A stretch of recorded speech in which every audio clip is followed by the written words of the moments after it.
Hello everybody, my name is Knightley, and welcome. Guess we're back here.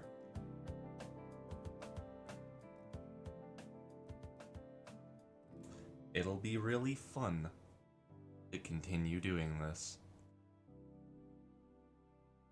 Oh boy, I'm not prepared. Give me like a minute.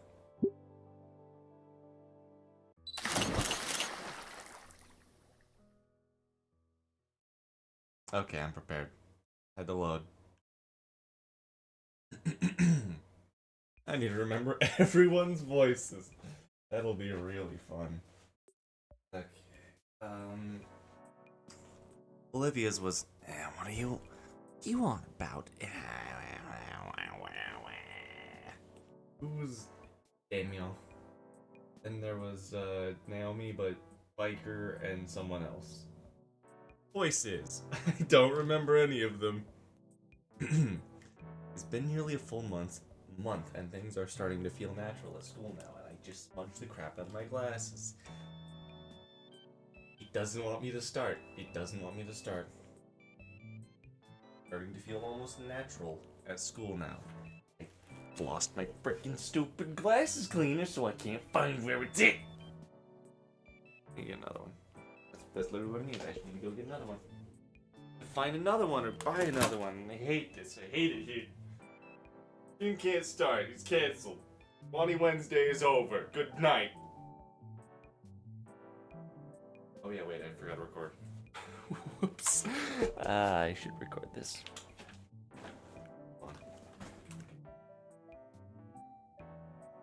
Whoopsies. Forgot to start recording. Okay. It had been nearly a full month and things are starting to feel natural at school now. Well, at least compared to my old schools, except now I've actually made some good friends. I'm pretty sure that we're good friends anyways. I don't really know how to measure friendships. I need to go grab another freaking glass cleaner because this one sucks. Sorry, I've lost my mind. Can you help me find it? No? Okay, well I assume so. Outside of that party a few days ago, I haven't hung out with any of them outside of school. You freaking nerd! If friends just hung out at school, good friends did stuff outside of school, where does that put us? Well, it's still early in the school year. I'll figure out the friendship conversion rate at some point. And it's not like I'm rushing either. Gee! Wait, hold on. What was Coach's voice? Grades, focus, grades. Leaving my current thoughts, I realized I had been in the middle of climbing a rock wall in the gymnasium. Why was I spacing out again? Oh, right, all the blood rushing to my head. Alright, peel yourself. Oh, okay, I just spit on my screen. Alright, peel yourself off my majestic gym floor and hit the showers. I made it just in time. Yippee! I take my seat right next to Olivia and let myself relax for a second. Olivia is, as usual, doodling away on her notebook. Take a quick peek at her new work, curious to see who she's trying to turn into a caricature today. Instead, the page is filled with various scribbles of what looks like a rat. The only piece of shading is its fur just on its head, save for a white spot around its right eye. Looks like the same one she doodled on the note we passed around in history class. A mirrored mural shows in various poses and scenarios, some basic and some pretty creative. There's even one wearing a cape and wielding a ridiculously giant sewing needle like a sword. It's Hollow Knight! Those rat doodles of yours are actually pretty cute. Thanks. Actually, that reminds me. Look who else I drew over the weekend. She flips a couple of pages in her sketchbook and holds it up for me to see. Much to my surprise, it's none other than Mia. Olivia decided to draw her as what I can only describe as the most flattering of ways. Olivia decided to draw her as what I can only describe in the most flattering of ways as a druggy harlot. Her clothes are even more ripped than her usual attire. Her jacket is filled with all kinds of unflattering patches, and her hair is styled into a gaudy mohawk that only detracts slightly from her face full of piercings and rings. In fact, she has a couple of rings piercing her eyelids to the point I think it'd be impossible to keep her eyes open from the weight. That's not even getting into all the tattoos that Olivia has drawn on Mia's face. I can't help but let out a snicker at the sight.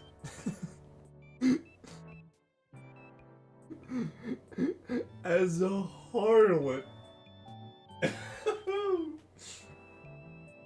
Oh yeah, no, Miffin, I was right. I need to take a drink.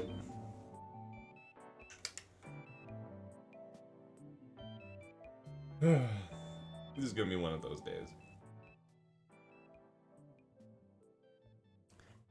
You like? Hold on, what was her voice again? You like?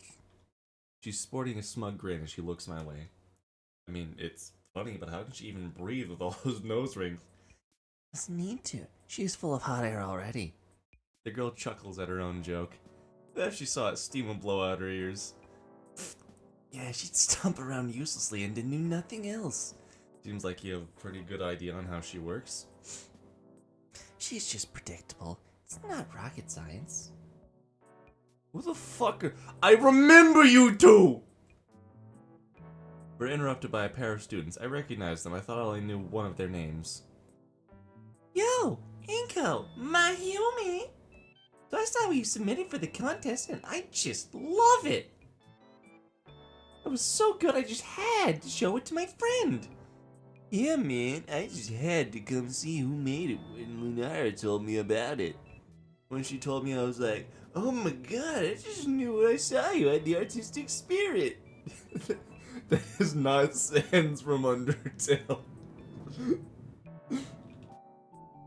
Pretty damn fantastic, especially for a newbie. I'm a bit taken aback by her backhanded compliment. Still, it is an accomplishment, the first real one I've heard since coming to St. Hammond. About my art, I mean. Oh my gosh, I never introduced myself, did I? Okay, I don't know a voice for you, hold on. I don't really know. Yeah, I'm gonna do this voice actually. Okay, this is a great voice. I'm Kiara, it's so nice to meet you. Yeah, likewise. Cool. I mean, it's not that great of a piece, it's just something I had on hand. Last minute? Damn, you're selling yourself way too short here. Yeah, your work is absolutely gorgeous. Yeah, I'm thinking we should hang out sometime. Oh, you slut. Stop trying to get into his pants. Oh shit, the bell's ringing. Already? Damn. Well, it was nice seeing you again, Inko. Keep up the good work. Be seeing you later. Yeah, be seeing you real soon, Inko. I don't know how the fuck Kiara's voice is. I can't help but smile at my new friends. Exclamation, exclamation, exclamation. Wave their goodbye and depart. A heavy feeling of joy washing through my head as I replay the words of their praise repeatedly. In the corner of my eye, Olivia's smile reflects the overwhelming cheer I'm feeling, though it seems to vanish the moment I look her way. Seems like you're becoming the talk of the school. I mean, I hope that I get some positive feedback about my work, but I didn't realize it would be that good. Olivia chews her lip in contemplation before turning to me. Say, Inko, can I see your submission? Sure, just give me a sec. Luckily I'm prepared, as not only do I have my portfolio drive, but I finally set up a cloud drive for it. It's as simple as opening up the application on my phone and swiping the exact digital copy to present to Olivia. Ta-da! I consider it my magnum opus. Magnum opus, I finally got to say it. You keep a copy of it on your phone? I got my whole portfolio in the cloud storage. I learned it was a good practice from a couple of artist blogs. What are your thoughts? Olivia squints at my phone. She does her best to formulate her opinion. It's, nice.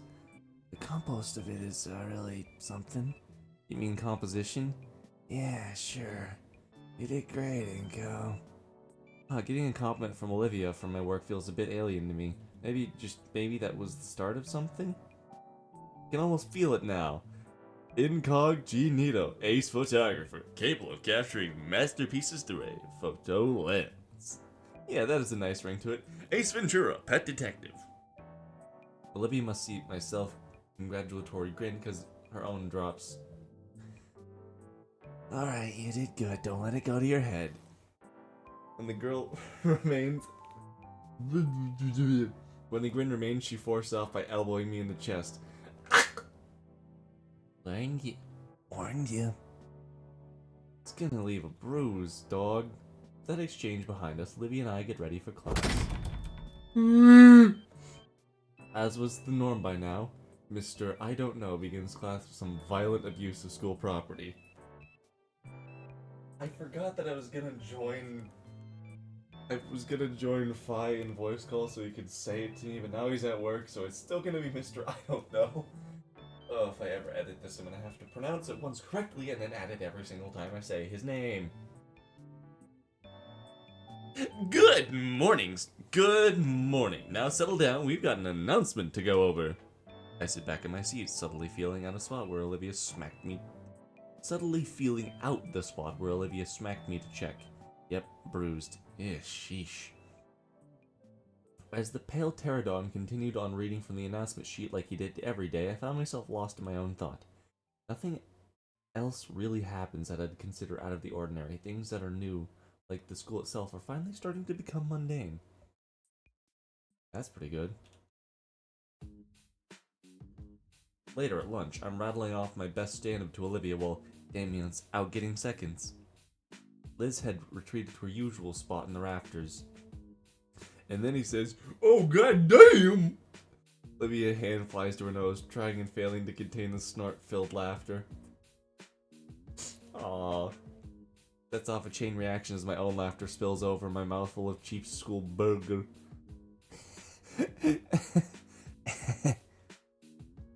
Oh, wait, that stopped the recording. What? Stop the recording. Why did that stop the recording? Oh, because I pressed spacebar accidentally while I was in OBS. Yep, okay, that sucks. That sucks. Okay, we'll just have to figure this out, how it's gonna be worked. Whatever. God, you suck at comedy. Olivia drinks greedily from her canteen to alleviate her sore vocal cords. Well, now you have to edit it. Yeah, well, it's not gonna be soon. I still need to get actual editing stuff. Cringe-ass nene, baby. Is that why you're all out of breath? It was a pity laugh. Stick to photography. Don't quit your day job. You got a better one? The mood is slow to settle, but once Olivia has caught her breath, she speaks with a snide smile. In fact, I do. So a Triceratops, a T-Rex, and a Rhinorex find the lamp. Her mouth clamps shut and her eyes go wide. Oh, perfect. I was looking for you too. Olivia cast her eyes down her lunch, spearing her mystery meat roughly with a talon. Hey, Ben, what's up? I figured I'd come by and congratulate you on your submission entry. This again? I mean, it is my best piece, but all the praise for it's still surprising. Exhilarating, all these compliments and everything. Thanks, man. Maybe I'll be the winner of the contest. What do you think? The green gator girl flinches. Ben shakes his head. Also, Olivia, great to catch you here. Principal Scalar wanted me to remind you that you need to clean up after yourself. Leaving messes in the class can disrupt students in other periods. Scalar said that? Why not tell Olivia herself? She's busy. I'm tired of reminding her. Olivia scoffs at the mention of our principal, yet keeps her mouth firmly closed. It must not be that important. Uncle, I just spent my entire second period cleaning up her mess because she's not taking anything seriously. I'm not supposed to be Scalar's errand boy, and I'm certainly not supposed to be a personal janitor. I'm left to find Olivia giving Ben the silent treatment. Was it wrong of me to think she'd be more open with everyone else like she is with me? You know how hard it is to scrub baking soda from the carpet once it's dried. You just try not to make other people's lives harder. And what the hell? I didn't mean that. I went too far. I'm sorry. Olivia tries shooting me an indifferent gaze. It cracks a bit in embarrassment when I don't return it. Ben's comment is completely uncalled for. I can't stand around if she's not even going to defend herself. Come on, Ben. Leave her alone. My point being, Olivia, this is completely ridiculous. I expect better from you. In fact, how can you have expectations for her? That came out a little wrong. Well, I expect her to do the bare minimum and not waste my time. Olivia doesn't bother looking at Ben. Instead, she's looking at me with that sad face until she quietly wheels away. I went a little far. And He pinches his brow and sighs. And left standing here with the student council president. Wonder what I had done that earned me Olivia's ire just now. That bad? you really want me to have lunch with her today? She's definitely gonna give me an earful after this. Glanced at his phone and grimaces at the notifications. Ugh, spoke too soon. She's giving me one now. Well, you should probably grab your lunch while there's still time. Ben glances up at one of the clocks in the lunchroom. There's only about 10 minutes left. You're right. The line's usually closed 5 minutes ago. His fist hammers his palm in epiphany. Oh, you used the vending machines out there. Anything good? I've been enjoying the atomic hot taquitos recently. Damien tells me he's a bigger fan of bitter melon bites. Bitter melon it is. I don't think my tail could handle that amount of capsaicin. Ben gets up from his seat. Alright, I'm gonna go check it out. Let's see. One of his feet gets caught on the stool and he stumbles head first, right into Damien's tray stacked high with mystery meat. He faceplants right through the tray and onto the floor. The bright side, the mystery meat cushions his fall. The dark side, the mystery meat cushions his fall. Whoa, Ben, you alright, brother? I jump from my seat to go help him up. Instinctively, I take a look around the cafeteria. All eyes are on us. I already hear it starting. Various murmurs about the safety of the student council president, murmurs that start breaking into jeers. I know how this goes. It's over for Ben. He gets up and dusts off his blazer. Not exactly what I meant when I said meet and greet, Damien. Yeah, you're right. Sorry, man.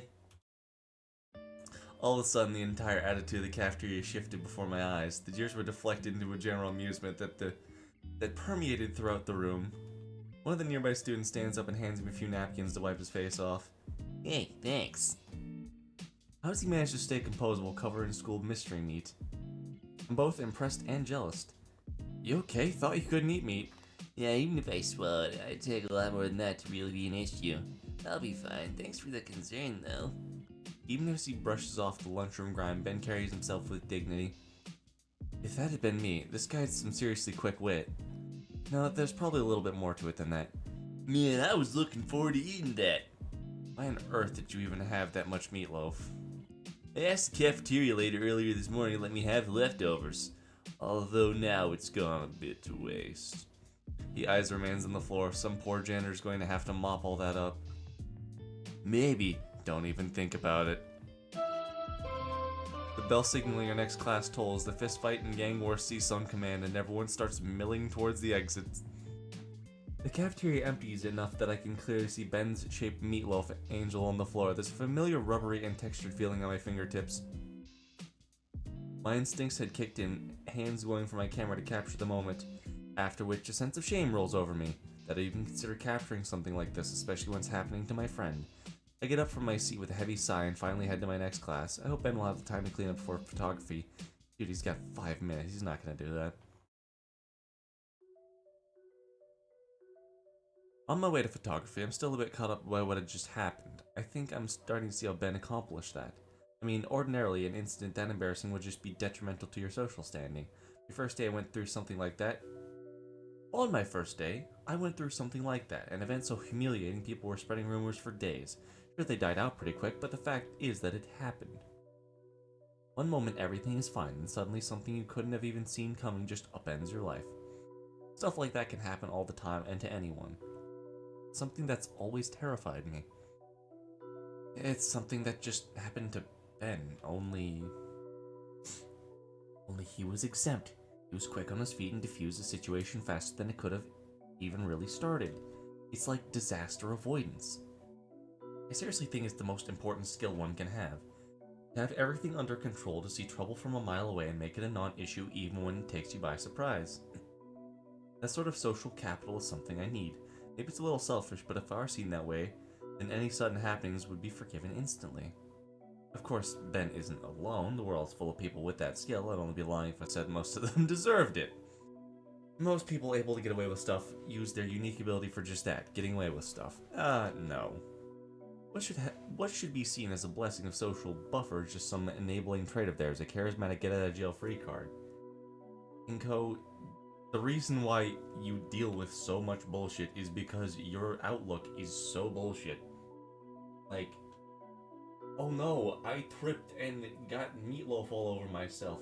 Who gives a singular fuckloid, my guy? Like, you make a big deal of it, oh, someone's gonna say something about it. Who fucking cares, dog? Like, it just kind of reminds me of something that happened a while ago. I was in like a golf type club, I guess, with my high school. It was fine. It was just kind of like a really shitty, hey, go and play golf. And I didn't really have fun with it. There was this kid, though. His name was Matt. And Matt and I weren't very good friends, because I was actually friends with his brother, Jake. Now, Jake was always a bit weird, and I didn't really hang out with him too much, but he seemed like a decent guy. So Matt and I were on the golf team, and we decided that, hey, we're gonna play a game, even though he kind of fucking hates me. So I'm sitting there, and Matt swings his driver, does a very clean hit right down the center of the whatever the hell is called. Not the rough, but like the freeway, four-way. I don't know. I haven't played golf in so long. I've stopped caring about it entirely. It's almost near the green. And suddenly then I just look over and see that his club is snapped in half. I don't know what happened, but it just snaps in half. He looks over at me and was like, "Why did you hit me?" And I look at him like, "What?" "Yeah, you just tried smacking me with your golf club." "What?" So he is trying to blame me for his club breaking. And this is the last hole. We're on hole 18. I'm tired and I no longer care about it, so I'm like, "Oh, whatever, dude. Didn't know I hit you. I didn't even have my clubs in my hands. I'd thrown them like across this one place just because I didn't want to carry them." They were literally like 10, 20 feet from me. I'm like, okay, whatever. And so we walk down and we hit the ball, we finish up our hole, and the coach sees us walking together. And we're all smiling and laughing, and Matt is just pissed off. And so I'm like, okay, cool. Name Matt? I forget what his name was. I'm just gonna call him Matt. This story is completely fucked because it's been so long ago and I don't really care about it. But he's like just pissed off at me. And so we walk up to the coach. He's like, "All right, what are the scores?" We tell him. I'm like, "I had a really fun time. Matt's club broke." And he looks at me just dead like he's gonna kill me. "Actually, he broke it." And I'm like, "No." "Hey, other guy, what happened to Matt's club?" "It broke." "Who broke it?" "It just snapped." And then Matt was like, "No, didn't Nightly. Didn't he break it?" "No." "Oh, wait, yeah." And then it hits me. Oh. Okay, that's what they're getting at. And so the coach, even though he heard no, was like, "Oh, well, I guess he broke it. This is serious repercussions." I'm like, "I didn't break it, though." "Well, 2 people are saying you did."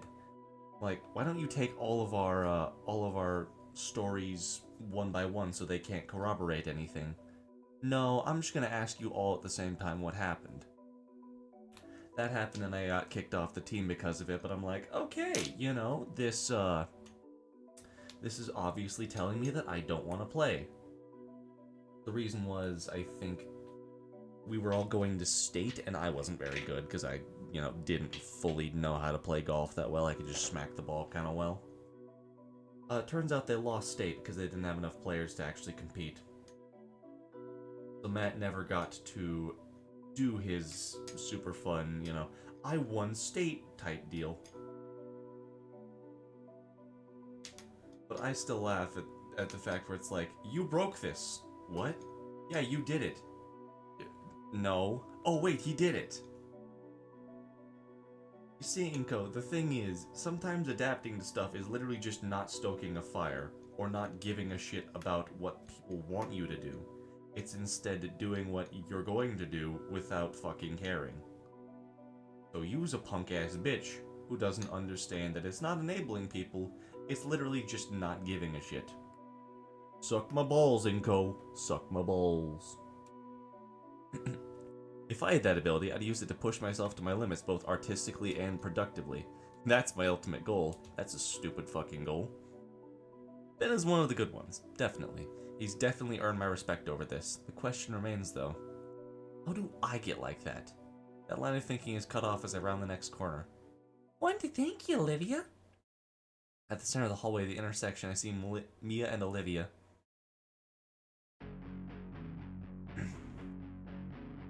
Oh, come the fuck on now. Olivia, don't be such a killjoy. I'm trying to be nice here. The grin on Mia's face is jovial as she stands before the wheelchair-bound girl, her tail lazily swaying as she eyes Olivia. Man, I never realized how lethal those spikes on her tail look.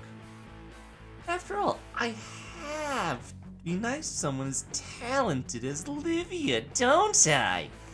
Behind her are a pair of similarly smiling saurine girls. Actually, wait a minute. Those two. They're Mia's friends. I mean, she knows her way around Paladin canvas. Right, Olivia? Paraplegic Picasso here. That's you, right? I can't imagine how useless you must feel otherwise. So glad you're able to put those thoughts aside and paint some things that you like. Mia takes a step towards Olivia, her previous expression taking on a more ominous air. Yet for all that talent and untapped potential, you seem to lack some of the basic expectations of a functioning young adult. Mia's lips part, revealing a cruel grin. Are you even really dirty, messy little baby? Leaving your stuff everywhere in class and getting it all over the place. I should stick you in a cute little bib. Yara and Lunara are laughing, jeering loudly at Olivia. Mia snaps her fingers, causing the two of them to go quiet. I still don't want to believe it. Those two, they were so nice to me. What are they doing with Mia? I knew them. They're smart. They know if this is... I know them. They're smart. They know if this is what it looks like to be horrible. They're not the kind of people to punch down like this. All decided to do this? What's going on? Is there more to this? Mia takes another step forward, her figure now looming over Olivia as she looks down with a cruel sneer on her lips. Normally, I wouldn't waste my time trying to single you out, but I'm gonna use this moment to make you get the picture. Benny was supposed to join me for lunch. He had to stay behind to clean up after your mess. You've got your issues. You can't ride a bike. Whatever. That's your fucking problem. Stop making it mine, Olivia. Or do I need to start being a problem for you? Yeah, does Ben look like your nanny? Well, she does come pre-packaged with a stroller. Come on, Mia, that's crossing the line. Not like she can stand up to you. Or anyone. What? I'm just chatting with Liv here. Nah, but if I did hurt your feelings, I'm really sorry. Yara's B circles. Okay, that's kind of fucking funny. Yara's beat clicks loudly and repeatedly while Lunara's hand covers her maw to hide a giggle. Oh, don't take it so personally, Olivia. Just teasing you. Right, Liv? Wait, who's that? That was still Mia, okay. We're all just one big happy family here. Lord knows some of us could use one. I don't even know how to respond to that. I want to hear both sides of the story. No, you fucking don't, you piece of shit. Look, you're not one to start fights. I get that. If someone's insulting your damn friend, though, if they're doing this type of shit, what you need to do is walk up to them and deck them in the fucking face. Like, that's just obvious, right? Is that just me? I don't know. If someone was doing this type of shit to one of my bros, like, you're getting punched. There's no bullshit about it. I might take an ass beating, I don't fucking care. But, no, this is not something you just idly watch. I think getting this upset over her missing lunch with Ben is extreme, but Mia's friends remain by her side, completely steadfast against Olivia. Is it that bad? And yet Olivia says nothing to her. She has her head atop the knuckles of her hand, like I would during Falking's history lessons. There were moments where Olivia's tail would press into the floor, shifting her chair back to the side. Looked like she was attempting to sidestep the conversation with that muscular tail, but Mia's own movements cut off her escape attempts. Mia returns to the calm stare. There's no motion, but the staring contest was a fight in its own way, and the first to look away would lose. Olivia's frigid indifference against Mia's piercing gaze. Kiara ends up dropping her phone and both glare at her simultaneously. A draw. Kiara, I swear I'll kill you one of these days. Olivia takes the opportunity to move past Mia. Mia takes no time to toughen her stance and continues to spew insults. What, leaving so soon? And so quickly, that's almost normal walking speed. I was honestly thinking you need a cooler nickname to go with your need for speed. Hot Wheels. In an instant, Olivia stops to a squeaking halt. Gone was her stoic face, and his place were eyes wide with shock. How the hell? Olivia's pace falters. Mia quickly steps ahead again and places a foot on her left wheel. Your brain-dead fin-head friend told me back in gym class. He went on about how you had it back when you were still soiling your diapers. Honestly, I think you should embrace it. So say it. Well? Are you retarded, you stupid bitch? Fucking say it! God, you need a fucking speech therapy too? Say it! Hot Wheels. Hot Wheels! See, I knew you could do it. Kind of fitting. I agree with half of it. Olivia's claws dig into her armrests. Maybe that's the nuance. The point is only half of it works. Mia turns to look at Kiara and Lunara, eliciting some more giggling from them. I'm sure you wouldn't mind us making it cool again, though, right? I mean, you were such a winner back then. Mia leans in close, her voice now a harsh stage whisper as she glares daggers through Olivia. What's wrong, Hot Wheels? Don't want to talk anymore? Am I not good enough for you? Even from afar, I can tell that Olivia is starting to lose her composure. Her tail lays limp on the floor as if the energy to hold it was drained away. Inko, punch her in the dick, bro. Like, for real. Oh my god, I think this is bullying. I didn't want to believe it, but it's undeniable by now. You dense motherfucker! This is textbook bullying. It's unfair. As soon as the first insult comes up, as soon as they're in their goddamn grill, this is when you go and punch them. Like, okay, maybe not right away. Maybe you're like, hey, what's going on? Oh, I'm just talking to my friend here. Doesn't sound very friendly. Yada yada. Go punch her in the dick, bro. Like, she don't got one. Make one and punch her in it. It's like when you're in the line to use the restroom after hours of waiting and someone cuts in front of you. Completely inexcusable. Is this the part where I should step in? What do I say? I have to at least try, right? It is my duty as a fellow student.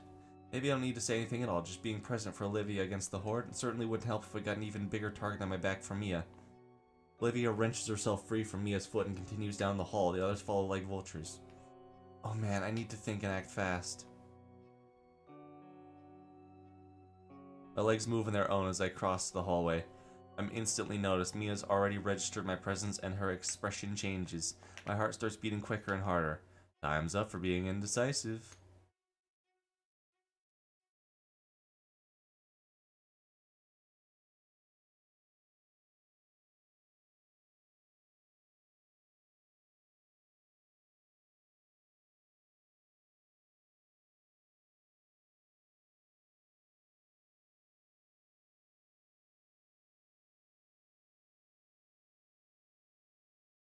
I don't think this choice actually matters.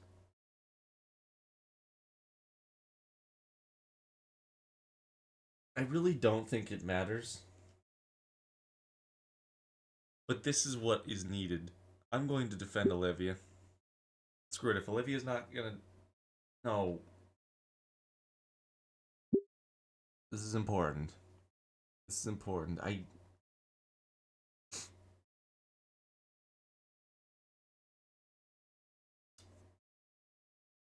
Let me say it like this. Like, literally, as soon as I see this, if she's not going to defend herself, that's not what I was wanting this to be. I want this to be, hey, shove off. And that's about it, but I forgot who I'm fucking playing. It matters. I don't care, Change. I'm gonna be real with you. I want Inko to be like, hey, shove off, this is not right, fuck off, kiddo. You're not... No, fuck off. Why are you punching down like this? I forget that he's a punk bitch. I'm just gonna show support. As much as I wanted to go off on Mia and her posse, Olivia wouldn't want me to try standing up for her again, not after I tried to handle it with Ben. This is what I fucking want! Like... I still love this game, I'm gonna say this. But sometimes the dialogue, like how it's written out, what you say, can be fucked. I guess that's kind of the point.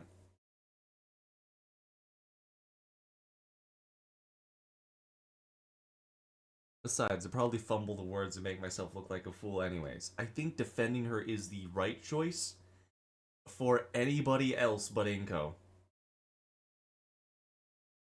So there's really not much I can do. But what I can do is nothing. Say nothing, do nothing, just wait for Olivia to pass by.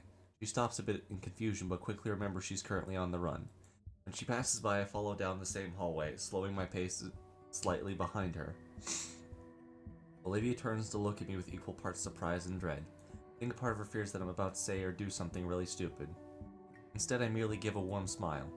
To be picked on by that many people at once, all certain they're doing no wrong, is terrifying. Yes, that's exact... Oh, God. I'm gonna keep it real with y'all motherfuckers. I was bullied relentlessly when I was a kid, so, like, this type of shit is... Like, I'm not gonna say it's the right choice. This is the right choice. I look down and see Fi saying it's good choice. Spoilers, man, spoilers. But for real, this is, like, the right choice. Sometimes a fight is not worth it if it's going to cause more hurt. Discretion is the better part of valor. Learn to run away, learn to survive to fight another day. Even if I have nothing to offer, at least the playing field will be a bit less one-sided, now that she has someone beside her. The hell? Hey, I know that jacket, and I know that bullseye for a head a mile away. The group starts following behind us. Olivia glances over to me, and I return another small smile. Well, if it ain't Baldy! Baldy, little Baldy. No one will ever love you, Baldy. I'm referencing a video I saw where there's a little kitty that got her baby her belly shaved, and some bald guy keeps insulting it, calling it bald. Hold on, I might have that one saved. No, I don't. Okay. Well, if it isn't Baldy coming to save the day or something? I don't respond. Instead, I keep my head forward and keep on walking with Olivia. What happens is they want emotional reactions. They want you to be pissed off. That seems to catch me a bit off guard as I can hear her gears in mind visibly start to turn. Hey, I'm still talking to you, Hot Wheels. The sound of shuffling boots starts to gain on us. Just because you have Baldy over here to protect you isn't gonna save your hide. Neither him nor any of your dipshit friends. I see Olivia's claws digging into her armrest at that nickname, but otherwise she maintains an apathetic leer. The more we walk, the more obscenities Mia keeps blurting out to try and get a rise out of either of us. This is why you don't have any real friends, you skipless salamander. Call her a skink! Is that racist? Do other lizards exist in this universe or just dinosaurs? Because skinks would be really fucking funny as an insult or as a slur. I don't know if Olivia has a plan because I can't fully understand why she's letting Mia walk all over her like this, but I remain steadfast and believe she knows what she's doing. It's really all I can do. Who'd ever want to be with a cripple like you? Somebody who really likes cripples. I can hear Mia laughing at her own words. Olivia, please change your mind and waste this bitch. So you got something to say, Hot Wheels? He shrugs. That's how you feel, Mia. What? Olivia doesn't say anything else. She only turns around and begins to wheel herself down the hallway.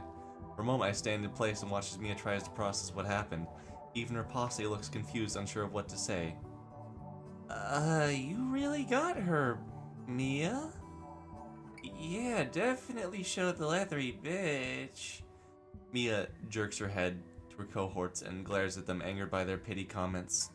She then stares me down with obsidian daggers in her eyes. Well, that's my cue to leave. With the grace of a headless chicken, I scramble down the hallway to catch up with Olivia. Rounding the corner, there's no Olivia to be found. Where'd she go? Suddenly hear Lunara's voice echoing down the hall, followed closely by Mia's. Mia, what are you doing? Get back here, you fucks! Oh, no! Not alone! Not with them!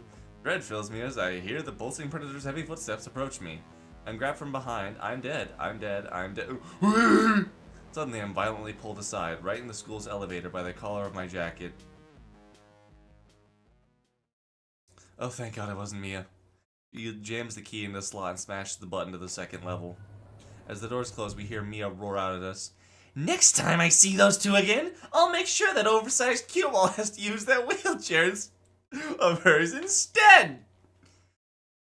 She just got it. She just got the joke. Thankfully, the elevator doors close shut and the car jerks upwards before making its ascent. I never knew I'd feel grateful to be in this death trap. You can just see her. Open the damn door! Never knew I'd feel grateful to be in this death trap. As I catch the breath I had unknowingly held, my eyes align with a pair of silver serpentine eyes. Yo. I, appreciate what you did for me back there. I'm surprised. Not sure what to say. So I smile back and nod. In return, she gives me a half smile before recomposing herself. You should, roll with me in the elevator now. How come? You've just become enemies with her. If she sees you, you'll be a wad of gum under her boot. Oh, joy. Yeah, your best bet's just to avoid her now. This way you stay out of the hallways. Thanks, I appreciate it. Don't mention it. Wait, the elevator will stop Mia from beating the snot out of me and the entire rest of the school? Yeah. We hear the small electric bing of the elevator and the door slide open. Apparently I'm accidentally doing the fuck are you looking at?" type voice for Mia, and I just realized it. What the fuck? Hold on. You know that like video where Mickey Mouse beats the shit out of somebody? Apparently I'm doing that voice. History class is as bland as it usually is. It's as dull and uninteresting as eating sand. Pralkin continues prattling on about some sort of historical event. Most of my attention is on Olivia. She has her hoodie over her head and looks lost in thought. That altercation must have shaken her up more than I thought it would be. Part of me wants to ask if she'll be okay, even though I'd already asked 3 times already, but the last thing I want to do is prod at her.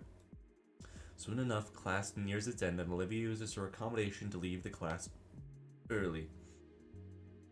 Besides, we can talk about it after school if she wants to. The more I think about it, the more I realize that I had my first real confrontation with a bully at school.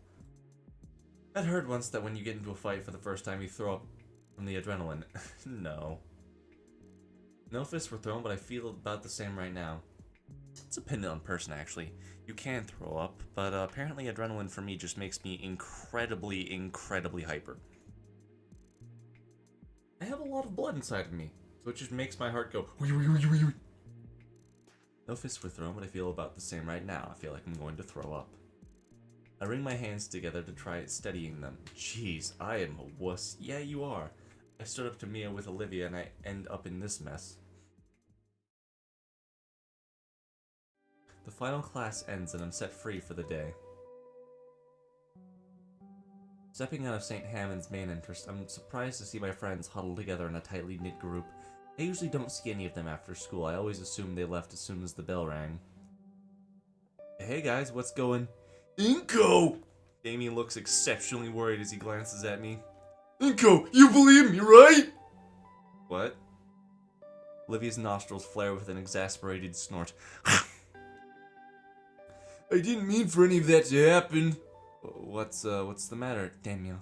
When Mia asked about the nickname stuff for so long ago, I blurted it out. She didn't say she'd use it for something so unscrupulous. I'm ashamed it took me more than a moment to figure out what was happening. Guess Damien feels culpable for what Mia said, but why? You don't know what that word means. Who cares? Inko, really, I didn't mean for any of that to happen. I believe you, man. Your heart is in the right place. Olivia told us what happened with Mia calling her some nickname. Damien leans back over an unresponsive Olivia, hands spread in supplication. She said you were there too. I was, yeah. Olivia, you love that nickname. Damien's words were dismissed with a roll of her smoky eyes. He really didn't mean it, Olivia. I know already! For a split second, she bore row upon row of sharp teeth before gnashing her maw in frustration. Olivia's nostrils flare with a huff of hot breath against...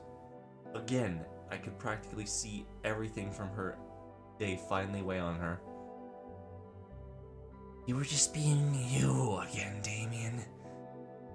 Sometimes I wish you weren't, but whatever. There's grittiness to her voice once more, but she continues on. She holds her canteen up to her lips, but she drops it immediately. Empty. The grit in her voice is back, but she presses on. Nickname's just that, a nickname. Just want to hear it anymore. Especially from her. Especially if it just gets under my skin. Olivia stares at Damien for a while before breaking contact to glance at Liz and I. Why not? Wait, did I say that? Why'd I ask that? It just kind of came to me. Liz notices Damien still organizing his thoughts. Seeing as neither of the others are going to answer coherently, she sighs. Well, I wasn't around for it, but when they were freshmen in middle school, Damien and Olivia would take the bus every weekend to an arcade in the city. Guess he came up with the nickname around then and stuck. That's half right, but I didn't come up with it. I brought a chunk of change for us to play stuff with each other. Matched on just about anything there was a quarter, but... What the fuck? A match on just about anything there was a quarter, probably still is, but I don't think I won even once. Once she stood to win something, it's like a switch went off in her head. I'd never seen Olivia get like that. Some of the teenagers were watching too, they saw everything. A couple challenged her once. I ran out of cash, and sure enough, she ended up clearing house all afternoon. It was all she talked about at school, all week until we could go back for more. Only took like a month for her to be recognized as some local champion. Sometime along the way, people started calling her Hot Wheels. Don't remember really who or where. But I know it's proof she got that fire in her. She got that dog in her! Wow, yeah, I had fun back then. Guess I forgot I wasn't supposed to bring it up. But things really changed that much. And you did again. Damien hisses to himself. Sorry. Just can't help yourself. You're right, that was the best time of my life. The name Hot Wheels belongs to 10-year-old me, not current me. That is a good story, though. Be recognized so well that you get a cool nickname. It sounds amazing, being like a champion, a winner of some sort. Why the disdain? I'm not. What? Not a winner anymore. Because you don't go to the arcade anymore? Because you don't go to the arcade anymore? It's as if the one I'm thinking of, it's only like a half hour away. Olivia looks at Liz just like she recommended everyone to watch the newest Netsticks anime. Well, if the story's anything to go by, I'd like to see you be a winner again. Olivia's breath seems to be hitch for a moment. I'm sure these guys want to see it too. Damien's the one who dragged you to lunch table all this time, right? Look at him, he's nearly keeled over because he's afraid of losing that part of you. Liz? I think I'd like to see why you and Damien are really close friends. Yeah.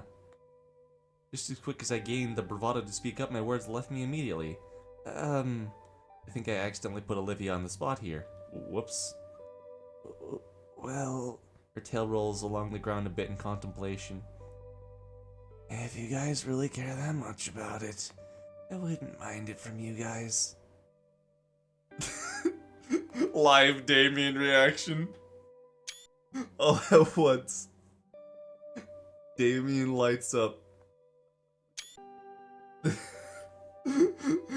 Damien Pog, Damien Pog. This motherfucker. I'm making this an emote. Hold on. Not right now, but I'll make it an emote. This is so fucking stupid. I love it.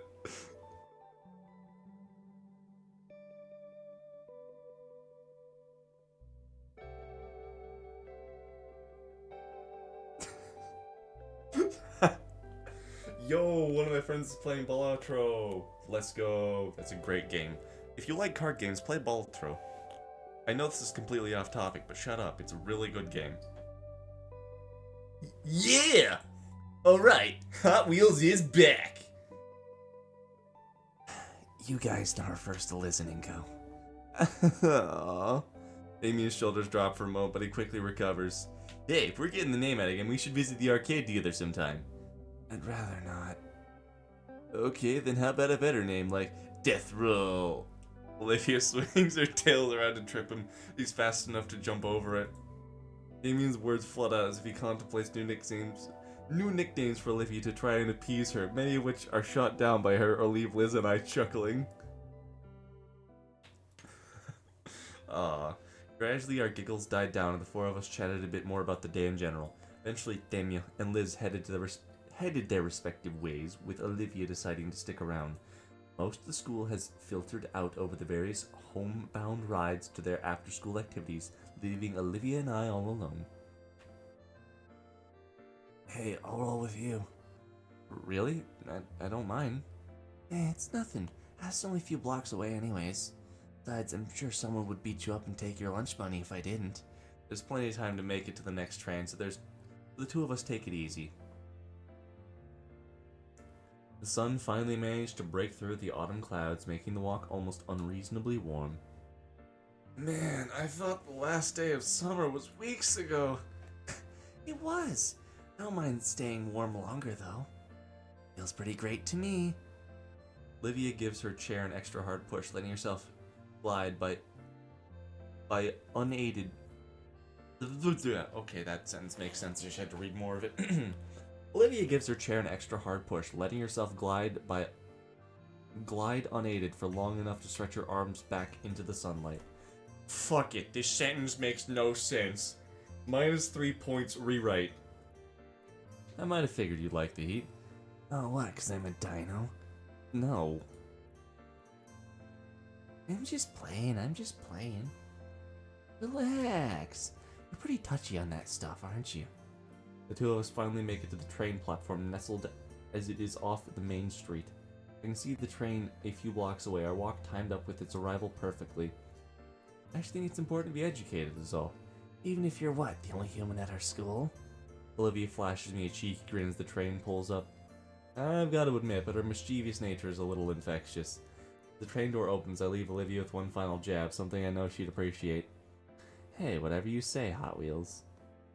I neatly dodge out of the way of her slashing claws, stepping smartly onto the train as the doors close.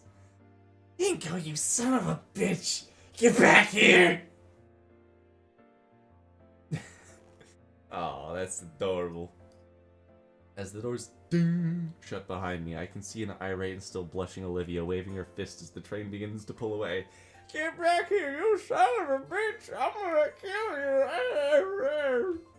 Still giggling, I managed to squeeze myself into a seat next to a yellow-scaled woman smelling faintly of hot dog! It's Tammy. It's Tammy. Or Tate? Frisch? No, that was the...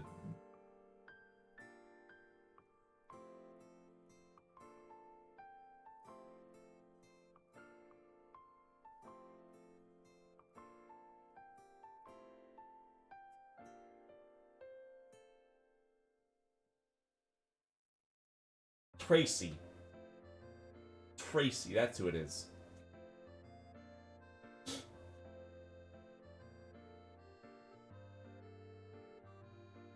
fuck is this?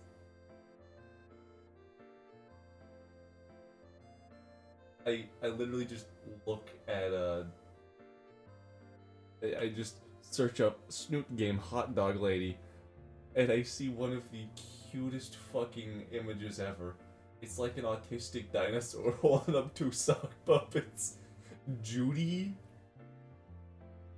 Excuse me, what?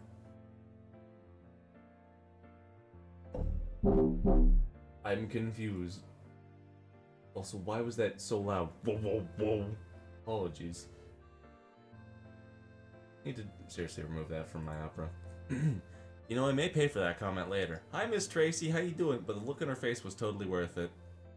Olivia, not Tracy. Not the hot dog comment. As the school year progresses, the days start to feel like they're moving along much faster. Part of it may be the change of season, however slight, that may change. A part of it may be the change of the season, however slight that change may be. Well, the calendar says it's officially fall. The one thing I've really noticed was the increasing number of clouds in the sky. Better safe than sorry though, which is why I brought my fancy compact carbon fiber umbrella. Still, things have started to be routine for me in the mornings. Wake up, throw on my clothes, consider eating breakfast before realizing I had wrecked my stomach, walk to the station with a featherlight umbrella in my hand. And would you know it, I end up having another chat with Mr. Ferris on the ride to school. Hello there, Mr. Nito. How are you this morning? Doing fine, sir. Thank you. And how are you? I'm doing well. So my niece told me over the weekend that you and Olivia were in a predicament of some sort. Yeah, she's being picked on by someone, but it's not really a problem anymore. I see. Well, that's unfortunate to hear, and strange considering the substantial funding the school gets for anti-student harassment programs. What good is all that tax money if classmates are still ragging on each other?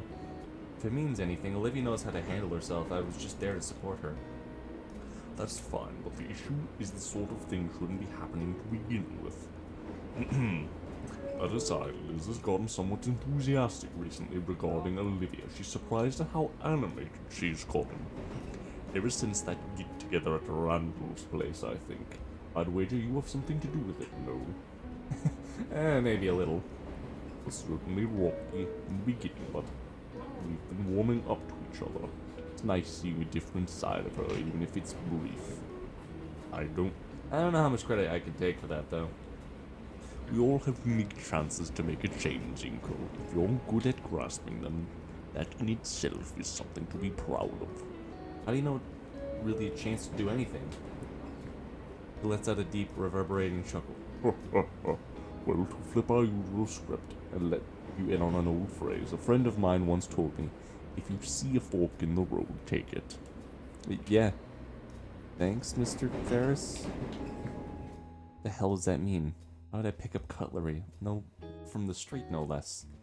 Like my mornings, the school days have been a routine as well. Slay through PE with Demia, see Olivia's new doodles and sketches in Shut Up Stone, I Don't Want to See You. See Olivia's new doodles and sketches in art class, watch Liz lose her mind tutoring Damien at lunch, talk shop with Ben. But now I have to avoid Mia like the plague, because she's surely to kill me. All said, I think St. Hammond has been my best school experience out of, well, all of them. It must be the fresh head trauma. As for today, it's been raining pretty recently, so Coach Solly made us play more dodgeball in the gym. Mia was definitely gunning for me with the way she launched them at me with the speed of a catapult. Hot. That is all. I rest in Mr. I don't know's class, popping my spine against the curve of my chair. God, I miss doing that. Hold on. Oh boy. Ooh. I got bones inside of me that don't want to be bones. Hold on, let me just keep cracking things.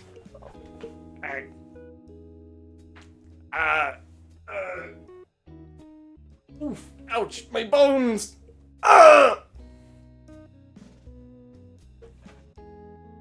Apparently today is a short day because of some assembly, so this period will end much earlier than usual. That's good. It also means we get most of the period to slack off, do homework. I glance at the desk next to me in hopes of catching Olivia's latest artistic masterpiece when I know she's not drawing, only fidgeting instead. And today on Nightly Fucking Dies, my only regret is I have bonitis. Hey, Olivia, you seem pretty nervous, girl. What's up? Oh, yeah, sorry, it's just that been hearing rumors that the school shared drive might have been corrupted. Wait, really? Yeah, really. How would something like that happen? Not sure, but I'm scared that it might have messed with the art contest submissions. I think you should check out your entry on the website just to make sure it's okay. Technology, don't fail me now! With urgency, I take out my phone and type the school website. Fast fingers lead me to the art contest tab. Can this loading bar go any slower? Finally, the page loads in and... oh. Looks like the submissions have been closed. What? Hold the phone up for Olivia to show her the page. The submissions have been closed since voting started last week. Oh. Sheesh, I thought Mr. Ikeden spooked me. Olivia's all seized up. Well, that's quite reassuring. With the submissions closed, there's no chance of any hacker messing with them. Olivia doesn't seem convinced, still drumming her fingers on her desk. I'm taking a drink now.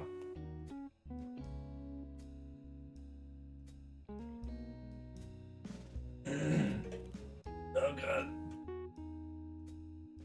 Sigh, Wolfman, why did you say that I'm dying? It's now called into reality that I'm dying. Hopefully he feels need to stop doing this. I need to actually start focusing more on reading. Hopefully she'll feel loads better when the preliminary winners are revealed. Speaking of which, when are we... As the bell sounds, the class begins to pack up their things and, I don't know, corrals everybody into a single file line. Alright everybody, we have an assigned row, so stick together. Before I join the rest of the line, I look back at Olivia, who seems to be stalling. Come on, I'll walk with you. That seems to stir something in her. She glances up to me while hastily shoving a notebook into her bag. I'm now just remembering this really silly video that I saw recently of Cocodrillo. It's a very goofy looking crocodile just bouncing along. I guess this one can't walk, but still. Yeah, I'm coming. As we head out the door, I notice Olivia shuffling her hoodie a lot.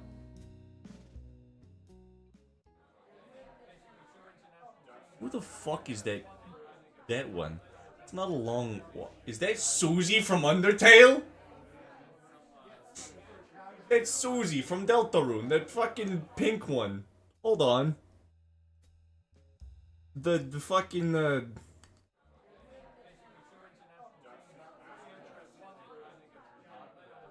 That's fucking Susie! Bro, that's a gender-bent Barney the dinosaur looking motherfucker. That one on the far left, hold on.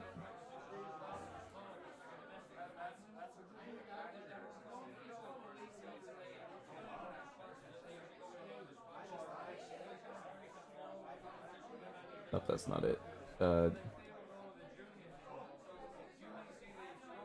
Okay, hold on. So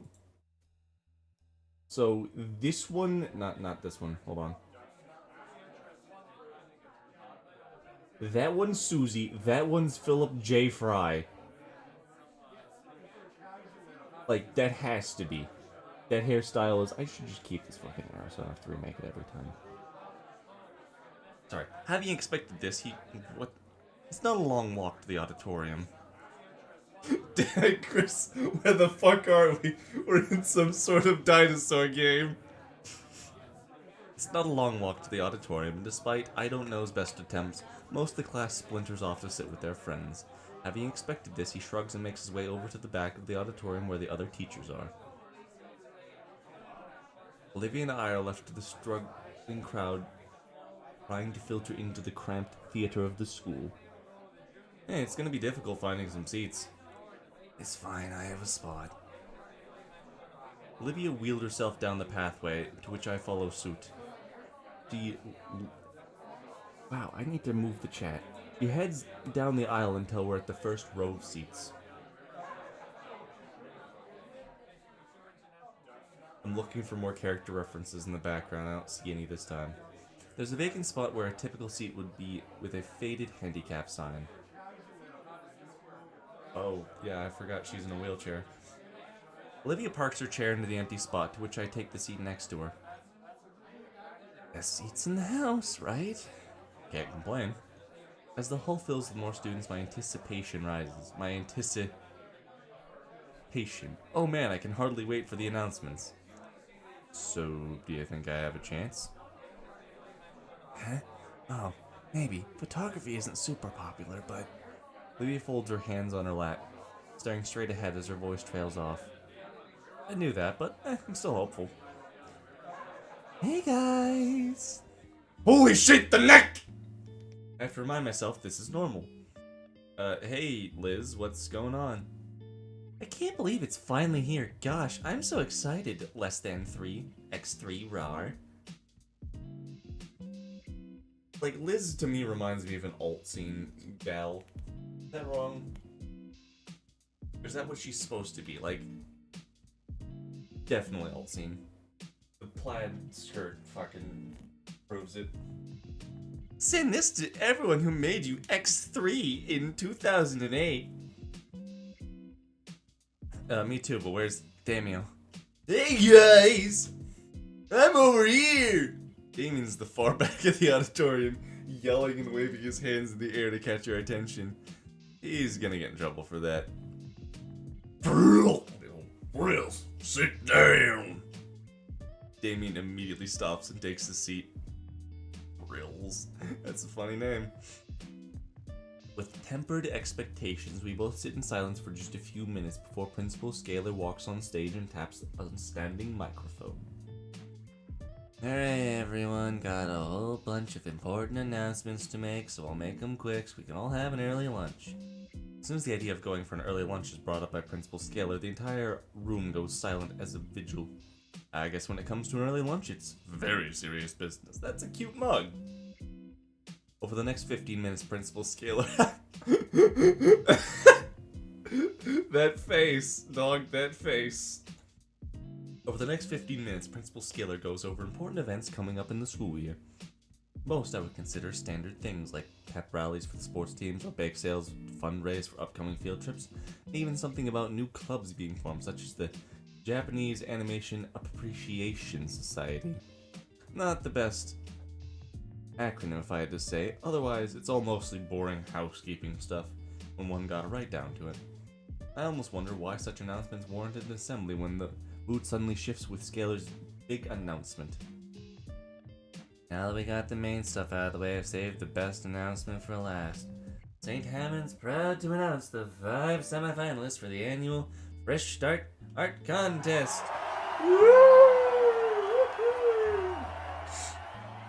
Cheers and applause roars loud enough to make my ears ring. Yet I'd be lying if I said I also wasn't excited for the reveal of just who had made it to the semifinals. Maybe I was giving myself a bit too much credit, but I really wanted to be among these semifinalists. I can almost taste victory, in fact. I turned to face Olivia and prepared to cheer alongside her, but I'm stopped in my tracks when I noticed that unlike the rest of our peers, Olivia seemed to be uneasy about the prospect. Almost scared, even? I can just see Damien in the background. Before I can ask Olivia why her sudden change in mood, Scaler continues with her next words, cutting my train of thought off. And here we have the 5 semifinalists! That's not her voice. Piece of the 5 skillful students who had beaten all other competitors came up, followed by the names of the victors right above them. Alas, I see no photography submission in sight. At least I gave it a shot, right? Oh man, I didn't even make it in. Liz's neck drooped down like a melancholy noodle. I can't help but feel pity for the bummed out Brachiosaurus. Bzz, bzz. Checking my phone, I see. Tell Liz to come back here, bro. I'm sure Damien's got that handle. She can just fucking...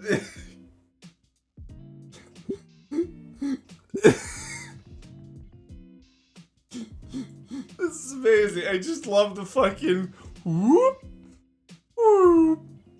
Like it's one of those groan tubes.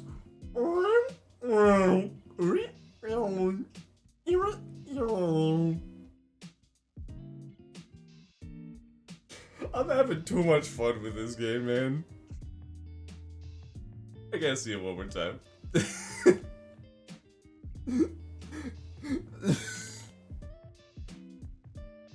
I'm sure Damien's got that handled. Despite my silly mood, I look back at the semifinal winners and can't help but be amazed by them. Each artwork is impressive in their own right, their colors blending wonderfully, and the figures beautifully designed. It's easy to see why these were voted as the winners. The last one especially catches my eye. The scenic landscape with a setting sun looks stunning. If not for the slight stylization of the skyline and fantastical color palette, it could possibly pass off as a real photograph, with some filters pasted over it. I'm no art critic yet, but if I were, I'd label it as a masterpiece and easily the best out of all of them. Let's give our winners a big round of applause. The auditorium fills with the usual kind of clapping one would expect in an event like this.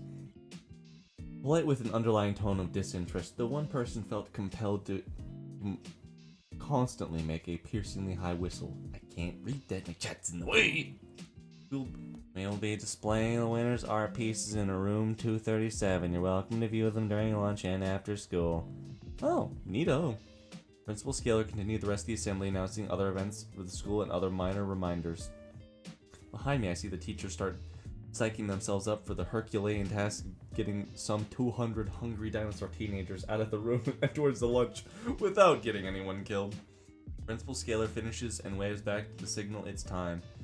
Alright, we're gonna start adjourning to lunch. You all know how this goes, so no just going for the exit. Being in the first row, we're the first to get up. I follow behind Olivia until we make it through the hall. Hey, Olivia! She stops and turns a bit. Is she still anxious about the sight thing earlier? She looks a little pale. Want to check the winning paintings a bit more. Want to come along? She considers it for a moment. No, go on without me. I need to use the bathroom. Alright, see you at lunch. Olivia nods and starts off down the hall, following the flow of students towards the lunchroom. Let's see, it's 237. Yes, 237. First thing I noticed walking in the classroom, the amount of people checking out the gallery. While I didn't expect it to be filled to the brim with eager students, there's a decent amount of people here, about a baker's dozen or so. Maybe more will come when they finish up their lunches. Well, I'm new here, so let's take a look at the lucky winners. The pieces are all... Shut up, phone!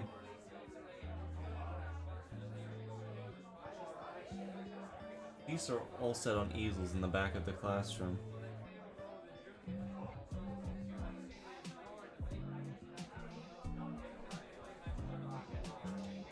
Some desks and chairs are moved closer to the front to give each one its own space. One by one, I take a moment to give each canvas a thorough review. The auditorium screens really didn't give the art justice.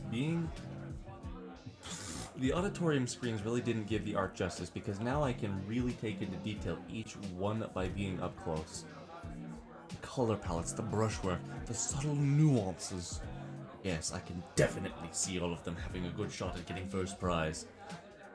But now it's time to see the one I've been eager to get a look at since it was first shown. That's real pretty, but that's real pretty.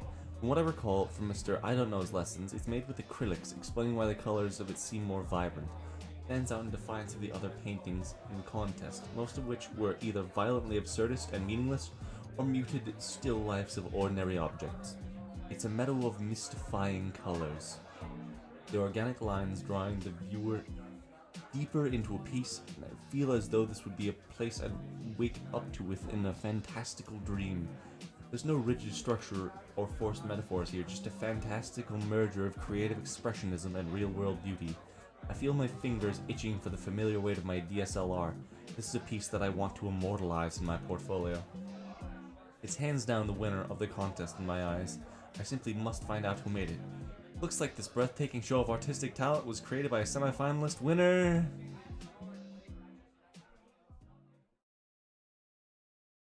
Incognito. That's a problem. Uncle, I'm glad you swung by. Looks like you're admiring the art contest entries. I told you that St. Hammond's artistic programs were unparalleled.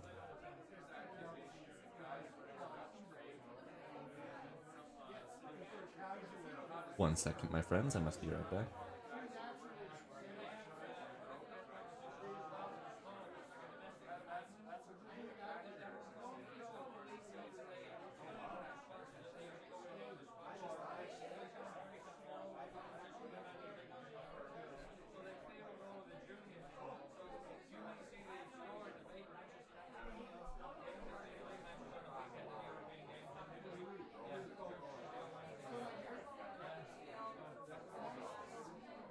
Looks like you're admiring the art contest entries. I told you that St. Hammond's artistic programs were unparalleled.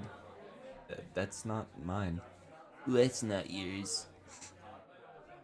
I'd try to say more, but the words won't leave my mouth. Ben's eyes follow mine to the bottom of the painting in front of me, and I watch as he makes the same realization as I do. Inco, did you paint this? I had no idea your style was so developed, so humble. If only I'd known. That's not my entry. It's not? No, mine was a photograph. What's your name doing on this one? Must be some kind of mistake. A million scenarios come to mind. They must have got the wrong name somehow? If they did, I think it's the real artist would have come forward, but It's Olivia. Inco, you dense motherfucker, it's Olivia. You grongulus. Then the submission website must be hacked or broken. but our school traffics for stuff like that. If it was, we would have known by now. Then, Inco, you sure you didn't submit somebody else's piece by accident? why is that Damien's voice? You sure you didn't submit someone else's piece by accident?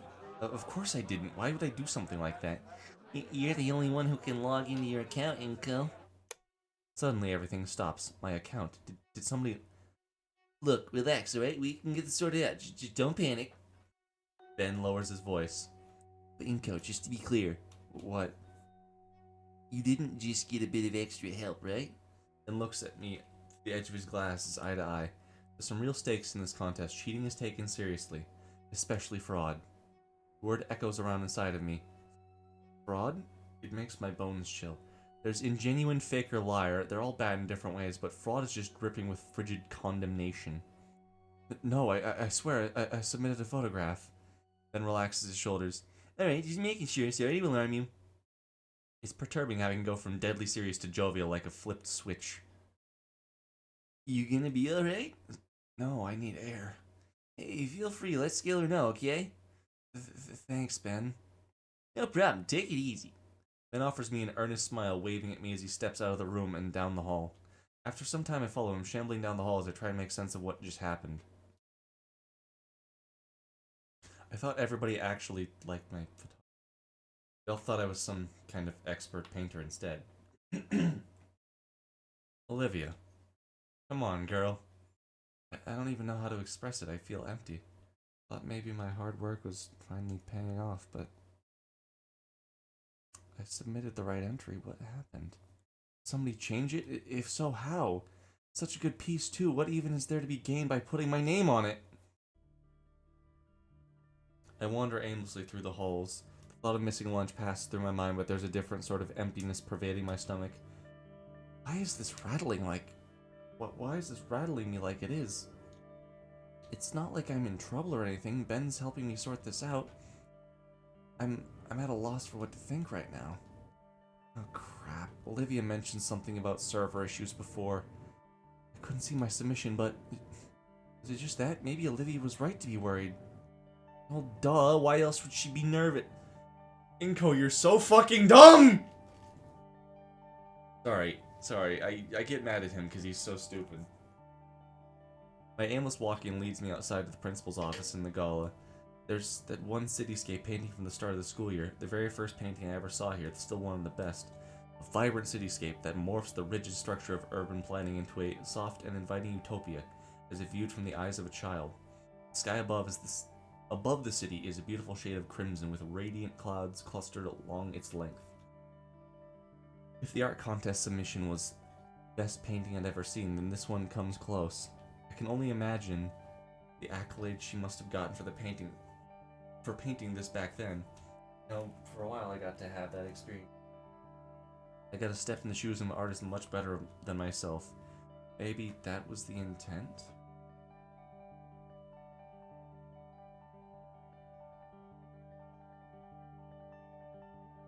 All the praise, approval, everything I'd been wanting. Just for a while it was given to me by an anonymous stranger. No, your name is incognito. Whoever that may be. Actually, this gives me a bit of an idea. If I'm clever and Olivia's up for it, this can be a cool way to get her to show off her painting more. Everyone would like that. Maybe that's what she needs. I could act as like a personal publisher for her so she doesn't have to deal with people. Wait a second. I peeled down the empty hallway. I need to find her. She couldn't possibly...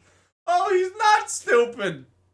But why me? Why would she... Thinking about it only increases my worries and desperation to find who Raptor Jesus isn't the culprit. I haphazardly check all the places where she could be, but I can't find her anywhere. My hunt for the... What the fuck? My hunt for the baryonyx leads me to the second floor... My hunt for the baryonyx leads me to the second floor of the atrium. Feels like there's a lead brick in the pit of my stomach as I internalize my current situation.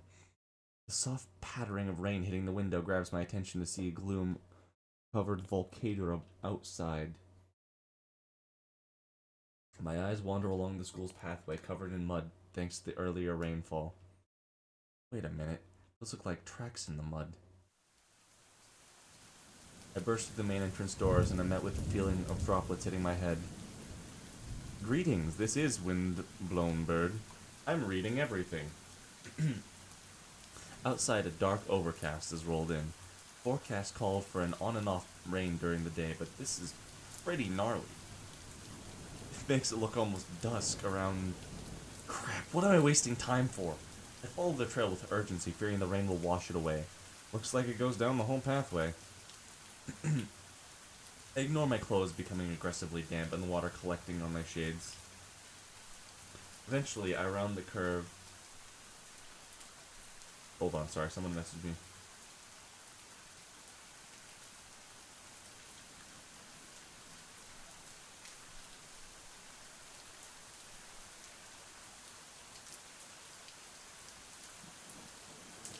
Eventually, I round the curve that leads to the bridge and see a distressing item at its end. Oh no! Uh-oh. Uh-oh, Spaghetti-O. A wheelchair. Libya's wheelchair. Empty of the occupant toppled on its side. A new fear grips me, born from the mental imagery provided by that sight. Those cruel thoughts push me up the steps faster than humanly possible, even as my rational mind tries to reassure me. Running across the deck, my breath is caught in my throat when I reach the middle.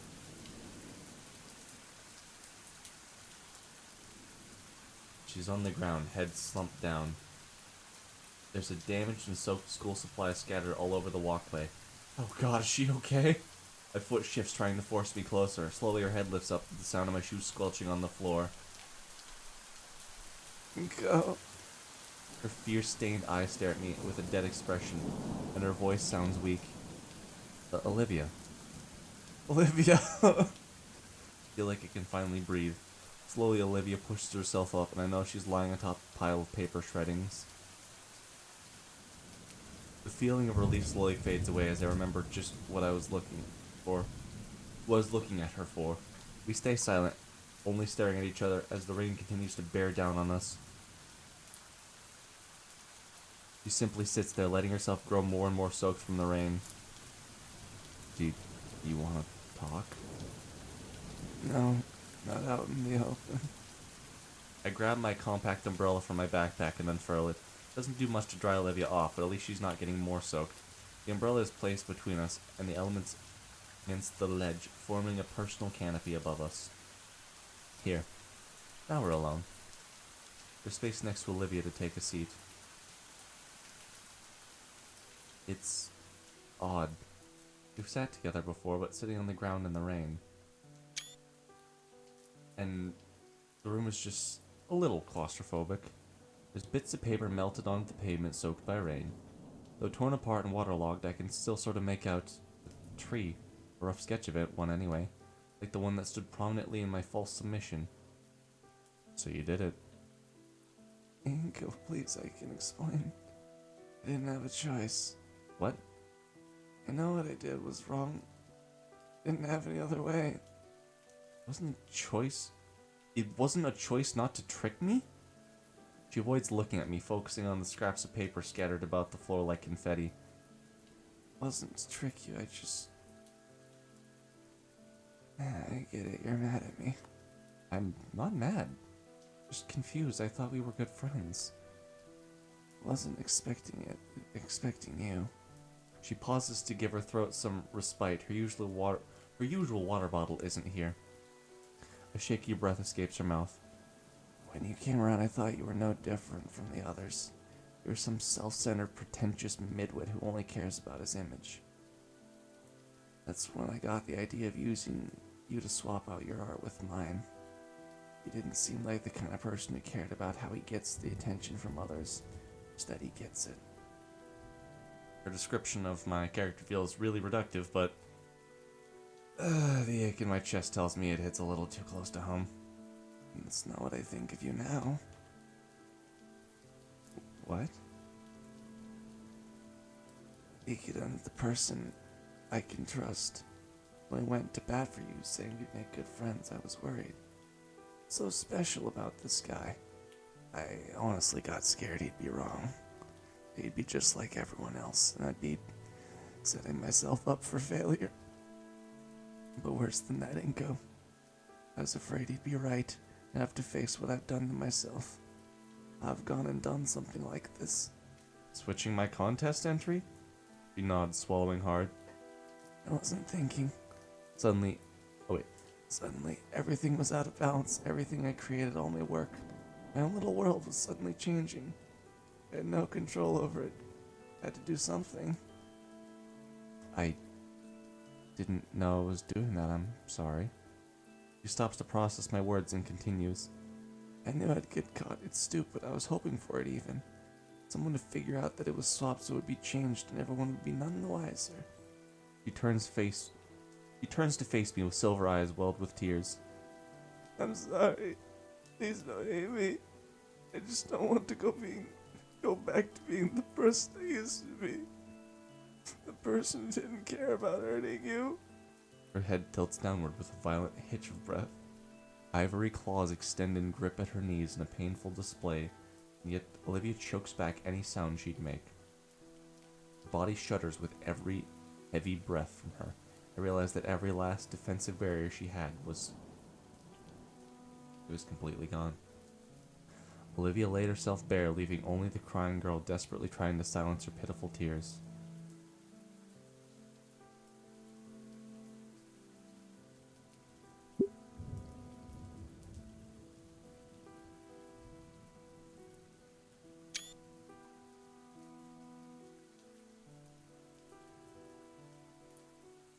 I want to be empathetical. Or no, that's not the right word. I want to have empathy. I think this...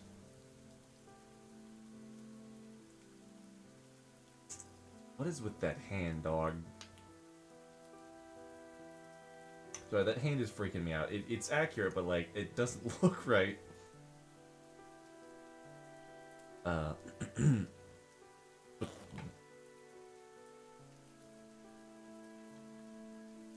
Why do all of this? I can't hate you. Both feel like good options, but what's the more gooder option? Why do all of this?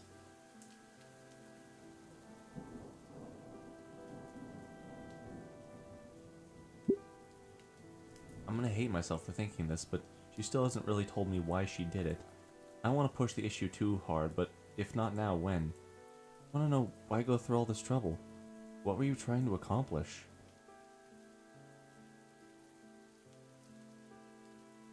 I immediately regret my words as the pained grimace on her face drives home the mistake she's made.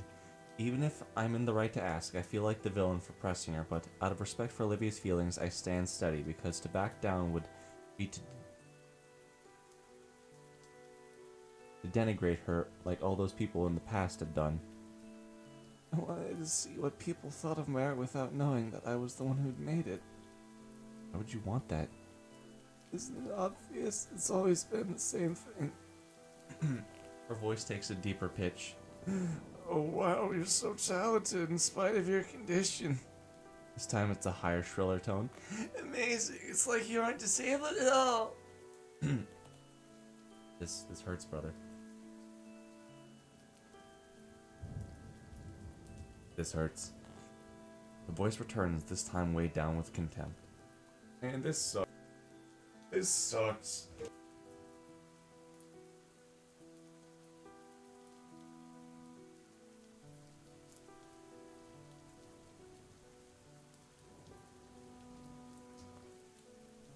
Hello? Yep, no voice working, okay. Her voice returns, this time weighed down with contempt. For all their kind words, it's always come back to those empty platitudes. Never felt like they cared about me or my interest. It was always just blind praise, because I'm doomed to never measure up to the same levels of expectations. The worst of it came when I found out I couldn't even fail my own. The sound of her talons tearing more paper on the floor enhanced her heated words.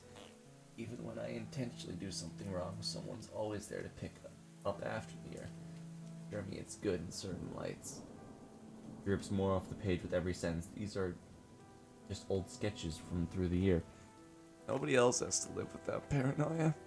That every possible word spoken and action taken to help you is just someone acting out of obligation or insecurity.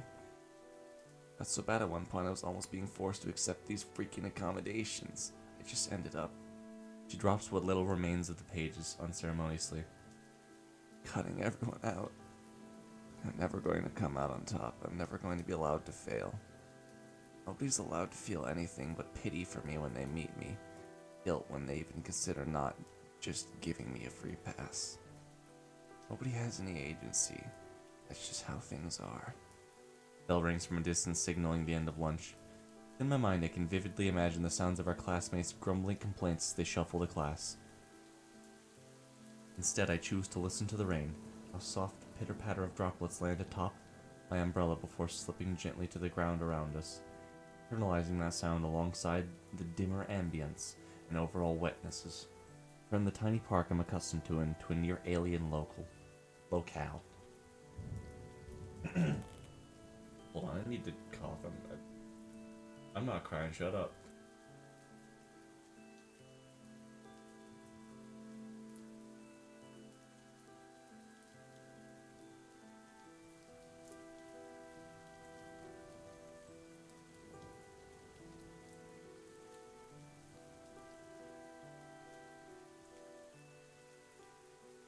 Cough up blood, you good? Oh, I'm not coughing up blood, I just...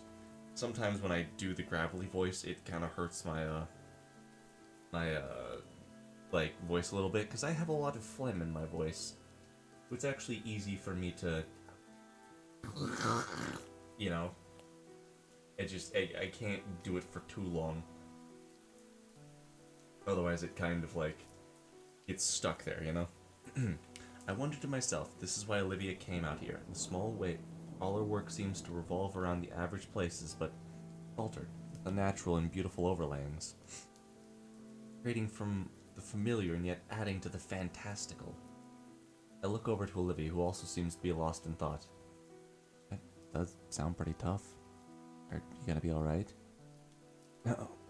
Honestly, that's only the start of it, but I don't want to. No, you wanted to know, right? want to tell someone, anyone. Right now it's just Ikadon, but I'm sure he's sick of it. Alright. This crap even affects my family. Say that, Lee. You don't think they are? They aren't, though. I can't change that. She sighs. You're right, I should be a bit more grateful to them. But at the same time, it's like I know all too fucking well I could just hang out at the Pains for as long as I need to after graduation. They're too nice to not. The arrangement with my actual father could probably last indefinitely. I could just detach from society and leech off everyone around me forever. Still just be pity and guilt. But you saw them at the pool party. They love you. I know, and I hate it. I want to love them back, I just can't. Not now. I've already wasted so much. Who I am to suddenly turn around my last year. I want to just get out of their hair, not waste their time anymore. Otherwise, I'll be the one hurting them, wasting all their patience and kindness for years like I already have. I'd never be in the wrong. Who the fuck wants a free ride through life like that? That's all I have waiting for me. Why am I telling you this? Olivia clutches her throat. Her voice has gotten strained and weak. Hurts to speak at all, but she's just been letting it all out. Hell, what am I doing just watching? I'm an idiot. I rummage through the insides of my backpack again until... here it is. Pulling out a water bottle, I offer it to her. Guys on the ground indifferently, then goes to drink it. The whole bottle is finished in one go, and she drops the growing pile of trash. Thanks. I give a silent nod. She looks off into the distance again, picking up her train of thought. That's why I had to do it. I had to know if really... I had to know if it really was good at something for once. Really, genuinely good. No false praise, no parasocial relations where I'm verbally filleted so everyone else can feel better for it. This hurts, I'm not gonna lie to you, Chief. This is sad. I had to know my art was real, that I could be something for real, that I have a real way out. Ikadon assures me all the time it's good enough. Fuck, why didn't I listen to him? He probably knows everything by now. He usually does. Honestly, taking all this at once is challenging to digest, to say the least. You said you expected to get caught? I wanted to be. Wasn't even sure other people would see it if you caught it fast enough and switched it back thinking it was a bug. And you started getting all the praise out of nowhere. Yeah, I did. Kind of seems sad in retrospect. Huh? Yeah, around then it really settled in how badly I messed up. Tried to get you to notice it by showing me the submission yourself. You just go to the office, get it changed, nobody would get hurt, and end of story. Of course, you still had your own saved. You're always so prepared for anything. He gestures at the crushed water bottle. The weeks go by, you get more praise, I get more nervous. Then today, and Olivia's hands finally fell into her lap, limp and spent. here we are. My turn to say something, I guess. I just don't know how to process all this. It's not like friendships come with instructions. My own thoughts are muddled, pushing me to find some way to comfort the girl before me, yet to comfort her would be to demean her like the people done this past. It's so confusing and frustrating. And frustration and pity haphazardly mix in my stomach. It's nauseating. Pity for the girl before me that has wronged me, but not out of real malice. Frustration at myself because Olivia was right, having unveiled an uglier side of me I wasn't aware of.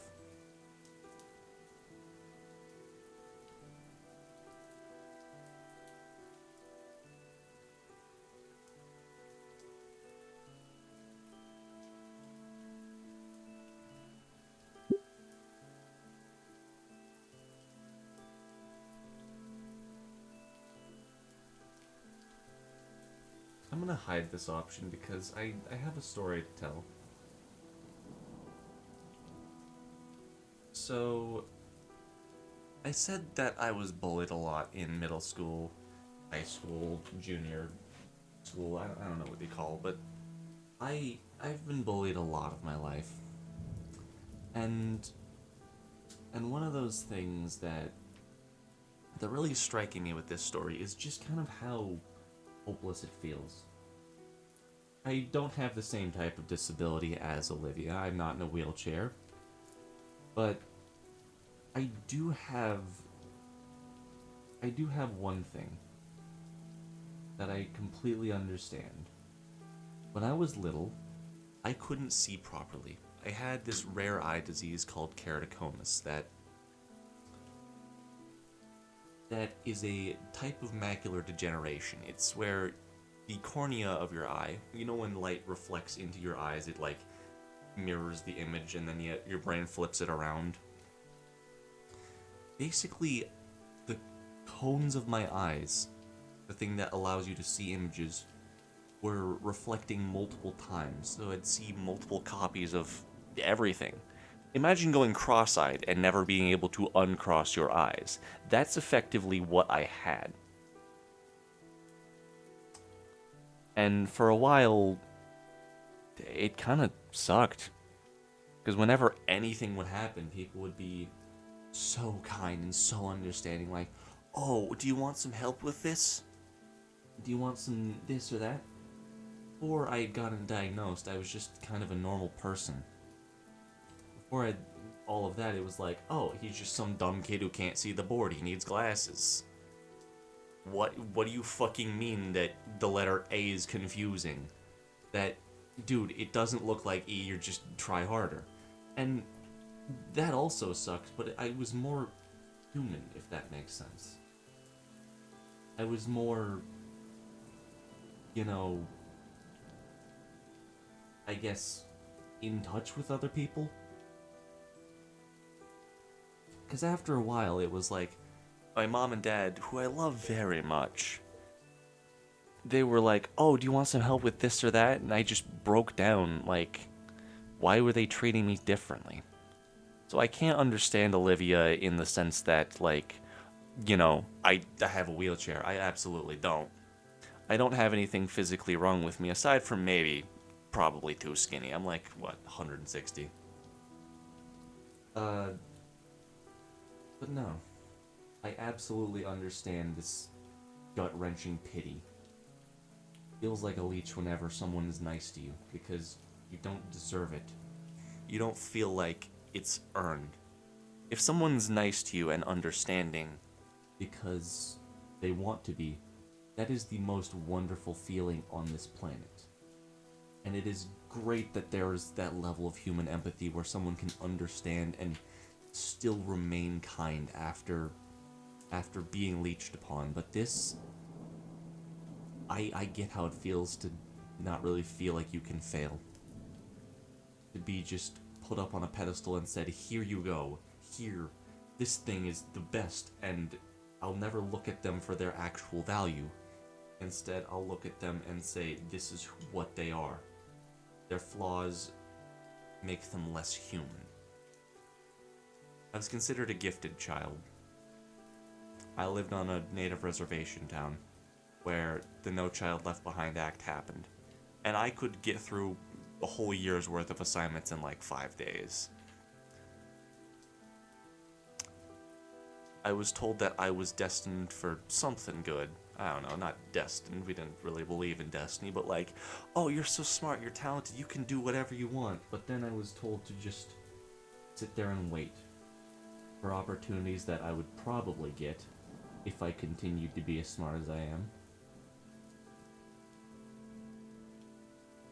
Failure doesn't ever feel like an option because people expect stuff from you. Where it's like, oh, you can do it, you've always done it. I don't exactly know where I'm going with this, but just I completely understand how it feels to not feel like people are looking at you. Feel like they're looking at a culmination of traits or works.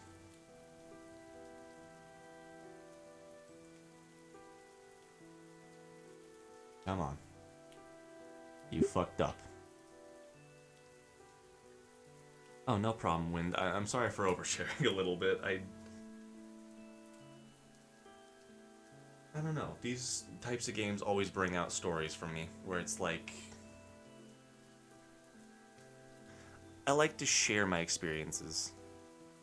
This is gonna sound completely insane. I was talking with one of my friends about this at a Bible study yesterday.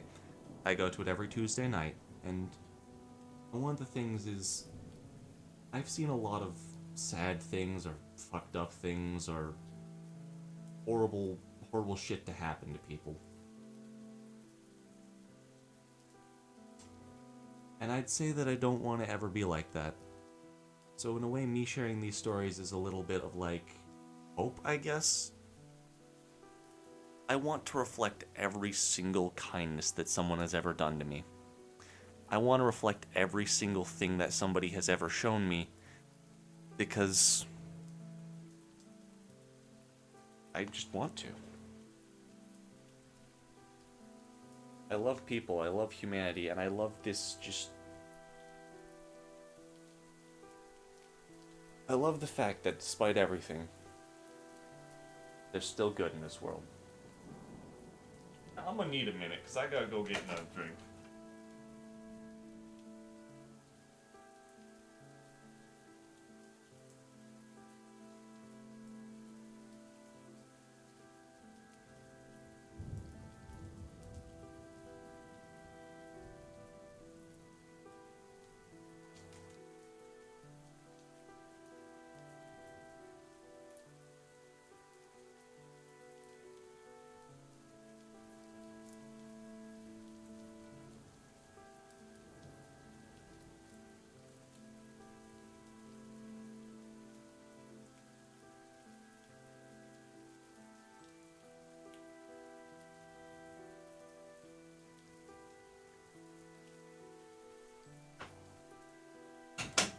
I love the sound of the rain.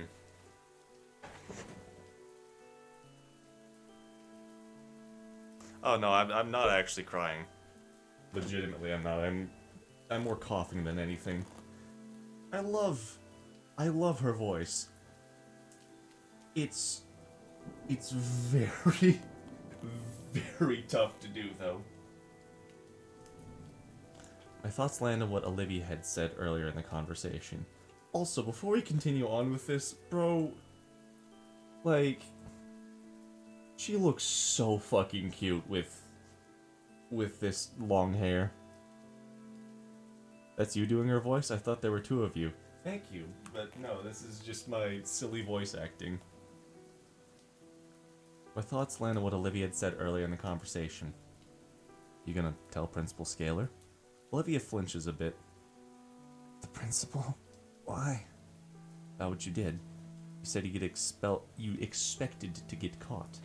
We can't tell them officially anything but that. Olivia shifts uncomfortably in her spot. She looks so cute with, like, this sleek, long hair. Why not? They found out it's all over. Isn't that a bit extreme? Honestly, it'd be the end for you, too. My turn to flinch. Olivia's getting worked up again. New fear starts spiking through her eyes. I don't need to ask. Olivia answers anyways. You didn't talk about it until now, after it's nearly guaranteed to win. With the stakes, it'll look like you were complicit. Worse, like it was your idea. You'd be a fraud. There's that word again. Fraud. No. That word all over my record in senior year when I'm about to have to find a career. Fraud. But even so, isn't it the right thing to do? I can handle it. Don't worry about me.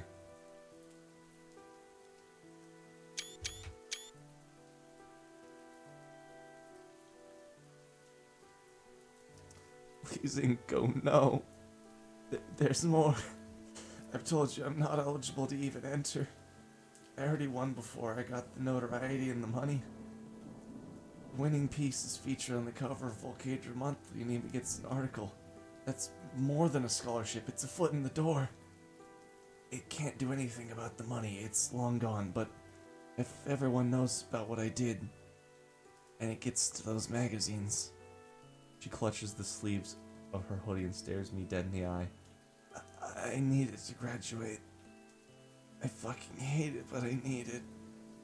It's my only way out. My only way to actually go somewhere. Putting all of your eggs into one basket? There's no other baskets. I can't risk it. I just carried on about why nobody doesn't let me fail, but this, it's serious. They can't know. Please, Inko. I can't lose everything over this mistake. I just can't. I can't. Oh, God, not that. But isn't it? Olivia grabs the sides of my jacket and yanks herself close. The motion tips the umbrella over. It slides a few feet away in the breeze. Makes her almost lose her balance to fall onto me. Her breathing is erratic. Inko, listen to me. Hold on, no. Inko, listen to me. Please, I can't lose this. I can't be doomed to nothing. This is all I have. You can't go to someone about this. I'm begging you. She's tugging me towards the ground, closer to her. My jacket's starting to tear. I can feel her anxiety, how her hands are quivering with fear as they grip tightly at my coat. It's my fault, okay? Not yours. You don't need to make it your problem. Please. Okay. Nobody else has to know. It'll be our secret, okay? Olivia exhales and lets go. At once she slumps down. I have to hold out my arms to stop myself from falling too. Olivia ends up slumped over my lap sideways. You okay? No, I'm really not. The gator girl tries to push herself from my lap. Her attempt only ended up with her twisting on my legs and turning her face and chest upwards. She must be really exhausted, as even her attempt to blow her wet hair from her face is unsuccessful. God damn it. Is this what it's all come to? I got away with it too. Fuck. Just like then. You have the energy to get up? Not yet. Olivia? What's wrong with Ben? How are you like him? She exhales hard. Ben. It's all his fault. All of it. If not for him, I wouldn't be like this thing. Some worthless heap, unable to do anything. With nothing. No one. None of this would have happened. Sounds like something I shouldn't be prying into. You don't need to tell me. Yeah, I don't. But I did this to you, I should be honest. Can you get off my legs first? I'm starting to lose feeling. You too? Oh no, I don't know how it feels. Such a pain not feeling your damn legs, Inko. Fine, can you help me up at least? I take Olivia's shoulder and help her back into her sitting position by me. She just leans back against my shoulder. Sorry, been a long day. I guess it's fine for now. Where do I start? That Ben. Do you need more water, sister? 'Cause like... Oh, can your wheelchair be in the rain for this long? I don't even remember how we became friends. We definitely hung out a lot in my last year of middle school. He didn't care that I was in the chair, didn't treat me any different. He was cool. What's the issue then? Olivia bops my chin with her skull. Let me finish, numbnuts. He was cool. But in freshman year, back then Ben was only in student council as secretary. I was looking forward to that yearly art show. Worked all summer for the perfect piece, Dreamscape. Disdain was heavy in her tone as she said its name. Worked all summer for the perfect piece, Dreamscape. It won? It wasn't supposed to. Once again, her eyes were teary, through rage this time. My mouth clicked shut as she glared at me. Her eyes closed and her tone was once again sorrowful. Ben started advertising himself as my friend like he was part of his own personality. The sigh that escaped her carries years of repressed anger. Even his friends started doing it too, like being around me was an act of charity that made them better. He eventually told me straight up, I'll give him that. Her voice shifted again, but this time instead of a voice to lampoon someone, it was with an eerie facsimile to Ben. I'm universally down in my luck. Not even a week later, people started walking up to give praise to my submission. It was the first time in a while I'd gotten a compliment for my work. I thought my submission was going to win. It was exciting. Until Damien showed me an article in the school newsletter written by a certain student council secretary. Half of it was basic crap about the art submission. The other half was about me. Ben had written the longest segment about the talented poor girl in the wheelchair and practically worshipped me for my determination. Surprise, surprise, he wins by a landslide. Even when my piece won, all I could remember was that feeling of just being handed a victory. All summer, all that effort, just overshadowed for what safety net I didn't earn. He really thought I was going to thank him. That's the worst part, honestly. As if after using me as a stepping stone to climb the social ladder. I couldn't take it. I told him to get out of my life. He just gave me this look. I'll never forget it. Confusion. Like I was an alien for being upset. But what he said, this is your only chance of succeeding out there. I wanted to just give it all up. But by then, the money, the exposure's fucking safety net, I just took it. He was right. He was right and I hate it. I really, really fucking hate it. So that's what happened. I figured that what happened between them was something intense, but geesh. After that, I just couldn't. I shut everything out. Everyone out. Everyone was fake. Everyone didn't want to know me. Just what I exist as, even my own family. Hell, it's all his fault, all of it.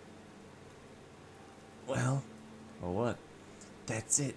That's the truth. Just want to graduate and get away from here, from him. He ruined my life. Because of him, I'm not Olivia. I'm Olivia. Oh crap. Hold on. I accidentally scrolled. Because of him, I'm not Olivia. I'm Olivia, the poor, sad cripple. The title is forever fixed to my name. Come on, that's not true. You're right, it's not. You're Olivia. I scroll wheeled accidentally and couldn't remember which way was continue the text. Because scroll wheel is go back dialogue. You're Olivia. No, that's also not it.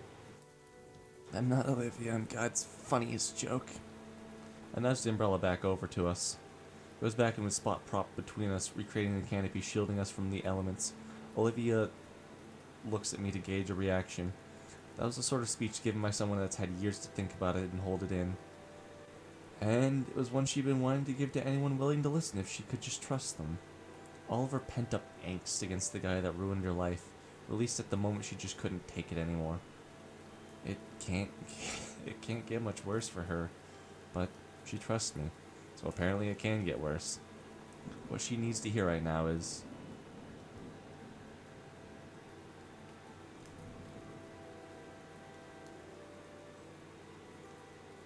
you can still take back the reins of your life, and your own mistakes. I take my sunglasses off and lean forward, placing a hand on her shoulder.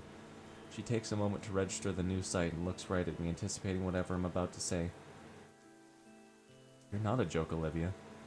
Appreciate you trying and all, but it doesn't matter, the damage has been done. All that shit is what made me into a nihilist. Wouldn't say you're a nihilist. Plus, I don't think that's what that word means. You still enjoy some things. Got a better word? There you go. That's beside the point. Ben did something horrible. He didn't take your agency. You saying I ruined my own life? Is that it? Annoyance bubbles up within me as she argues back. She wanted to get caught in the act, yet Olivia looks at me as if I just spat in her face. What the hell are you getting at, Inko? What am I getting at? The fact that you can't keep using Ben's shitty choices as a crutch. Her breath catches. You need to take responsibility for your own life, who you are and what you want to be. My words catch her off guard, and they keep coming, unbidden now. You say you're a nihilist, yet you draw these amazing plays to reflect these realistic fantasy worlds. You say that no one wants to know you for you, but you know you have the pains, Edekin, Liz, me. Can you really blame any of that on Ben? Even the art contest, Ben didn't yank some evil string of fate and make you swap out the submission. You made yourself do it. I know it's hard. I have trouble with this too, but please, for all of us, take some damn responsibility for your feelings, Olivia. Oh, shit. Damn it, mouth. My tirade has left Olivia staring at me, mouth hung open, aghast at what I had said. I hiss in realization and try to backtrack. Sorry, Fuck you! Hold on, that's not her voice. Sorry, but fuck you! Stopping completely, Olivia's head raises from my shoulder and she glares at me. Her eyes are heartbroken. They're enraged. They're looking for something to lash out at. But they're trusting? Fuck you for being right. I know all of that. Damn it. You're the second to say it. Her eyes water and her head returns to my shoulder. Damn it all, Inko. I'm stunned as she pressed her face further against me, even using her arms to tuck her legs closer. You're naked and fine. You're right, but how do I start? I have no idea what I should do. Her voice sounds so weak, but there's a conviction hidden within it. Honestly, she should just mauled me for what I said. It's what she wants. I can do this. Well? What do you think is wrong right now? You have to be more specific. Alright. What about Damien and his family? She hums in thought. And then there's Liz too. All of them would probably like to hear your thoughts. Yeah. What would I say though? Whatever you're feeling. Hell, just being more open in general would be something. I can feel her frowning, but also nodding against my shoulder. Fine. What else? Mr. Edekun? She scoffs. He probably already knows what you're thinking. He reads me like a book. He'd probably like to hear you say it, though. Yeah, he would. And me too. You got your turn. You told me just now, but I'd like to hear more about you, dumbass. You're my friend. Alright. Starting now. I can feel her rumbling growl before she sighs. I'm sorry, Inko, for all the shit I've put you through since you got here. For being a shitty friend. For you having to put up with me. I chose to be your friend, dumbass. Don't apologize for that. Olivia looks up at me through the corner of her eye. Ben can't take your agency, and you can't take mine. I'm choosing this. Heh. You're silly. Her words were strained, and not from a lack of water. The regret in her voice was raw, along with the honesty. Thanks. I forgive you. Once again, silence. I fumble with my sunglasses, debating whether I should bother with them given the rain. Creative liberties with dialogue. Look, I'm gonna play Inko kind of as me, but also kind of as Inko himself. I think it makes it more organic, makes it more loving. Because I do love this story. The story is great. I fumble with my sunglasses, debating whether I should bother with them given the rain. Might as well, they are prescription after all. That's why you wear them! You...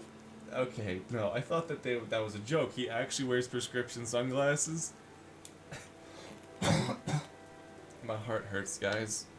Everything hurts. This is sad. Gotta keep going, though. We just lay back, listening to the patter of rain against our little tent. Just her and I, secluded from the world that's done so much to crush her. She is really leaning against me. I crane my neck so that I can take a look at her. She looks so at peace now, even with the smeared mascara and wet hair. Honestly, I think it's cute. I am starting to lose feeling in my arm, though. Watching her like this is... Is that a snore? I guess she'd be pretty tired. It's been a long day for both of us. Even if it's only 4th period. Did I do alright? Things turned out pretty okay, but I'm anxious. The best I can do is be there for her.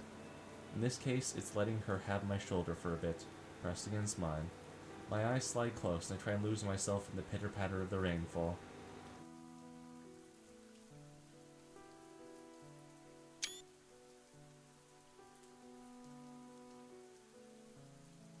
Olivia, I think you are great. And sister, you're a wonderful person. My arm has gone numb, and I'd like to keep it. You can be a cripple with your legs. I don't want you to cripple my arm, please. Eh? Oh. Oh my god. Olivia jerks herself up and starts coughing into her fist.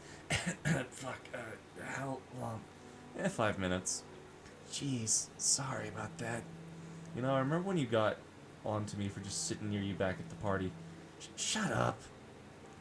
Looks like you're improving a bit. Olivia bonks the umbrella, making it splash a bit onto me. Hey. Anyways, Olivia stretches her arms. Things go quiet again. Olivia finally breaks the silence, though. I know you say you forgive me and all, but I still feel like shit for putting you through this. Now everyone's going to expect you to be skilled at painting. They'll call you a fraud. Yeah, I was trying not to think about that. Damn it. Olivia rests her arms over her knees, and I'm surprised she manages to bury her long snout in them. An idea hits me. Hey, what have you taught me? Olivia raises her head from her arms. Taught you? Painting. Like, for real. It's like you say, I have expectations to fulfill. Would you teach me how to paint like you do? What? Tell you what, I'll forgive you if you teach me. You already said that. Olivia looks down in contemplation. Alright, fine. I'll teach you how to paint. You should know I'm a lousy teacher. You've seen my work in class. I'm a lousy student. I do think that'll work out, though. I got a feeling. Hey, don't make it weird. Yes, Professor Halford. Stop making it weird. I chuckle as I playfully shove by her. After everything was said and done, things became quiet. Beneath the solace of my umbrella, we relaxed together.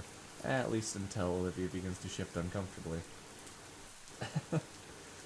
I sit and watch as she takes her calves and shifts them side to side with one hand. Her tail comes around and presses into the paper-filled floor before her, keeping her upright as she starts to lean forward. Finally, with the strength of her tail in one arm, Olivia lifts her hips from the floor and swings her shins fully beneath her. She smiles as she kneels over me. You just gonna sit there? I guess I'm gawking stupidly. But it's just fascinating seeing the girl maneuver herself in these odd yet well-practiced ways. I'm actually kind of jealous. I wish I had a tail to do some of the things she could. Inco. I've played Arc Knights for like 5 events. Thick tails or thin tails? This is vitally important. Thick or thin tails?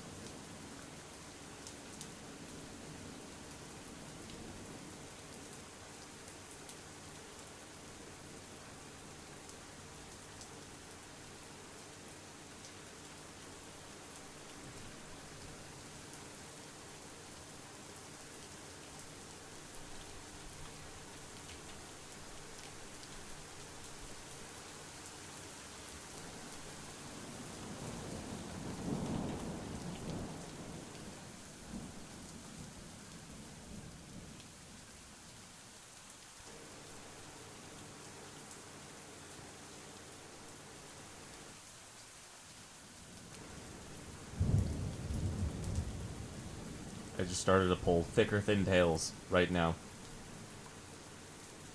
Put it in the poll. I don't do these ever.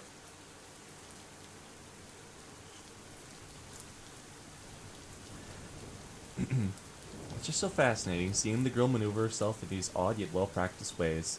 I'm kind of jealous, actually. I wish I had the tail to do some of the things that she does. This is so cute. This game, man, this game. I pressed my hands down on the floor and pushed myself up. I don't know why I had thought to stand, but instead I shifted myself to a kneeling position too. We're face to face now. It's it. That's the title. That's the title. I hugged the gator. I did it. Alright, stream's over. Goodbye. No. No. It would be really funny if I actually did that, though. Imagine I just... Stream's over.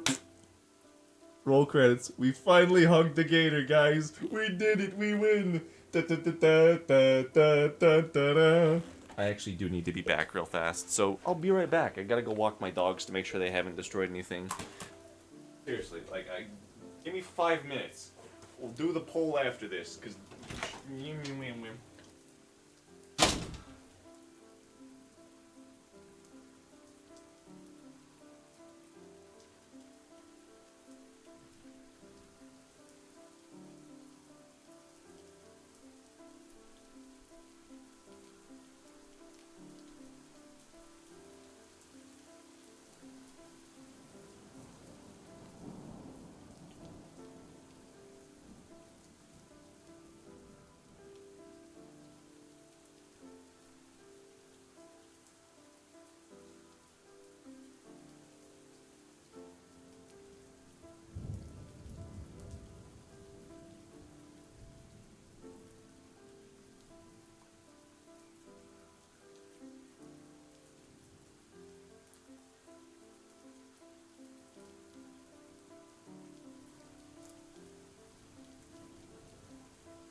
Hello, I'm back, and guess what? It's starting to rain here in the real life, as well as in the fictional world.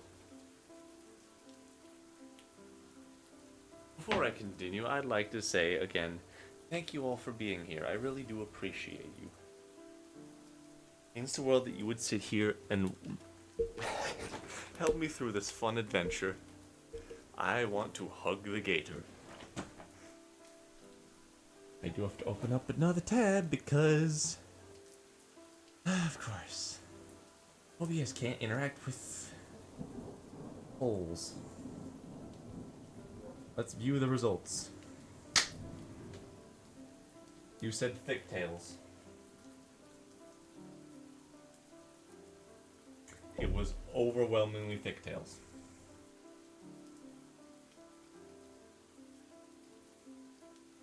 Five to nothing. Okay. Now that they're all thoroughly waterlogged, let's get back to the dialogue. For a split second, I feared the worst as Olivia drew me into a hug.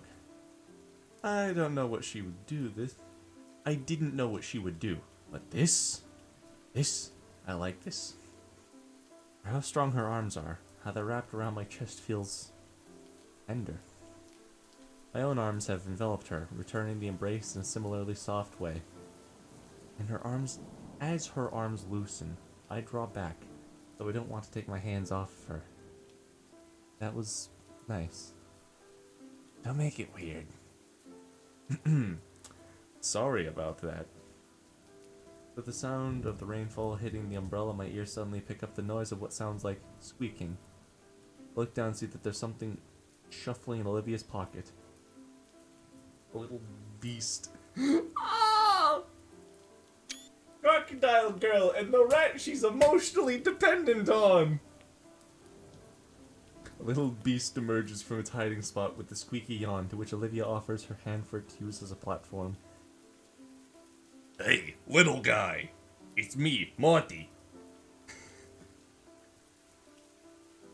Hey, little guy. Nearly forgot about you. Have a nice nap? That's a rat. Oh, right. You two haven't met. And this is Guts. Oh.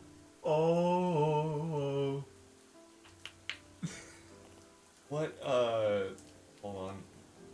What was Guts' theme? It was like, 9. What was it again? Which fits so well with the rainfall right now. Sorry, I'm a huge Berserk nerd. I read it and I'm like, wow, haha. This is definitely for me. Put your glasses on. Put your glasses on. Put your glasses on. Oh, right. You two haven't met each other. Inko, this is Guts. Guts, meet Inko. Hi, Guts. I awkwardly wave at the apprehensive-looking rodent. Olivia lifts Guts on her shoulder gracefully, like her hand is like an elevator for him. I see this. Okay, I really need to put my glasses on. Because I'm looking at this and I just see Muscle Man right here. You know who else wants to hug the gator? My mom! Okay, let's get back to more serious. Olivia lifts Guts to her shoulder gracefully, like her hand is an elevator for him. Stop appearing. I hate that my Steam thing... Does anyone know how to turn the Steam stuff off? Because I actually don't know. You brought him to school? Well, yeah, I just really needed him today since, you know, all that crap that's happened. I knew a girl in high school. We dated for a while. She had a pet rat. I know exactly the type of woman this woman is. She gives Guts a few scritches under the chin. I bring him sometimes when things get rough. Nobody noticed? You haven't? Touché. Anakin did once. He just told me to not let him run around the school, otherwise it'd be considered a health hazard. Da, da, da, da, da, da. I'm sure he'll understand that we're late. We should probably get back to class. Here, hold this. I give Olivia the umbrella so she and the rat can stay dry while I go fetch the wheelchair. By now, it settled some into the mud. This wheelchair had definitely seen better days. After dusting off the dirt and pooling water the best I can, I make my way back. Thanks, she offers the umbrella back, but I make sure to hold it above her. I keep the wheelchair steady with one hand as Olivia climbs into the seat using her tail to help herself up. Screenshot sound. By God, she's so cute. We stand in the rain in silence for a moment, only sharing content glances. So what do we do about the contest now? That is a good question. Ben was there when I saw my name on the painting. He already went to tell someone. Like you said, no harm, no foul. What about your own submission? I ruined it. I scratched the back of my head. I wouldn't have won anyways, it's just a picture. Oh, thought it was pretty okay. Hearing those words from Olivia sends a strange flash of heat to my face. It's not unpleasant, but...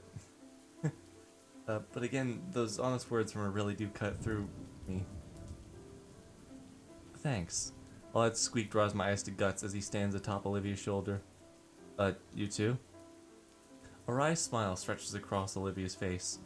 I think it means Guts is actually saying so. Hey! Cut him some slack, Guts. Inko didn't have any time to make anything for the contest. He's got some high standards. Yeah, that's why I've gotten so good. The sheer absurdity of it. Oh, you rat bastard! My paintings are great! She then beats him up, using her tail. I don't know which of us broke first, but our laughter fills the air, heard only by us as the rainfall cuts off all other noise. So, what now? I don't know. I don't want to go yet. Still pretty worn out. Worn out? Smile across my face as the wicked idea comes to mind. Well, too bad. What? I walk around behind Olivia, grinning like a mad idiot.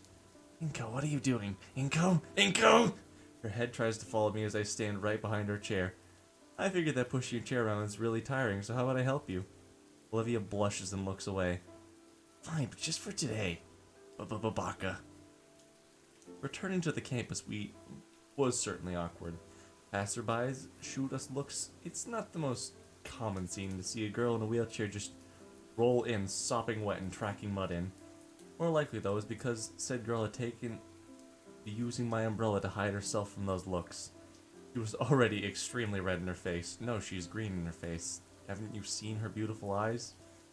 It was a conundrum. Drop the umbrella and let people see her, or keep it up and draw more attention. I shall name it the Nito theorem. That's pretty neato. She would kill me, though, if I ever attempt to publish it. By making her way back to Olivia's current class, she simply shook her still concealed head. I didn't really have much of a choice. From all that I knew, the girl... I didn't really have much of a choice. From all that I knew of the girl, her last classes were all on the upper levels, and she was in possession of the elevator key. And I was in possession of the weakest knees here in St. Hammond, at least according to Coach Sully. So I wheeled her to my current photography class. On the way over, she kept bending her head back to peek at me, like she's making sure I'm still there. Knocking on his closed door, the pterosaur professor didn't even bat an eye at the poorly hidden girl. He simply stepped aside to let us through. Ben was looking our way, but chose to pay him no mind. I chose to pay him no mind. After everything I heard, Olivia didn't even Ben was looking our way, but I chose to pay him no mind. After everything I had heard, Olivia didn't even register he was here. She simply rolled herself to the back of the classroom and through a door into what I always guessed was Ikeden's supply closet. You know what? I'm an idiot. It's a dark room, isn't it? The stares of my other classmates abated thankfully as our teacher continued the lecture. Taking my own seat, I focused on Ikeden. I don't know. I focused on I don't know. As much as I could, at least. My muddled thoughts kept me distracted the whole period. Just before the bell rings, I don't know stares me dead in the eyes. He points a stern finger directly at me, then at the floor to signal, "You stay." I'm fucked, aren't I? Once everyone else had left, he closed the class door and locks it. So, care to explain? Explain, sir? He opens the door to the back and signals Olivia to come out. The mud, the drenched clothes, the declaration of sanctuary? Oh wait, no, that's not internal. The mud, the drenched clothes, the declaration of sanctuary? I was having a bad day. She's looking a bit better, still drained, but she's not shivering. Her rat sits on her lap, and I don't know, extends a finger down to scratch under its chin. I can see that. He takes a seat against a nearby desk and waves a hand for Olivia to go on. When she doesn't, he shifts his hand to me. I look between the two of them. Mr. I don't know, expectantly, and Olivia's pleading eyes. Ultimately, I shake my head in the negative. I just helped Olivia get out of the rain. Of course. He slouches further atop the desk. Can I tell you some other time? Certainly. Whatever it was, it looks like you've recovered fairly well.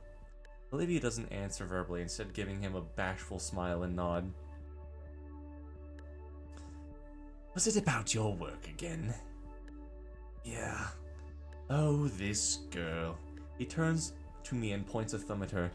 You know, the work she's so concerned about absolutely wrecks the grading curve in my class. For the sake of other students, I had to put a limit on extra credit assignments. Really? Yeah, never before would I ever consider such a restraint. Why punish someone for working too hard, I would think to myself.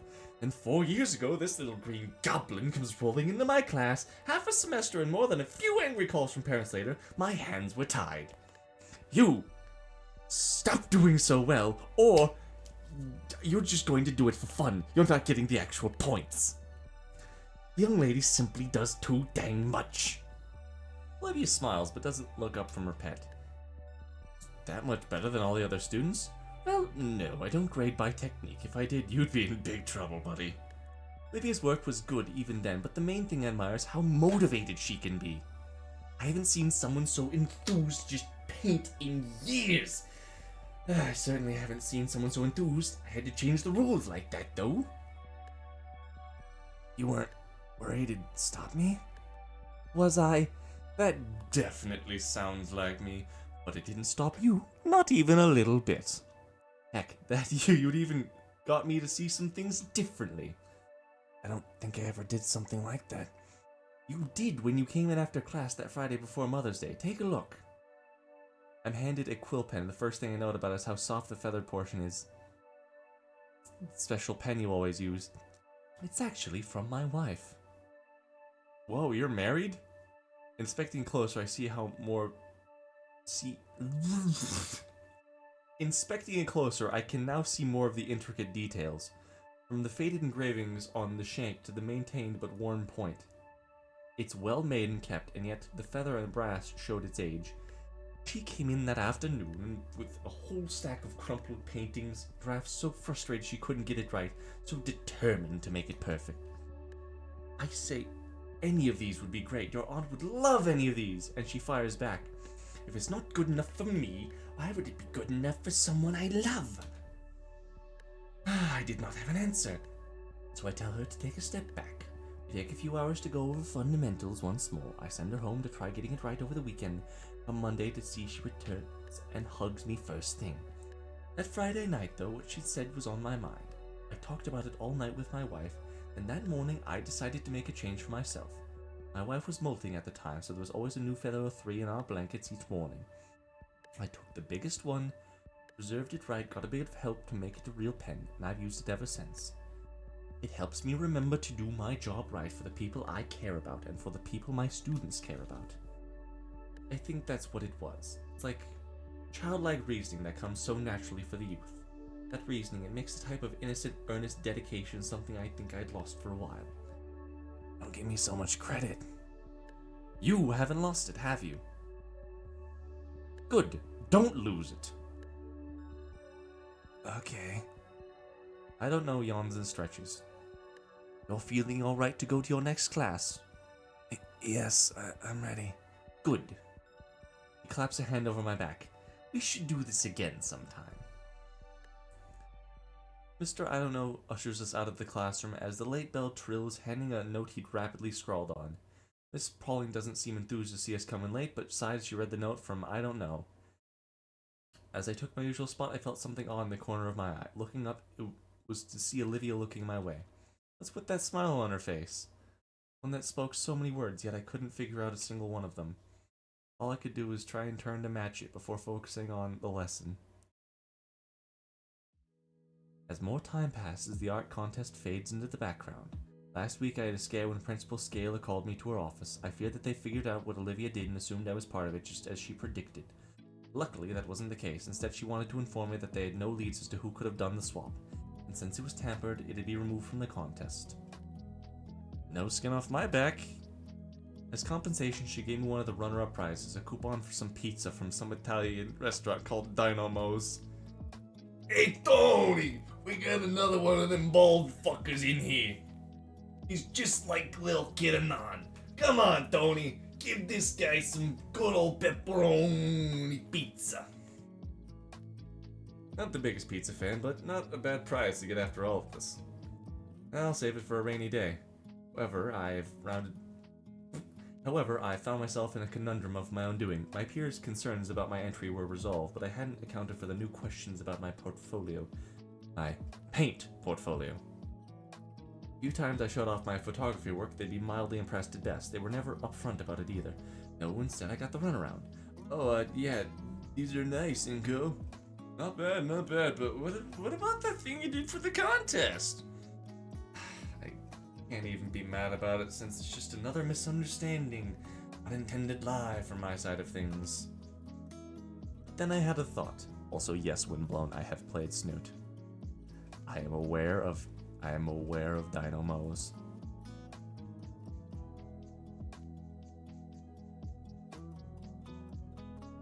I was actually going to do a mod with some of my friends. Okay, story time. When I first played Snoot game, it was like record-breaking high for how many people actually watched the stream, and it was pretty good. I really liked it. Turns out, though, that I joined a server full of, let's call them interesting people. I didn't really resonate with them, mostly because I was in a very bad mental spot right there at the time, and Snoot game didn't much help with that. It actually made it worse to the point where I started to fix myself a little bit. But point of this all being is that we were originally going to make a mod for Snoot game where the father, whose name is Ripley, Nazer, and the T-Rex guy, were all going out fishing. That ended up falling through because drama. But I was gonna do some of the voice acting. I've actually repurposed Ripley's old voice for the teacher, who I cannot remember the name of, but Soldier Monkey TF2. A little bit.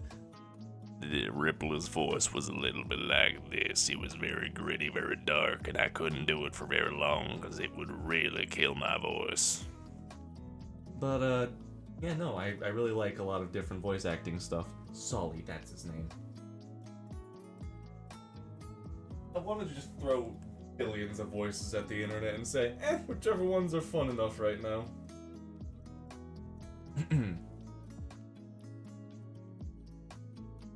I can't even be mad about it since it's just another misunderstanding, an unintended lie from my side of things. Then I had a thought. What if it wasn't a lie? What if I was actually good at painting? After working at it for the past month, no, I cannot unscrew this. The past 3 weeks I've been staying after school making use of one of the club rooms for practice. Ishinko, did you listen to any of the tips I gave you? Using everything I had at my disposal, namely the textbooks from Mr. I don't know, how the tutorials online said I should do it, I stay as late as possible trying to get the same skill level as Olivia. And as I stare at the horrid acrylic monstrosity before me, I can do nothing but weep at my own inadequacies. Well, not actually weep, my prescription sunglasses block those tears, but squinting at the Lovecraftian horror before me, I can maybe see a little progress, drowning out the madness of the excessive paint. Olivia had made good in her promise to teach me around the time I asked Mr. I don't know to borrow the keys to the spare room, and, well, I memorized all of her teachings down to the letter.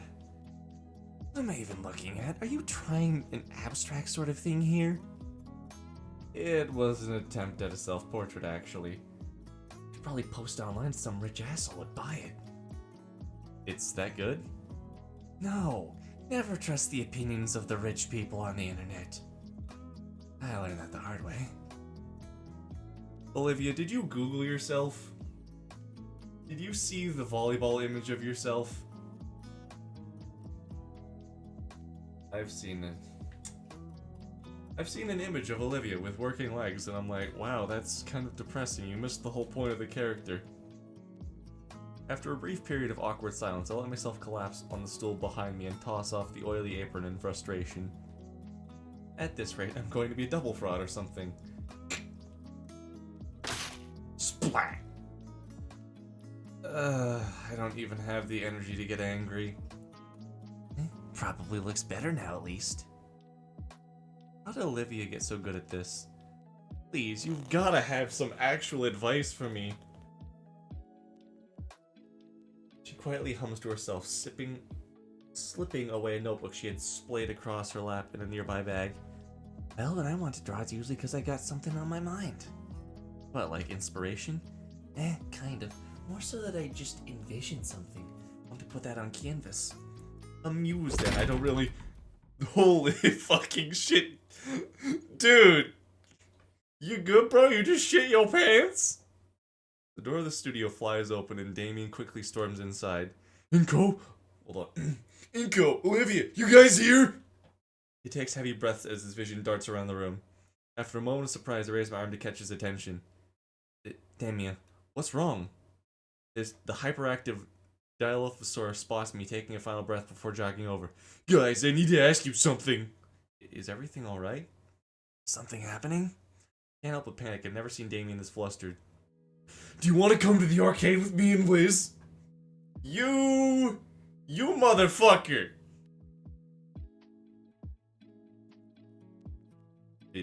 Is that it? Yeah, that's what I said. Wait, when was this decided? I thought something bad had happened. Like you set your underwear on fire again. Nope, just ask you. Liz already had the car prepared and everything. Oh, probably should have expected that, but still. How did you know we were here? I didn't, I just kept opening doors until I found you. I've been at it for a while, actually. Damien's eyes dart to the canvas that lies on the floor next to me. You working on your next masterpiece? Damien Pog. Ooh, painting sideways is probably one of your trade secrets, huh? Olivia hides the snicker with her hand. Don't worry, I won't tell a soul. Yeah, that's right. Don't tell anyone. Lean down, pick up the canvas and place it upright, deciding to remove the ugly painting and place it in the corner of the room to dry. Anyway, how about it? To the arcade? The olive baryonyx fidgets, her brow lowered in contemplation as she considers the question. The arcade. It's not like I had any other plans today. Sure, why not? Damien is like pure of heart, dumb of ass. He's such a guy. He's such a dude, honestly.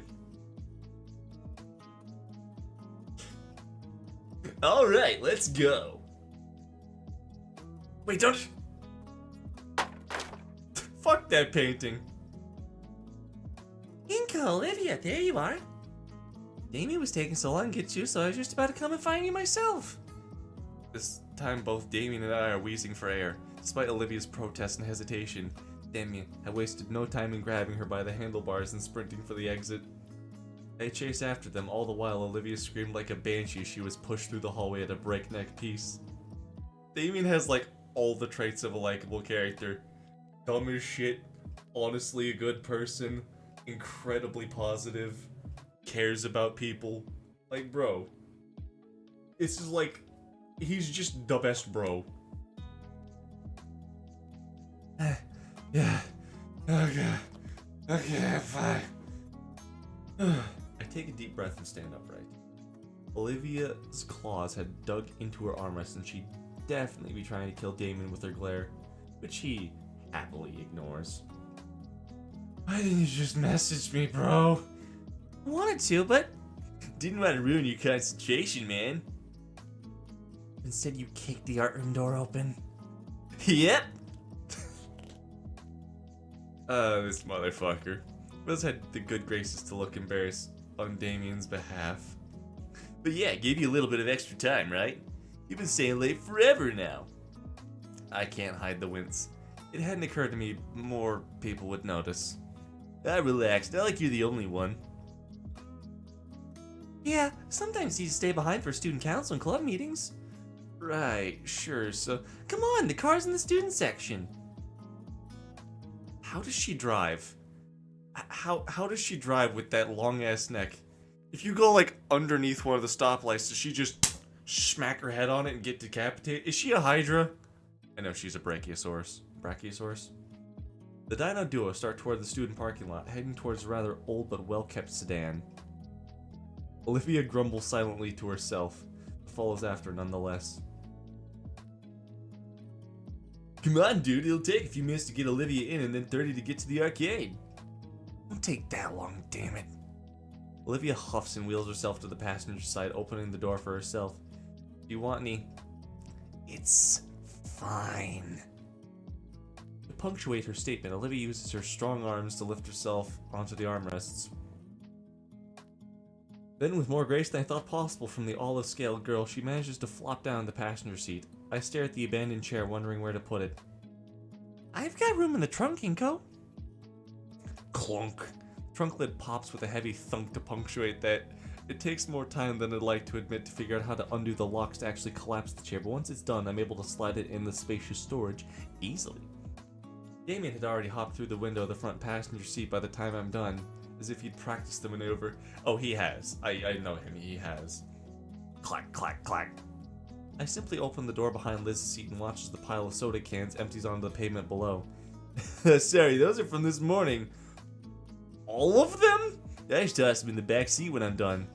Surprised Liz doesn't make you use a bag. I do. Damien pulls out an overflowing plastic bag as if it were a trophy. Why haven't you tossed all those bottles out already? I'm saving them for a project about recycling. Plus, I'm also going to use a couple of them for a sculpture. Saves me the trouble of going out and finding aluminum. I get to drink as much soda as I want. Okay, buddy. I don't really say anything as Damien scoops out the rest of the cans from the floor of the car and puts them in a new bag, which he then stuffs in the car's trunk before giving me and Olivia a thumbs up. Alright, dudes, we're good to go. Look at him! I love this guy. I nod and slink into the semi-clean seat. My hand searches for the buckle of the seatbelt and brushes against something warm and soft. There's a tiny grasp. I can't fucking read. This isn't even chats in the way this time. I just can't read. There's a tiny gasp next to me, and the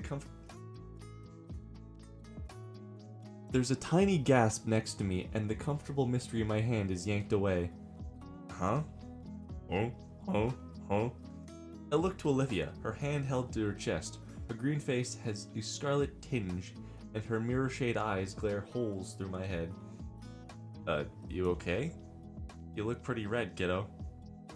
The emerald-scaled girl turns her maw from me. I stifle a mystery chuckle at that. The warmth of my palm fades, however, and leaves my hand feeling lost. Okay, all the safety checks are done.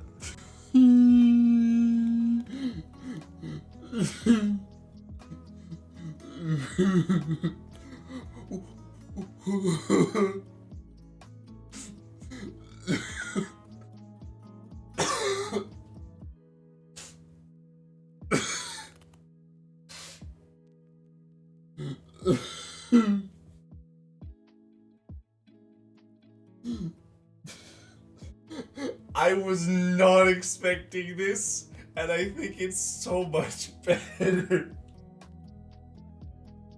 What? Hold on, let me... Dice fell on the floor, hold on. Yeah, I took 6 times... 6 psychic damage. What? What? What? Huh? War?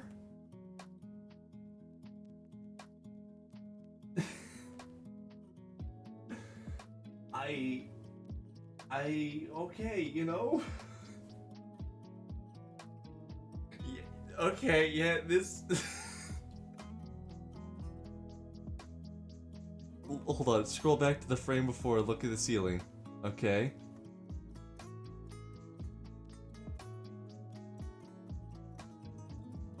I don't see anything.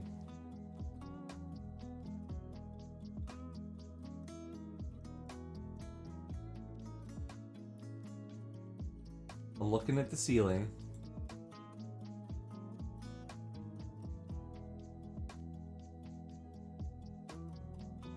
Oh, there's a hook she wraps her neck around. I was like, oh yeah, that's just the mirror. That's just, not the mirror, that's like the sun thing.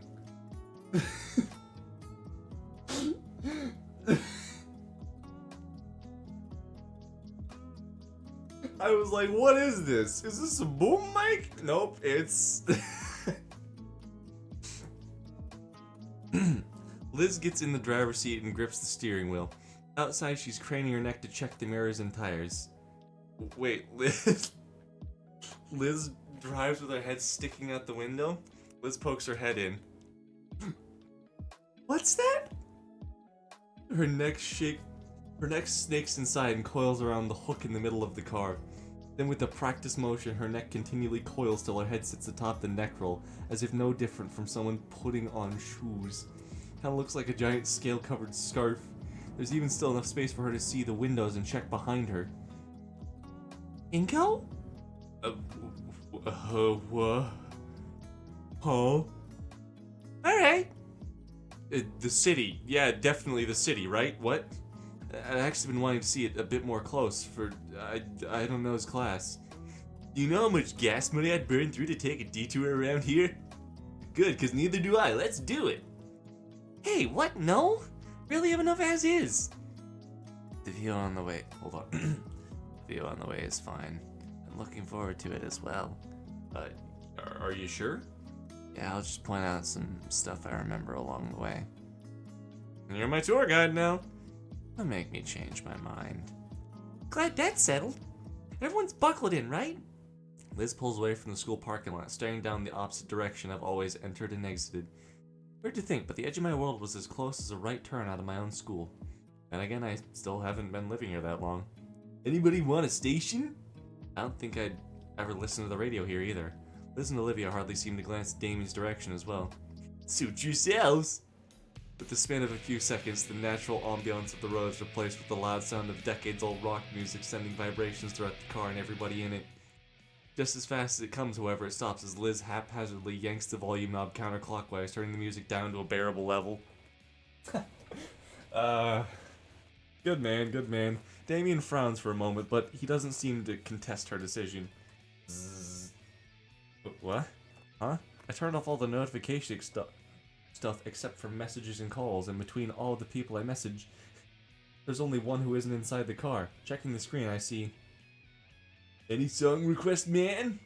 Seriously? I don't know, Damien. Something as long as it isn't twangy country. Cheers, yeah! Wait, you've been texting? How long? It's like the first week of school. The hell, dude? Let me see your phone. You got any games on your phone? I hand it over and open the contact creation page. She taps the first few numbers and pauses, then sheepishly yanks her phone from her coat pocket. Doesn't know her own number? Oh, that's simple. I know my phone number. My phone number is...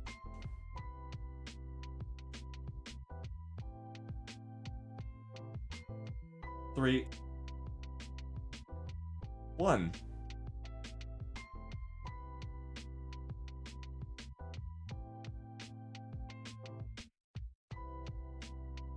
I dare you all to call me.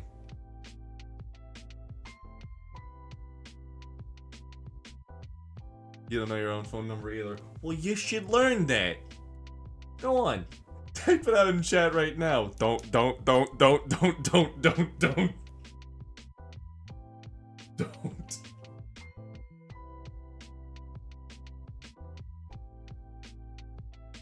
Why, you can't type your number out like that. No, stop it. Don't do that. I know it's a joke. Don't do it.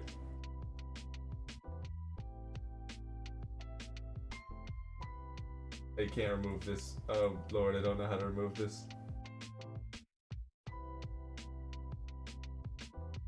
Hold on. How do I don't know if I can remove shit. Hold on.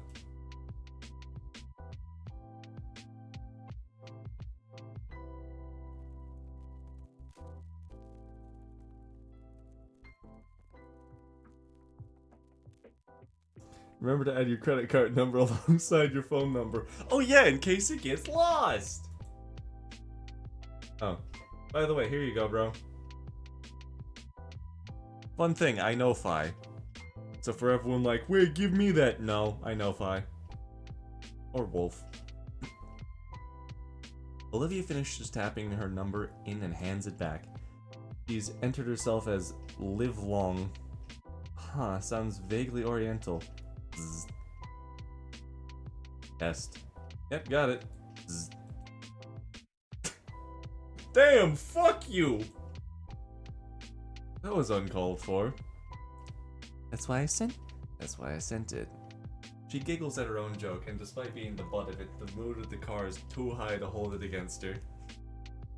Before long, the dense forestry starts giving way to more urban developments.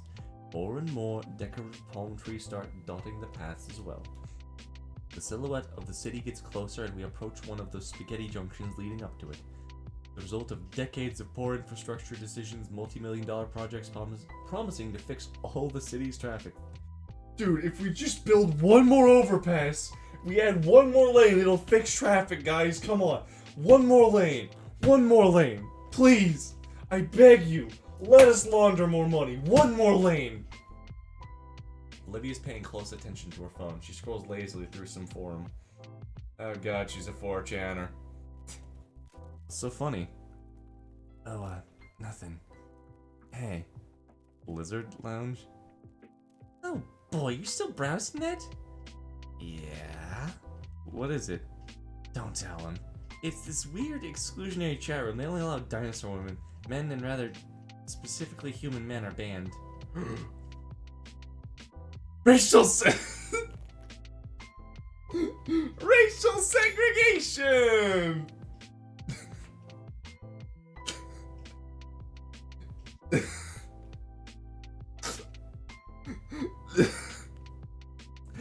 Racial segregation?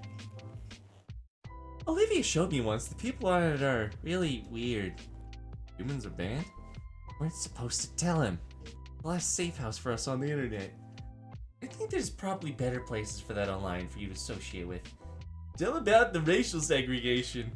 It's not that. It's just how it has to be for our safety. Some dino girl can be doing anything.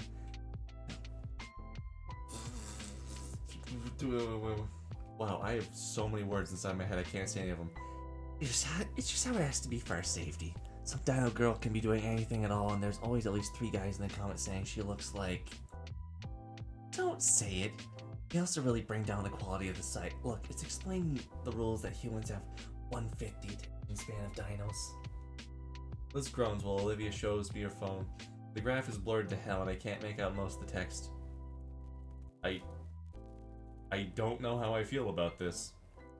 What's not to get, Inko? Think about it. You're in history class. It sucks. You remember, wait a second, I'm a human. I stopped listening. I wish I could do that. According to Lady Hitler here, you can!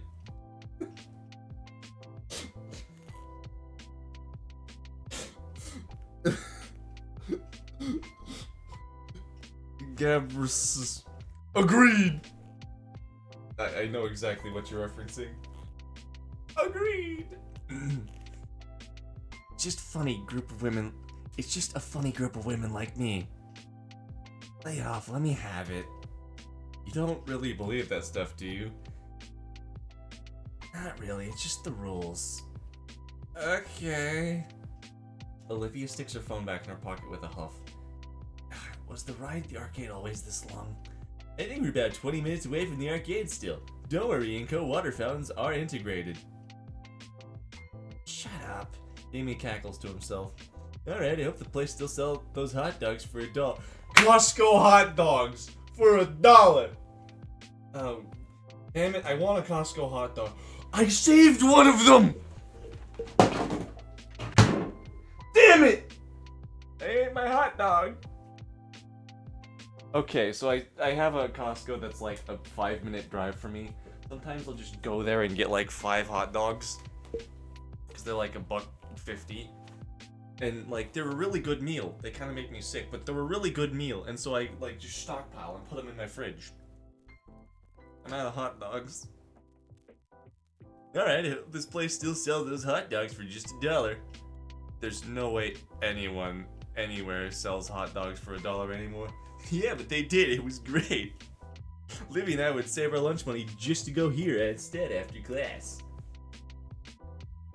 I don't think I'd trust it if it were still that cheap, honestly.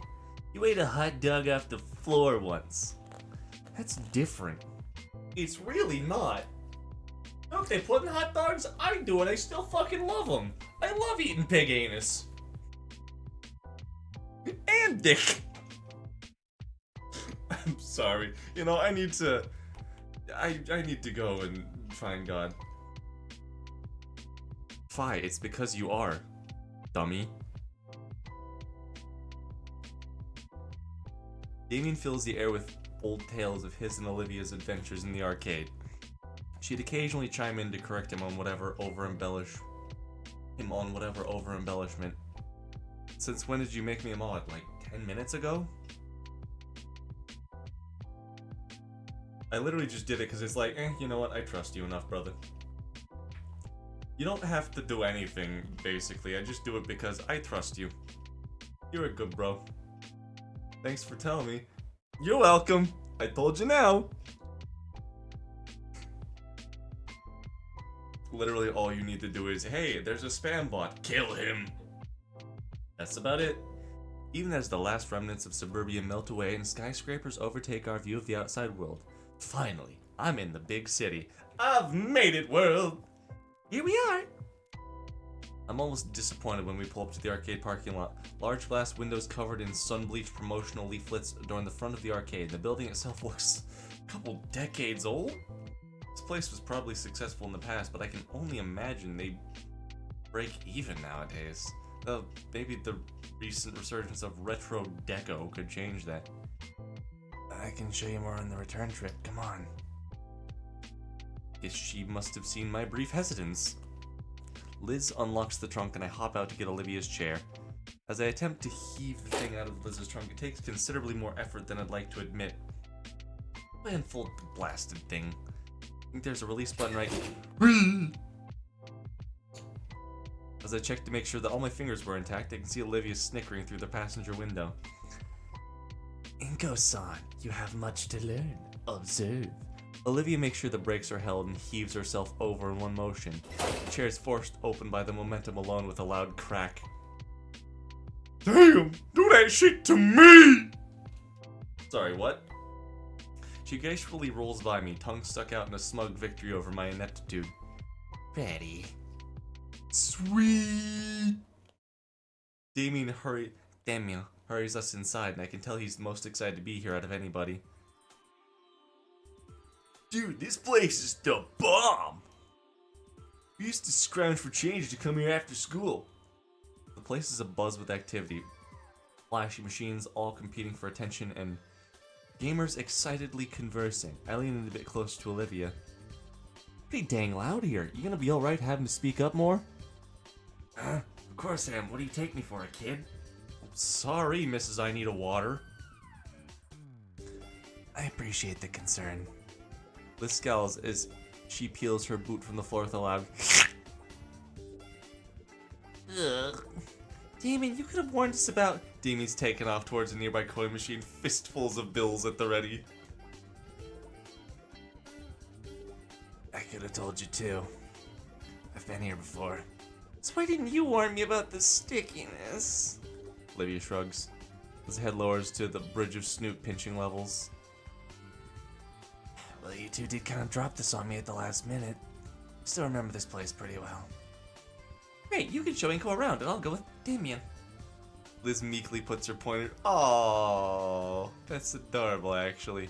Liz meekly puts her pointer fingers together as she looks at the salmon-frilled teen. Those two-player gun thingies look fun to try out. Mean the light gun games? Yeah, those ones. Can't put my finger on it, but something tells me Liz was banking on splitting apart from the start. Though it would give me ample opportunity to have some alone time with Olivia. Just to get to know her more, of course, and nothing else. Yes! I think I broke this one's joystick! Liz sighs heavily through her nose. Seriously, Damien! Oh, come on, it's perfectly even and fair. You sure about this, Liz? We could just stick together. The long-necked Dino looks around the arcade nervously. As much as I want to protest the suggestion, it might be for the best. Liz wants to stick with Damien, probably to make sure he doesn't do more damage. Olivia knows this place as well, so she should know all the best games. We've already been spending time together after school, so why not? Why not go on the date? Tee-hee blushes. Not against the idea, just... Alright, glad you agree. Liz takes this as her cue to leave, and she quickly pulls Damien away deep into the arcade. Meanwhile, Olivia begins to roll ahead, but stops and gives me an annoyed look. Come on already. Alright, as soon as I step closer, Olivia resumes her casual roll down the aisle. Olivia's eyes seem distant as she looks over the various game cabinets in the room. Olivia, why are we in the Dance Revolution places? Lieutenant Olivia, you ain't got no legs. Hold on, give me a second. I'm writing down.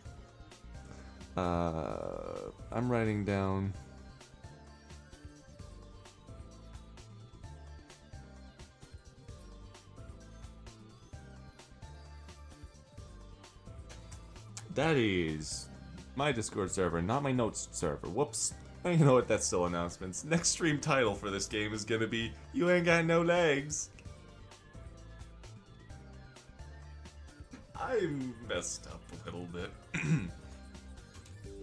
Silver iris dancing to and fro, soft hum resonating from her mouth. I try and follow where her gaze lingers, but she seems so constantly drifting to something every new other moment. What?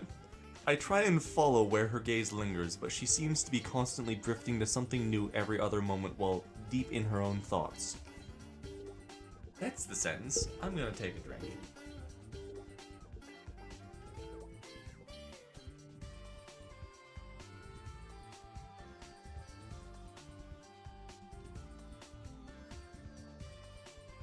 I'm losing my brain. It's all turning to mush.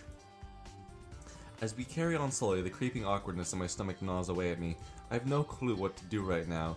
The point of this excursion was to relax. It feels rude to interrupt her, but she definitely knows better than me. Say, Olivia. My voice brings her back to the current moment with a start, her hands maneuvering her chair around to look at me fully. What game should we try first? The baryonyx shrugs her shoulders. Anything. Okay, have one of your favorites. My favorites? Hey, you used to come here all the time. I'm sure you got one that you prefer over the others. The look of surprise from her is quickly hidden by her turning her chair back around. Fine, my favorite, She pushes her wheelchair with purpose towards a particularly large screen in the corner. Looking at it closer, there's a large block connected to it. It's dull multicolored sticks hanging off the sides with wires. Oh, damn it. Huh? I look up at the title above the screen. Ruin Robbers? The more I look at it, the more I see where splotches of fresh paint barely cover poorly done marker graffiti. Livy's pout is so prominent that she glares at the base of the funny-looking block before the screen. They updated it. So it should be better then, right? Her pout breaks, transforming into a depressed frown as her eyes seem to gloss over. Follow her gaze to a metal plate at the base to try and better understand. The machine looks pretty well maintained if you ask me. Oh, wait. They added a foot pedal for the cover action. I test the plate, feeling it sink down, and noticing the video demo on screen changes to a screen with a bunch of ace with numbers next to each instance. This sucks. Livy's hands curl in the fist as she glares at the machine. A twinge runs through my chest when I look back at the frustrated Dino Girl. One aspect of her favorite pastime has been changed in a way that almost robs her of it. The thought strikes a painful chord in my heart, though I know I had zero hand in the game update. All the same, to see the overscaled girl look so morose. I turn my eyes away to my feet, sensation leaving as I do. A flash of brilliance overcomes me as I look at my loafers. I've got an idea. She cuts me off with a growl. I know what you're gonna say. The answer is no. You're willing to give up. So easy because you can't play it. Yes. Olivia's response leaves me a bit floored. Her hateful eyes leer venomously at her former favorite game, but I know my idea will work. Okay. You play then. Haven't you been paying attention? I can't. I'll handle the pedal work. Olivia's words are left hanging as she tries to visualize what I'm saying. Her confused gaze wanders between me and the flat rectangle on the floor. The whole time she looks so goofy I have to withhold a chuckle in fear of her clawing me. She must have realized the thought as she snatches the light gun from my hand, her cheeks becoming a red hue. Fine.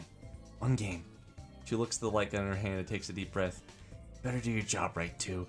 I give Olivia a nod and she wheels herself right next to the arcade machine. Gimme. She reaches out for my hand and goes to take before I can respond. She takes it for a split second and then moves down to grab my wrist instead. Her scales are soft and cool. Why am I thinking about this? Hit the pedal when I squeeze, capiche? I nod in affirmation. Olivia blasts the start button into pieces. Not so tight! Dude, hit the damn pedal! It's like playing with controller lag. Ingo! I'm trying! Holy crap, this is worse than I remember! Hi, it's me, the guy that makes sense here. You can see I put 3 spawning enemies in front of a place you're forced to cross. I came up with this idea while eating a bird! I didn't want to staple... Don't even want to staple my ears to me. Fuck me, damn it, I'm done! This game sucks! I'll play again. She's a bit intense. When Olivia finally releases her grip on my wrist, I feel my blood rushing through the imprint she left. We end up playing 4 or 5 games total. That's probably enough. I'm good to move on. You? Are you sure? I don't want to keep you here all day. Olivia looks over the machine one last time before sliding the plastic gun back in its slot. I'm still a bit disappointed they changed it, but... Thanks. Alright, there's better games to play anyways. Let's go.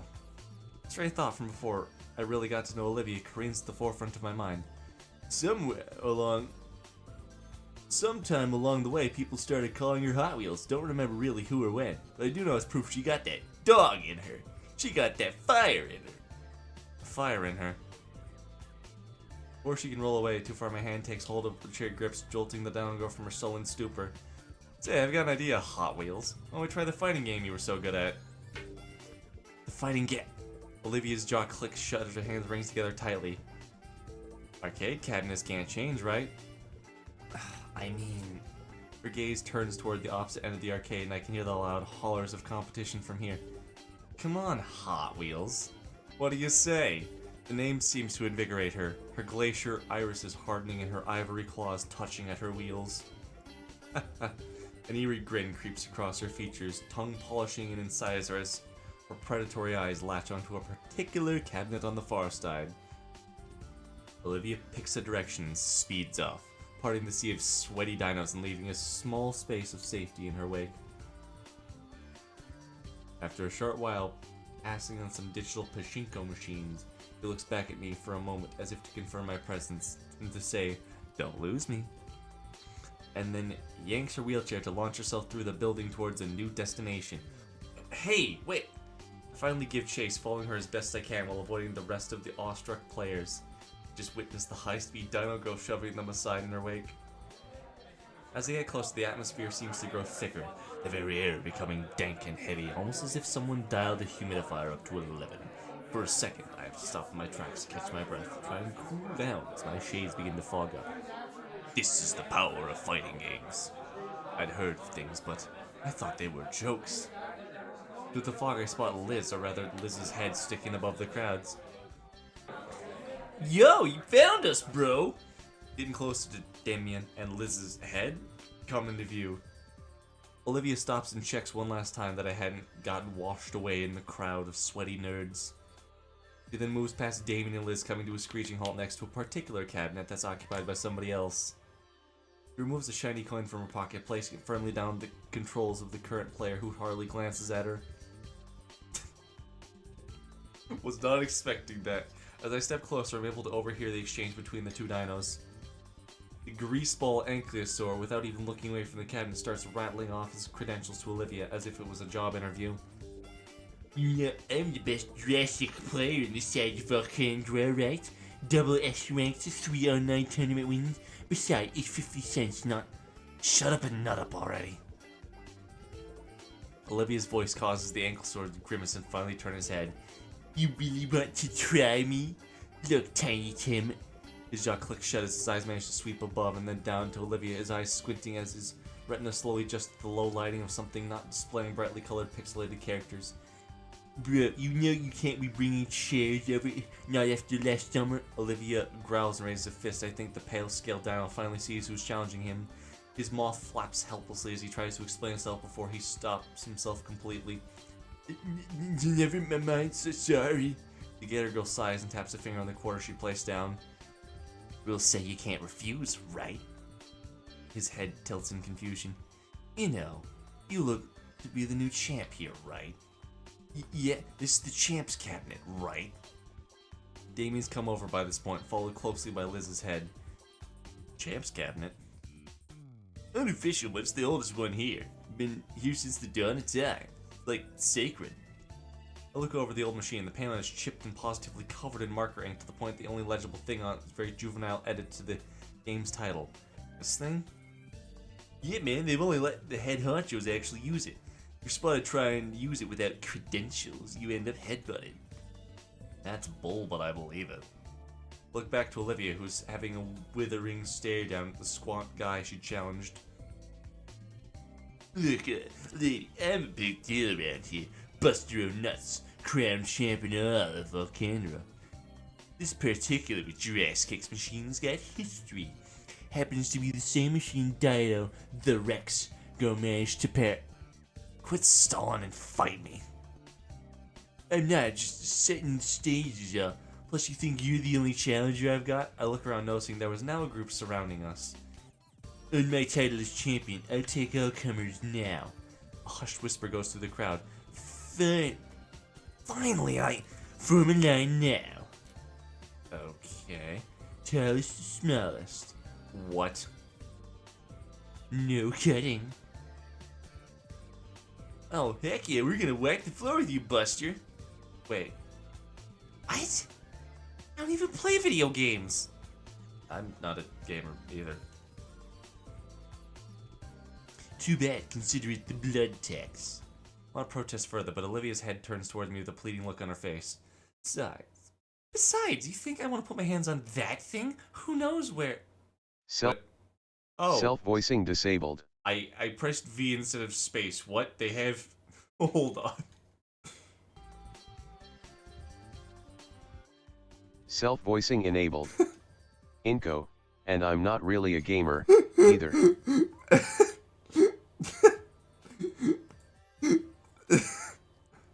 Buster, too bad. Consider it the blood tax. Self-voicing disabled. Oh, this is amazing. I'm sorry. I'm...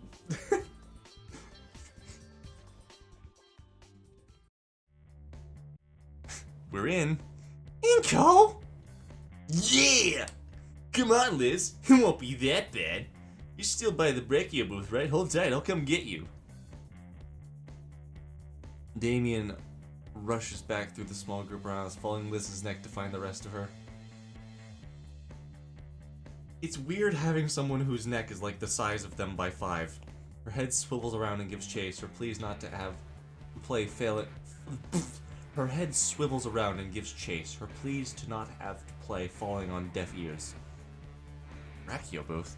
The arcade's claustrophobic, so Brachiosaurus would tend to bump into everything, including each other.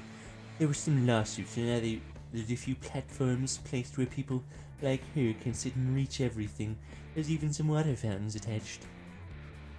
Doesn't stop things from getting tangled when there's multiple... What is something?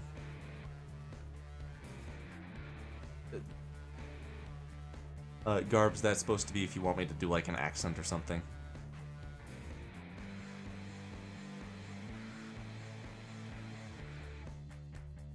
That's supposed to be if you want me to do like an accent or something silly.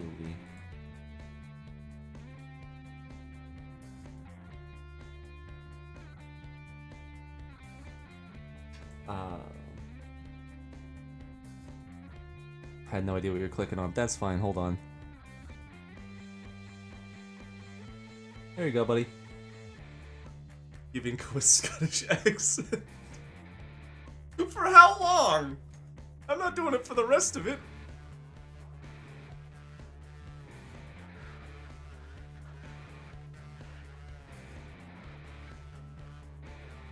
Alright, fine.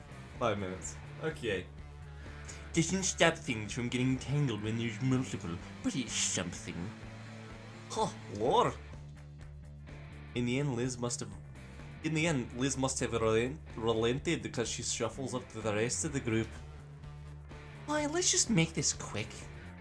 Liz reluctantly, I got to remember to do the Scottish accent. Liz reluctantly steps forward towards the arcade cabinet, a crooked smile forming on the self-proclaimed champion's face. Doesn't take long for Liz to completely lose. The large ankylosaur's hands move like a blur as they dance across the console. The controls hummeling their digital opponent into the ground. Hocus pocus, there's now pizza on your focus. As boastful as he was earlier, he at least proved that his skill to duress kick the screen displaying perfect after only a minute against Liz. It took you a minute to do a fucking perfect? 30 seconds and you'll get it done. That's the skill, bitch boy. Liz crosses her arms and starts heading back towards her old seat in the booth, heading low with a pout. Buster leans his head back against his clasped hands to make sure that it was no big deal. Next victim. Damien struts to the cabinet and jams his hand in his pocket for change. Is there a whole piggy bank in there? It sounded like he was trying to throw coins in a tornado. Haven't seen your group around here before, tourists. Yeah? Oh no, Liv and I used to come here all the time. Life's been tough, you know. We got some friends to come along to this little trip down memory lane. Not in the mood a bit. Ugh. This place hasn't changed much in the years either. Ha! He hoists the quarters high and jams them in the slot. Once more the screen lights up and the character selection music busts in. Buster considers his selection and ultimately chooses the same character. Damien jams the buttons and picks right after. What's with the death glare? Ooh, Damien just picked a counter character. Probably expects all of us to be beginners. Buster does seem to be a bit more tense now. Been a while, so. Been a while since then, though. HKK, what? Her explanation. What is this supposed to be an acronym or? Been a while since then, though. Your explanation. I'm losing myself in the voices! Her explanation is cut short as the words take on a scratchy quality to them. Hey, are you alright, lass? What? I'm fine. I can go and refill your canteen pretty quick. Sure, thanks. He reaches behind her and unhooks her severely dated water bottle from her chain. Why does she have such a dry throat? Is this just because alligator? There's something to look into for Christmas. The Buster guy said there was water by the Brachio booth, although I can't imagine the water here is very good. Christmas? What am I thinking about? I haven't gotten anyone like gift like that before. Focusing, Coat, you're just getting her some water. It's not like you love her, Baka Senpai. I forgot to do the Scottish accent. Whatever. I head deeper into the arcade, looking towards the centre, passing through the aisle lit by game screens. You guys done already? No, just refilling Olivia's bottle. Guess I'm gonna miss Damien's match. Say Liz, the sticker here, what is it? Her head comes in close as the weird brand on the canteen. Oh, that's from some really old show. Like back in the 90s. Why? Just curious is all. Well, I never really asked Olivia about it. Maybe I should after I think really recalling a video essay I watched about it once. Well, I could never really get into older stuff. The animation always looks so choppy. Recapping the bottle, I'll lead Liz's head back to the fighting game section. It's surprising that Damien and Buster are still playing. This time both their hands slamming fiercely on the controls. Crowds even formed around the duo, exchanging low whispers as they watch the old CRT screen. We got Olivia at the front of the crowd close to the cabinet she's able to clearly watch. She's hyper-focused to the point where when I swish the button in front of her face, she just leans over to keep watching. Evil, it... Evil it is then. I hold the canteen above her muzzle and carefully tip it over until a few drops fall on her face. Her tongue laps along her lips and swipes up the nourishing droplets before glaring at me. Hey! Hold on. Hey! Here you go, fresh from the latrine. Har. Takes the bottle. Who's that actually from? That looks like. I have no idea what that looks like it's from. Oh well. She takes the bottle and downs most of it right away before clearing her throat. Thanks. Sorry, I keep forgetting. I'm doing Scottish and then I can't do the gravelly part. Thanks. How's Damien's match going? Well. well. Nope, hold on, losing her voice. well. He's getting too aggressive. He is? Yeah, Buster picked the rushdown characters. Damien picked a zoner to keep Buster at a distance. Problem is, zoners are notorious bad when it comes to footsies. Or even worse with mix-ups, which means that Buster is able to get in Damien's, they're not hurt box. Why would you say get into Damien's area? Gonna get super punished, might even lose a set in a single. Wait a second, I'm human. So Damien has to keep his distance. It's not looking good for me, probably. Oh crap! If Olivia and I watch from the sidelines as over the next few seconds, Buster pulls off an impressive series of movements that crush Damien's character into the ground. Almost like he was waiting for us to get back. Well, so you actually knew how to play?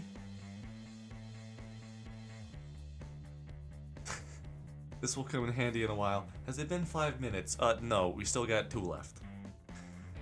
I'm probably going to, as soon as Olivia gets up to, say it was 5 though. I don't actually know when I started. Buster jams an accusing finger my way as though marking me for death. You're next. Damien's expression carries a hint of disappointment as he steps away from the cabinet, but he quickly peps up and reassures his usual jovial self. Fuck, I keep forgetting the accent! I'll nervously step up to the cabinet. A plethora of characters in various fighting poses stare back at me, each with their own promises of victory.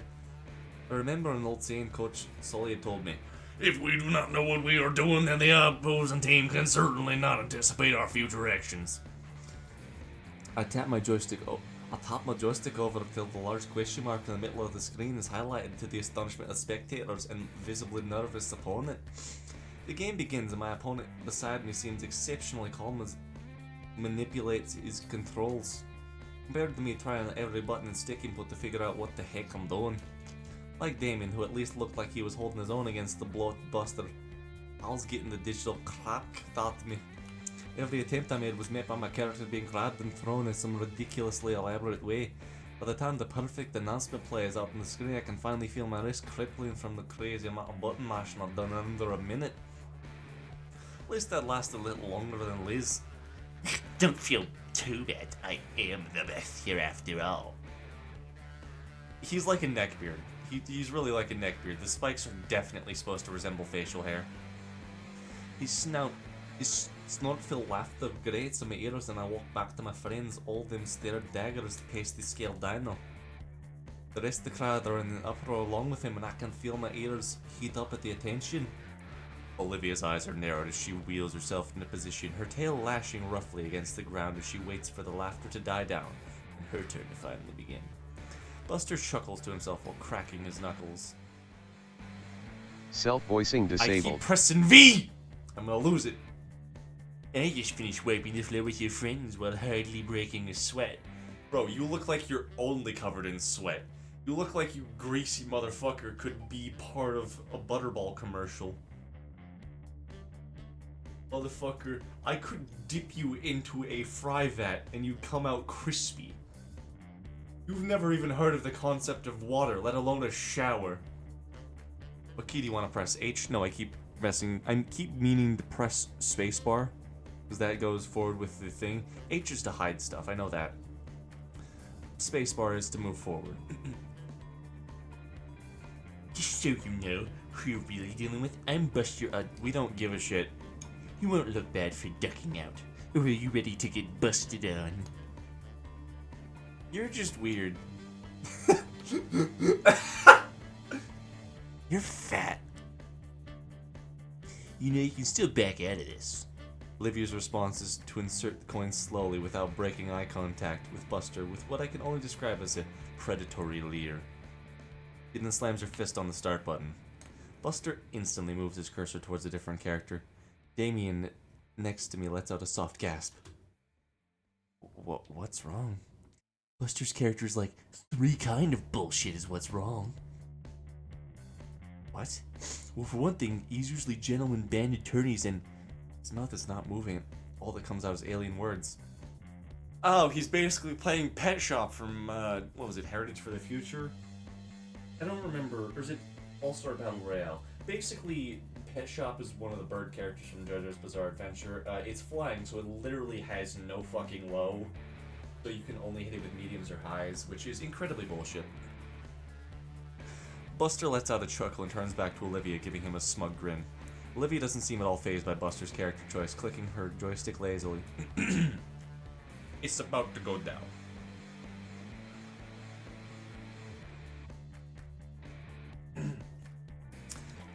Buster picked Akuma.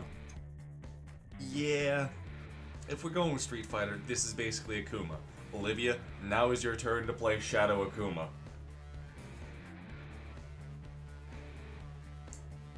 As soon as Olivia picks her character, the game's announcer blares the name aloud. Wani Long! Damien turns to look at me, the excitement on his face is overbearing. That's Olivia's main! Oh man, this will be one hell of a fight if Olivia's breaking her out! So is this Wani Long good? Shortest explanation you'll understand is yes. What's the long one? If you don't know what a shoto is, it'll take too long to explain. It'll take far too long to explain shotos. Look, I'm autistic about fighting games. I don't even know what the fuck they are. Well, Damien rambles on to recall Olivia's motivation to get here. That look she had, did more than anything piques my curiosity. So, how good is Olivia with her? Damien's reply is to only give me a wide big grin. Olivia's Ken. Oh, shotos are the basic bitches, that's what I call them. Oh, you'll see. A loud soundbite from the cabin speaker signals the start of Olivia's match. Given the way Damien spoke of Olivia's skills, it was derived from an ancient scroll I expected to be a flurry of pixelated beatdowns and tactical controller play. Instead, it looked like nothing at all.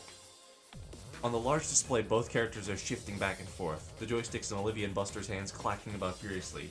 Oh, they're doing footsies! Honestly, it looks like they're attempting to make the digital characters tap dance. Ooh! Did I miss something? I want to turn my eyes away in case anything happens. No, like they're trying to get a read on each other. It's like they're trying to predict what the other will do so they can counter and steal the match. Oh. Like their size. There's a heavy crack and thump on the floor in front of me.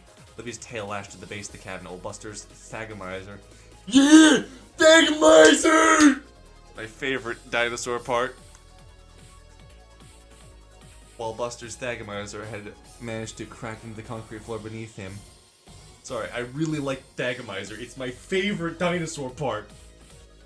On screen, the characters finally made contact, sent each other flying in opposite directions. Behind me, the crowd started cheering, finally excited that there was some actual action happening. Damien is hollering next to me, cheering on Olivia with all of his might.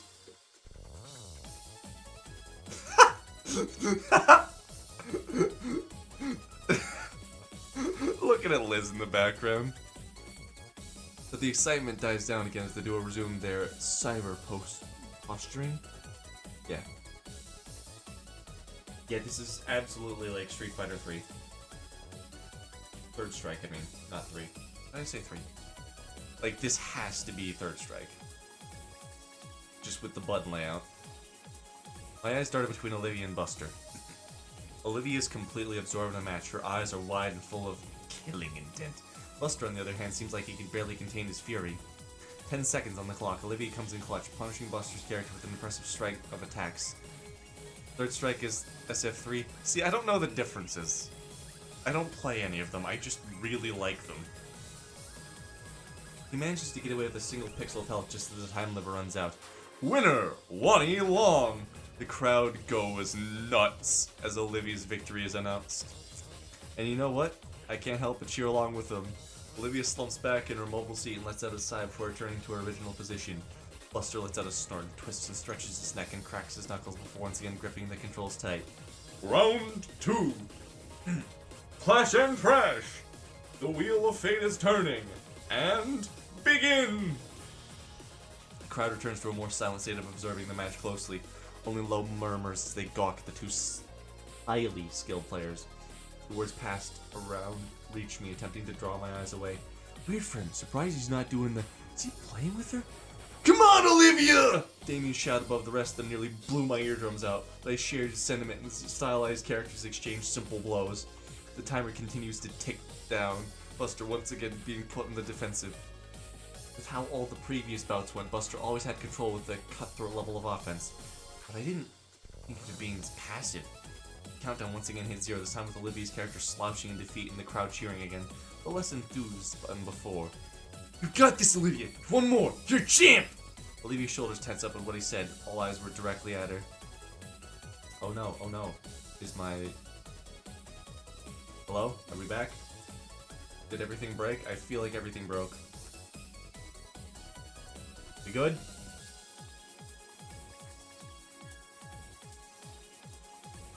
Heaven or hell, decide your destiny. A real slam and then some, and begin!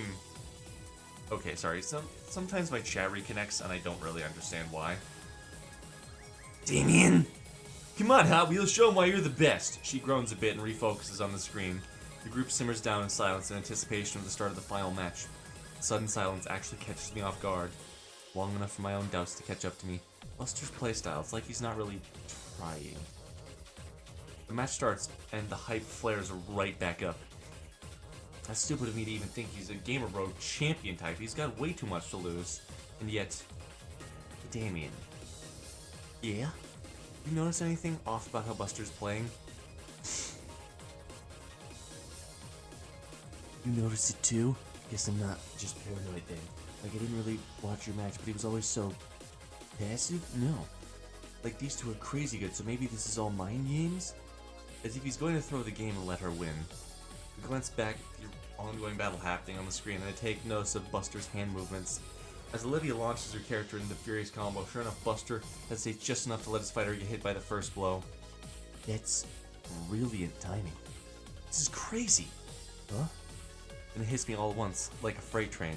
The way Buster was looking down at Olivia, how he didn't want to take her challenge, all the excuses he was giving.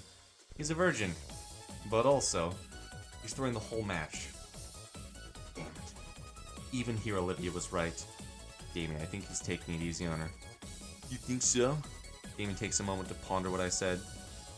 Dang. Even here. That's what I was thinking. Do we do something? What, interrupt the match? Everyone else is having fun. The crowd whoops again. Only now it sounds a bit different, hollow, mocking. Damien's frill sagged with concern. He turns to me. What we came for is a good time. If she can't tell, what's the harm? Jeez, you know what I mean. Yeah, I do. I hate that he's right. Stand up for her. I mean, just being there for Olivia when Mia was getting on her went pretty alright. That was a while ago. I just don't know. I look over the crowd again. The match is about halfway done, judged by the remaining health pools.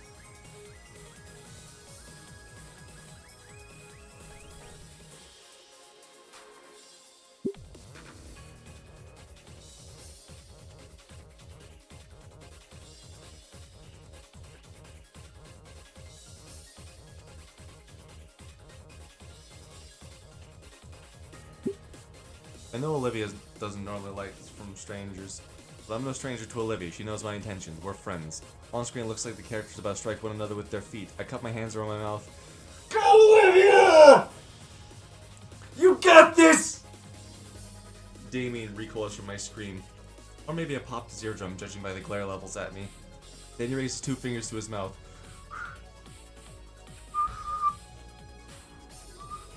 I can't whistle while I'm smiling. Heck yeah! You got this! Even Liz tries to join in, shouting down the crowd with her own cheers. Oh, you know what'd be cool? You can do it, Hot Wheels! Yeah!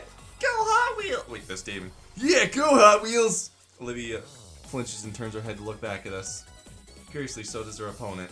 She sees us cheering and she gets her usual disfavoring furrowed brow. No way, I'm sticking to my guns. Eyes on the screen, Hobbies! He's gonna get you! Beat him without even looking! She's staring right through the crowd at me. Only an instant, but it feels longer. But her subtle scowl cracks. Then it completely folds into a smirk back at us. She faces back the screen with renewed vigor. Buster shakes his head and snaps himself out of his own slog. Looks like he was only intending to lose by a little. He's picking up the pace now. Only... time! The match time's out. Dang, when I go another round, people need a winner. Actually, mind if I run to the restroom real fast? Shit, yeah, it's down that way. Olivia turns and smiles at me again. It's warm. Then she goes off to the restroom. Buster waits for her to be out of earshot and scrambles over to Damien and I. Hey, you two. You guys weren't serious, right? Huh? You were saying Hot Wheels. It's not really her, right? The Hot Wheels from a decade ago? Yeah, it's her. Why? Damn, I feel like a jackass. You were throwing for her, weren't you? Though. Your buddy, Finhead. Wait, Your buddy Finhead gave me some sob story about her during a match and I felt bad. Who wants to be known as the asshole who picks on cripples? oh, Buster was being hospitable to the young lady. Who the fuck? Shut the... Yo, Buster, you simping? Piss off! But yeah, I didn't mean any disrespect. Crap, I didn't know she had a history here. Should have kept more respect. What'll you do now? I'll play for real. What she deserves. That's all we ask. Buster nods and turns with a thumbs up. He cracks his knuckles and neck in preparation for his legitimate match of the day. You still can't simping though. Shut the hell up, Dave! Olivia returns, sliding up the machine once more. Thanks for waiting. No problem. Ready? You know it. Good, cause you're going down this time. They give each other one last competitive leer before pulling all their focus to the screen. Just as before Buster chooses the OP character, Olivia picks Wani Long. As soon as the in-game announcer yells, "Fight!" Buster immediately goes in for the kill, the total opposite of how he was playing last match. It catches her off guard for a moment, leading to her character to eat a massive combo that takes away a good 60% of her health. True to his word, he isn't holding back this time for her sake, dealing her the same level of beatdown brutality he gave his opponents before her. It seems to only invigorate her, putting her skills and hands into overdrive. Even though Buster is going full force, Olivia still manages to get Wani Long to land a few punches and kicks, along with evading some attacks. The crowd seems to notice the reappearance of Buster's lethality, causing an uproar of cheering and whoops. Damien, of course, follows suit. You got this, Hot Wheels! Kick his ass! Can't let him be the only one, right? Show him why you're the champ! Unfortunately, not even Olivia could beat Buster's true fighting skills. Unlike his previous opponents, KO Bold wins. The crowd was a mix of groans and cheers and excitement at the ill-fated defeat of Olivia. Buster crosses his arms, basking in self-pride for beating the legendary Hot Wheels. Damn, you really handed my ass to me. Didn't I say it was kind of a big deal around here? Yeah. Though I gotta admit, you gave me a real challenge. I see why you were known as the champ. Thanks. If you're ever up for a rematch, you know where to find me. With that, Olivia makes her way over to us, a smile beaming across her face. Alright, who's next? We exit the crowd in a more spacious part of the arcade. That was awesome, Liv! Really gave him a run for his money. I know, right? I mean, I know I'm a bit rusty, but the moment I got my hands on the controls, gave me a real fight, I was close to beating him. Despite having being outmatched and losing to Buster, she seems to be having even more fun than ever. I chose right, because I knew that, like, oh, don't just give in. You can't let that type of momentum where it's like, oh yeah, sure, I guess I can just be there. No, this is an active thing. Inko, you showed human empathy. Good fucking job, buddy! Sorry if I'm being loud, everyone that's watching, but dear God, he needs so much empathy. Like, sister, this fucker can't see. Well, this. God damn, I keep grabbing the wrong thing. This fucker needs so much empathy!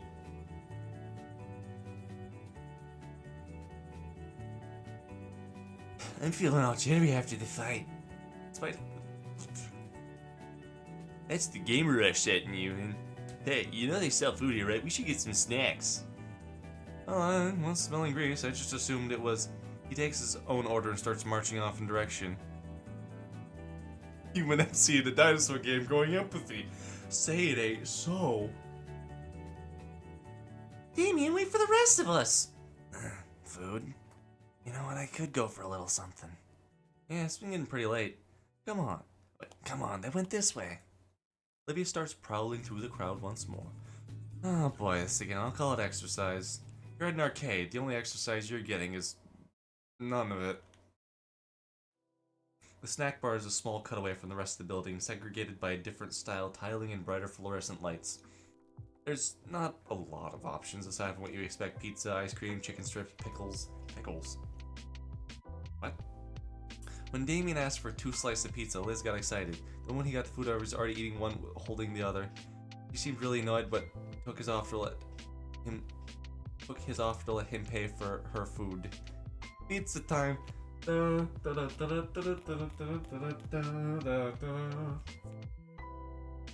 I did cheer for Olivia. I literally explained my thoughts as well, where it's like, you can't just let that type of momentum sit where it's like, oh, I guess I'll cheer for her. If you mean it, you gotta fucking mean it! I wanna see you give 110% to this. He offered to pay for Olivia and myself, but the last thing I want for him to do is drain his wallet any further, knowing the living situation. It's barely over $10, so it's not like it actually bothers me. Olivia had gotten an order of chicken wings slathered in hot sauce. I just went with the classic chicken strips and one of the sodas I recognized from the school vending machine. We take a seat at one of the few open tables, and I struggle not to think about how often they're cleaned. Damon doesn't bother sitting with us. He just heads right back into the fray with both arms occupied by his dinner. Liz follows after Damien to keep track of him, at least her head does. I'll never get used to that. Olivia barely even sets her tray down before... I subtly shit myself. I know that's not what it says, but I subtly shit myself. Anyways, I subtly shift myself away from the maelstrom of molars and claws. Damien probably said he'd cover the meal because he knew that Olivia would get like this. Sheesh. Hot Wheels, would you like some actual meat on that? Didn't even know wing bones could get that big. Olivia responds by snapping the bone in two between her teeth. Marrow squirts out a little and she has to get a napkin to wipe her cheek. Suddenly, my own chicken tender meal looks more unsavory, so I push it aside and closer to the toothed tornado. It takes a moment for her to accept my offering with no manners whatsoever. Yeah, don't mention it. Also, don't kill me. So after this, are you still hungry? Do you want to eat anything else? I like my arms. I know you don't know what legs are, but I like to keep mine. But any other plans? Olivia ponders my words while rolling a bone around her mouth, like it's a lollipop stick. She looks hungrily at my legs like she wants to eat them. Please don't. It's just a chicken bone, Inko. A oddly large chicken bone. I don't know. I've basically done all I want to do by now. Amy's probably got another 20 minutes before he burns out. I'm cool to hang here unless you want to do something. I actually don't play too many games much. He's literally not me. I had fun playing with you, though. Olivia looks away for some reason. We should do this sort of thing more often. Yeah, of course. I've never had this much fun outside my previous schools, mainly because I never had friends. That's kind of sad. It is, but looks like moving here was a change for the better. Plus, it's just fun hanging out with you. Though, staying with Sauce, Olivia's lips curled into a smile. And Liz and Damien too, of course. Though I'll have to admit, the way Liz gravitates towards Damien, it's almost like she had all this set up. What do you mean? Well, Damien and Liz are pretty close, so maybe she's using this as an opportunity for them to get closer. It's almost like we're on a double date. She jerks back at me, completely attentive. Did I say something? Really? Yeah, it's kind of funny. This way, hanging out together pretty often, people might start thinking we're together. Something whips me in my back. Ah! Olivia grabs hold of her tail. Crap, sorry. I had fun today. Going out like this for the first time in ages, seeing this place again, it's not nice. The Buster guy said they renovated it a bit in the last few years. Has anything else changed? Huh? Olivia looks in the depths of the arcade looking for anything different. You know what? I think the wallpaper's changed. Other than that, turns back to me with a nostalgic grin. No, it stayed the same. You know what has changed, though? What? People here. What, like employees? Inko, you dense motherfucker. Them too, but I mean the regulars. When I came here, this place was always more... Her tongue probes her cheek as she considers different words. More hectic? No, more packed. It was so easy getting through here today. I recall her almost running some people over to get across the building. With the look she had back then, I don't think she'd have noticed if she had. Olivia's gaze lingers back towards the arcade machines. Back then, every machine was crowded. It was a lot louder. There was always this something in the air that had everyone excited. What about when you and that guy were playing Jurassic? Oh yeah, it was like that, but way more. Like it felt like every machine had a crowd around it. Everyone just getting crazy. It was always a pain to wait your turn. With the heaviest of sighs, Olivia turns back towards me. It feels empty like everything else nowadays. I mean, empty is good. You were able to get around easy. Near hit and runs notwithstanding. I thought it said, I'm a nitwit notwithstanding, which is so true for Inko. And personally, this place feels crazy to me. Even hear the tiny food cart and feel the rumbling loudness from all the people here resonating through my body. The only response was a non-committal, eh. Olivia handles her flask carefully, staring down at the sticker I'd noticed earlier with a wistful look. Remember that Liz mentioned about it being from an old show that she watched? Say, I noticed this sticker when I went to refill it. What's it from? Oh, this is from some old anime I remember watching growing up. Nothing special. From some anime, huh? What was it about? You wanna know? Oh, hold on. Look at the eyes. Look at the eyes. God, she's so fucking cute! Sure, I never really caught on the whole anime stuff, but I'd like to know what it's about. Oh, if you really do want to know, it's not like any other anime. It's called Gundam. And for the next 5 minutes, Olivia tries to summarize the premise of Gundam in detail. Oh, she's so fucking cute. She's so fucking cute, dude.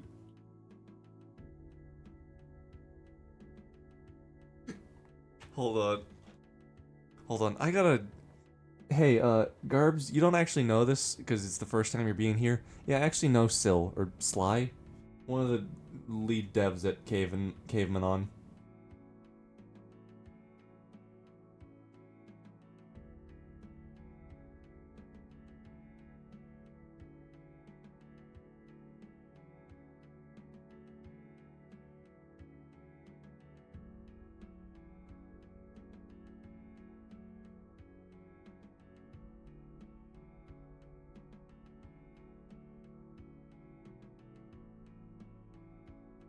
You know, or you are. I know them. I'm not a dev. I am not a dev.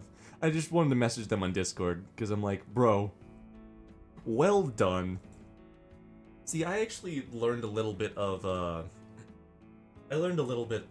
what the hell is this called? Fuck, I forget the game engine that this is. I think it's Python. But I learned a little bit of it to actually make my own type of game like this eventually.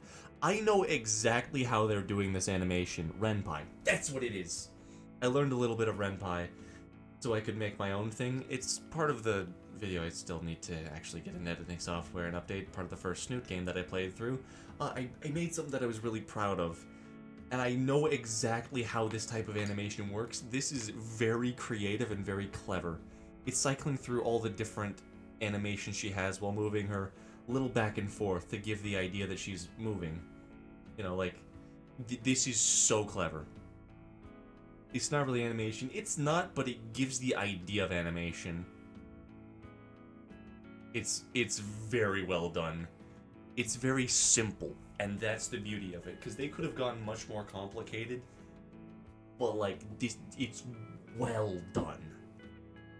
So I'm giving huge props to the devs.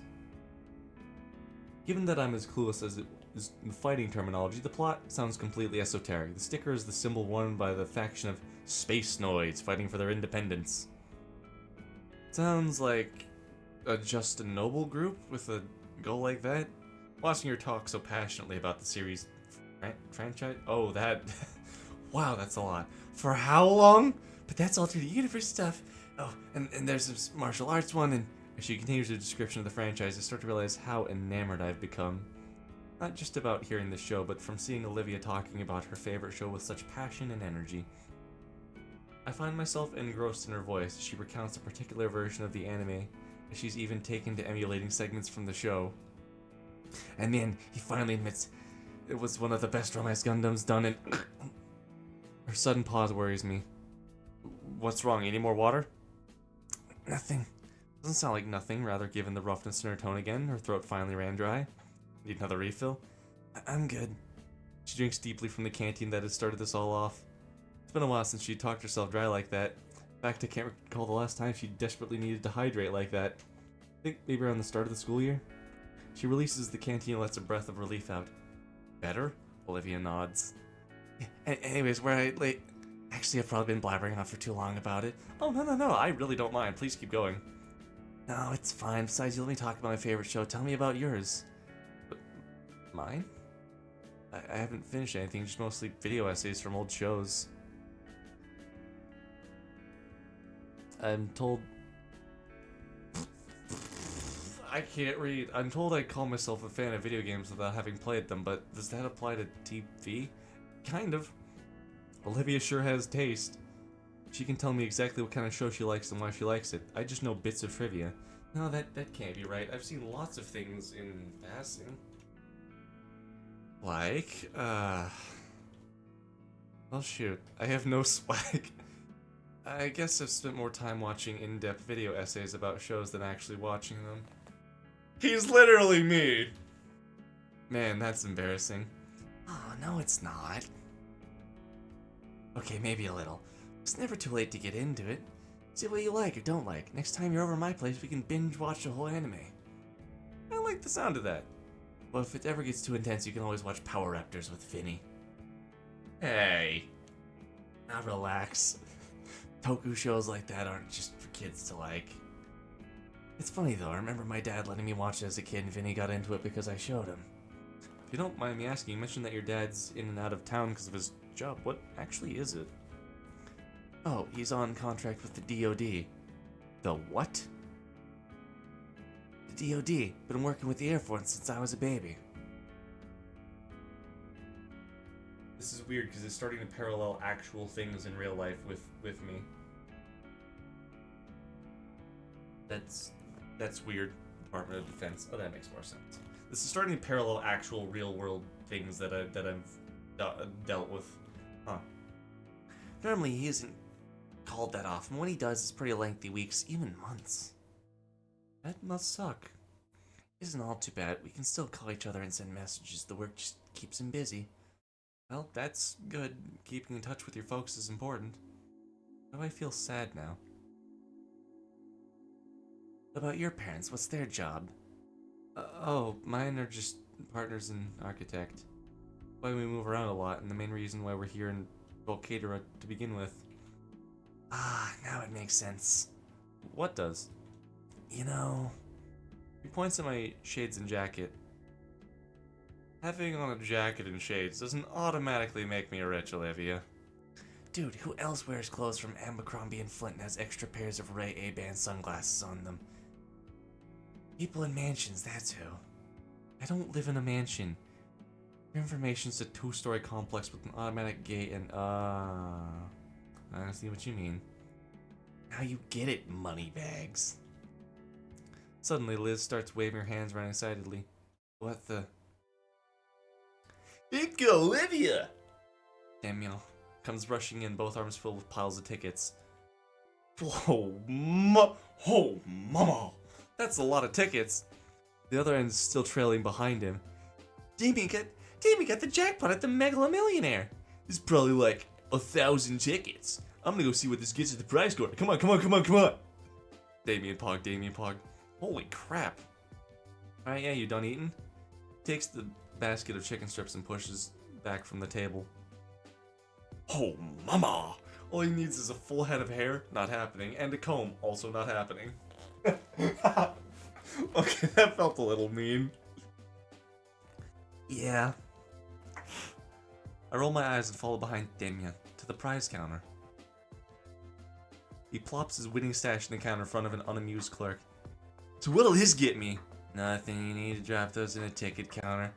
Ah, damn, nearly forgot. He rushes off to get them counted and I look over the options. There's a few old games on top shelf for several thousand. What's the exchange rate supposed to be? Below me in the glass counter is a bunch of candy and small plastic novelties.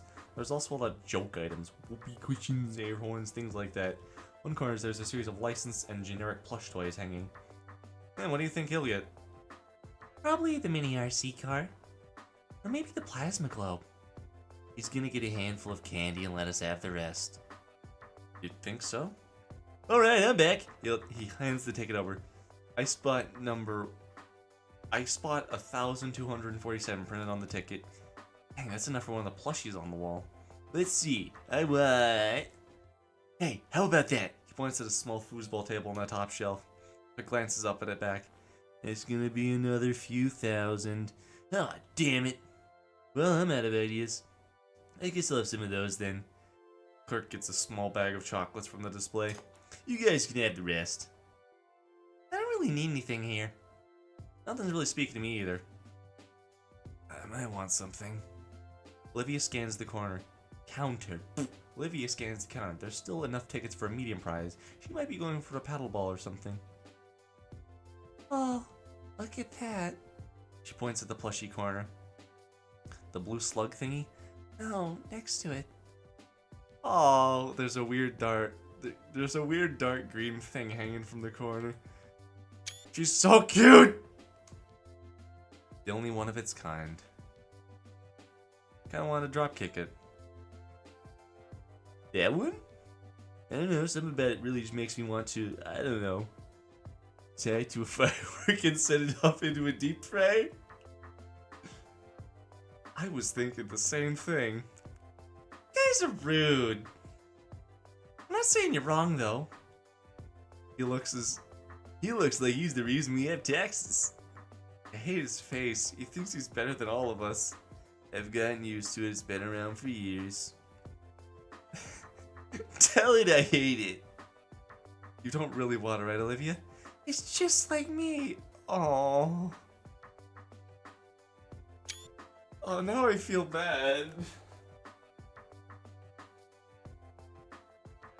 Her eyes are bright and wide. She's in love. Oh. The clerk hands her the stuffed toy and she looks deep into its beady eyes. That's just like me. I'm gonna set that on fire sometime.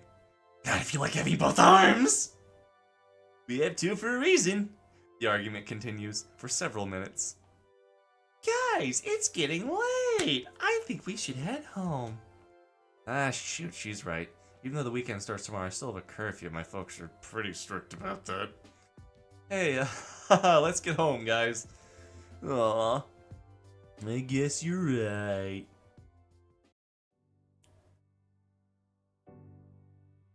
On the way out, Damien stops and breathes in deeply as I take a sippy sip and stretch my spine. Let's see if I keep breaking my spine. I'm gonna actually take like 2 minutes to stretch and call my family. See if they're doing well.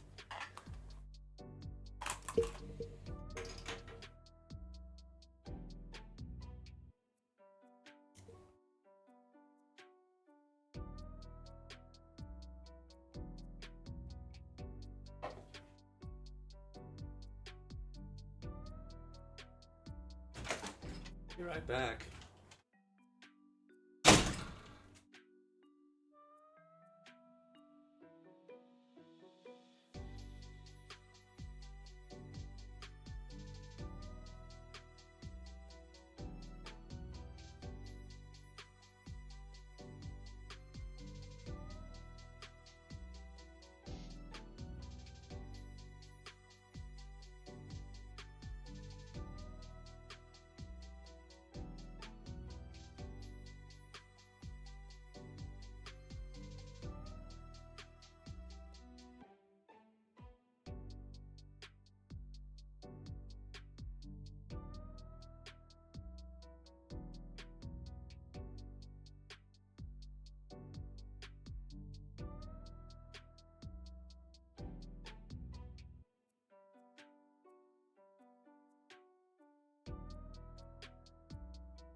have returned. And with it, a new pair of sadness. I mean shorts. I mean sadness. Did we get another episode of Nightly Fucking Dies? Oh, nope, I haven't actually cracked my bones. Let's see. Have they reloaded? Yep. Nope. My bones. Help. On the way out, Daniel stops and breathes in deeply. You know, this was a lot of fun, dude. Coming all here together for the first time in a while. What does she do? Is she wearing slippers? That's adorable. Thanks for taking us, Liz. Oh, it's no problem. Thanks to you guys, too. Yeah, man, it was fun. We should do this again sometime. Is it just like you remember it? Even better. I know it was a bit meh around the idea at first, but I'll admit, it was worth it. It was worth it. Back in the car, the argument picks up again. You can't make sense of the machine she was looking at. So, I actually know this one. This is a strength tester. You can see here that there's, on the bottom there's a... Or fish. Try again. It's supposed to be like the harder you, Nope. You can see here there's a little handle. Basically, how hard you squeeze this little lever here is how you... Oh! Oh, wait a minute, that's not a strength, that's a love tester!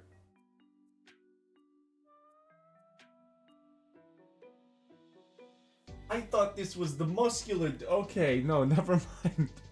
Hey guys, welcome to the newest episode of Nightly Can't Fucking Read.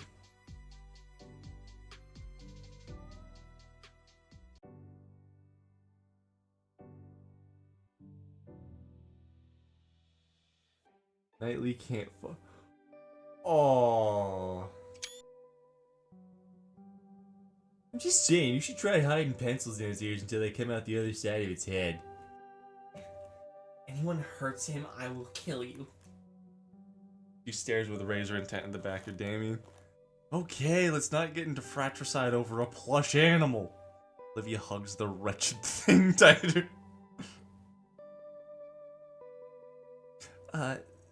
So Inko, you want me to drop you off at your place? Oh, yeah, that would help. I hadn't thought of that. I quickly send Liz the address to my home, which she puts into Google Maps. Buckled in, we head out of a parking lot and onto the main road. Entering the freeway, we pass by the city, now illuminated. The early fall sunset bathes the car's interior warm orange as we make our way home. Find myself recalling all the spots Olivia had highlighted. I look over and I see I want to be that plushie.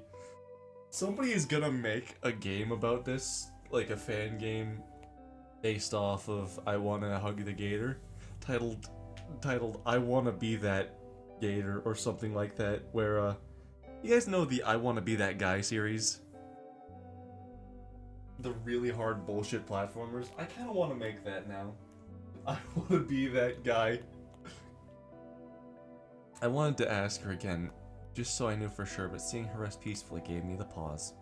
Well, I suppose I can ask her another time. Better to let sleeping gators lie. Wait, lay? Let her rest. She had fun, now she's tired. That's all that matters. I know Olivia mentioned that the place was updated, but I'd be lying to myself if I didn't say that it looked a bit too grimy. I just hope I don't get sick. Yep, I got sick. I've been completely out the whole weekend, sick like a dog. Must have caught it at the arcade. At first it was a slight headache and stuffy nose. But Sunday I felt like my bones were made of paper mache. Couldn't even go to school today. This sucks. I shouldn't have ignored the sign. The rapid weather change isn't helping at all either between the pollen and chills. Worst part is I'm falling out of practice. Tried on and off every hour to watch a drawing tutorial, but within minutes my consciousness is overtaken by a fog and I retreat back to bed. At this rate, I'll never actually have the skill people thought I had at the beginning of that contest. Between the the sunlight obscuring clouds and my own bouts of unconsciousness, it feels like I've been sick for weeks instead of just a day. I would have asked my parents for some help, but they still had work, and the most help they could be was simply calling into school to let them know I was sick. I finish off the cup of medicine I'd made and go back to my noodles. Bro's dripped out. Bro's wearing that Gucci. The only reason I'm even conscious right now is because I figured some soup would help with the splitting headaches. And I made sure the pantry is stocked full of cup ramen. I shovel even more instant noodles into my mouth as I lie splayed on the couch trying to watch whatever's on TV. Eventually I decide to set the salty goodness aside in favor of scrolling through the notifications on my cell phone. Of course I got a few dozen calls from Damien. Bless his heart, he's been giving me an hourly play-by-play of the school day. He fucking would. Got a few messages from Liz too, she's also filling me in on the school day, albeit not nearly as often as Damien. Even Olivia messaged me and I feel oddly soothed as I read her well wishes. I suddenly get another notification. It's time from Ben. It's a PDF of my homework, followed soon by the simple "get well soon" animated emoji. Aren't I popular? I'll be sure to thank them in person when I'm better. Another wave of fuzziness washes over me, so I plop a few flu meds and chase it down with another gulp of lukewarm chicken broth. 3 days of being sick as a dog. Only occurring to me that I haven't seen any sign of, oh, I thought I got my grocery delivery today, or was that yesterday? What? Animation, dog! Whatever, I pushed myself upright in the couch turned sickbed, uncaring for all the styrofoam noodle cups and plastic wrappers that fell onto my carpet. Oh, I really let things get out of hand. My head is spinning as I make the arduous 20-foot journey. A check of the peephole and nothing is there. Or maybe it's small child? Triasis Scout cookies sound awesome right now. One hand works to undo the locks while I'm focusing on finding my wallet with the other. It looks like Voldemort. It does. Damn poofy sleeves, they weren't so what? Sup? Hold on, that's not her voice. Sup? You dead yet? Olivia? What are you doing here? In spite of her cheerful greeting, Olivia shifts side to side in her seat and knees flutter together. It's happening. Mr. Edekin wanted me to give you the project worksheets for his classes. She pulls her backpack up from behind her chair and reaches in, drawing out a manila envelope and waving in my face. My dizziness intensifies as my eyes attempt to track the rapidly moving object in front of them. Oh, the one about Baroque. Thanks. Pretty sure Ben had sent me that as a PDF. She snorts and lets the packet go, my hands fumbling to catch it before it hits the floor. Without battering an eye, Olivia pushes past me as if wandering into someone's house is an everyday occurrence for her. Holy shit, I think I just burst a blood vessel in my eye.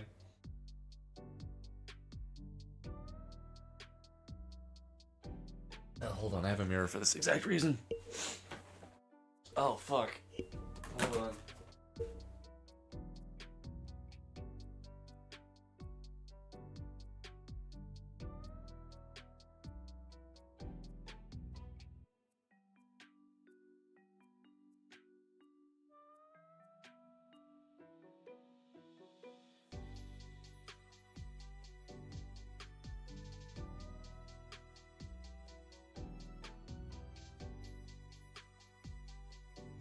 I'm fine. It just hurts. See, the problem is I need to drink more water. That's my issue. Anyways, back to the story. See, the pain only subsides after a short amount of time, and in that short amount of time I got to see that it didn't fully burst. It's kind of like halfway, I don't know.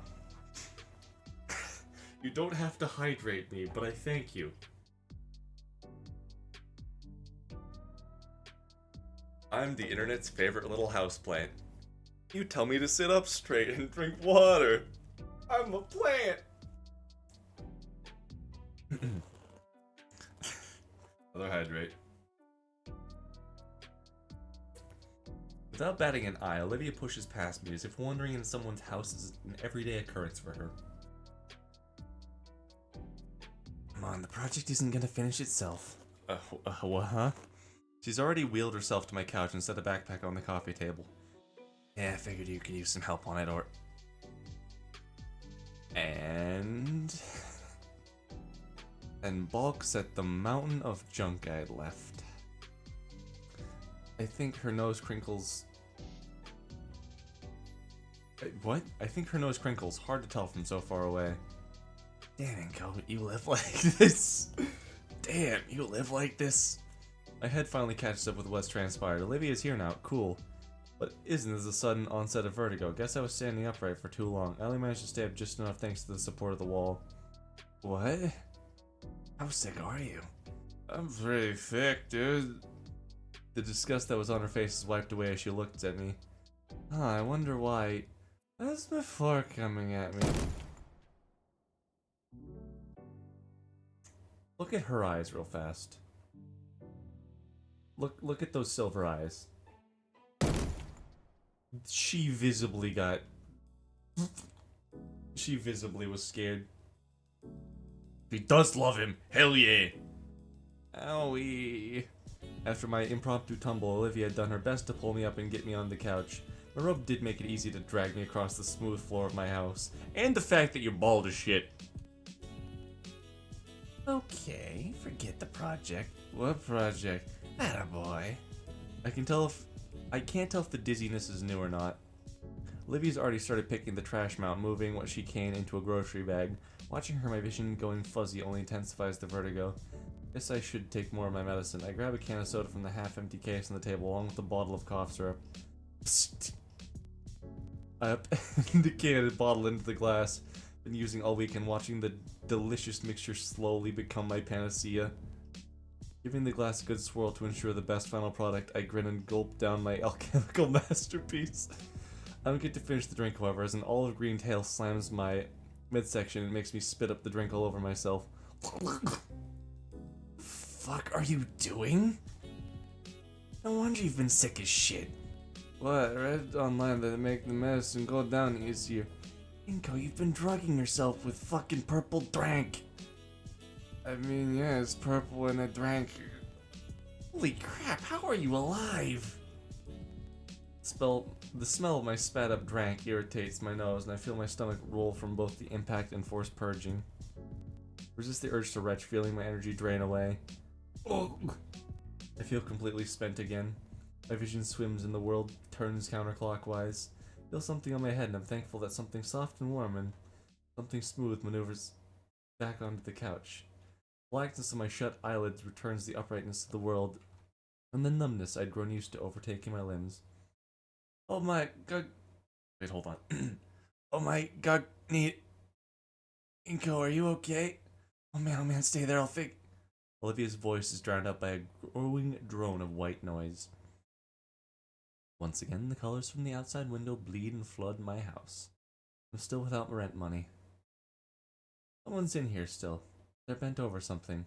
Hey, you, what's going on? I'm being robbed. What? War? War?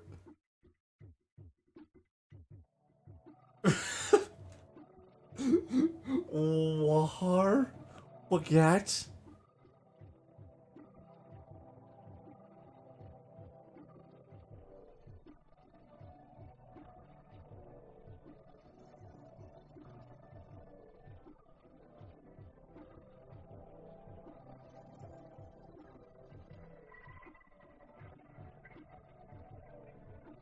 Hold on, Sly is in my DMs. I gotta respond to him. He's like, thanks, man. How are you liking overall?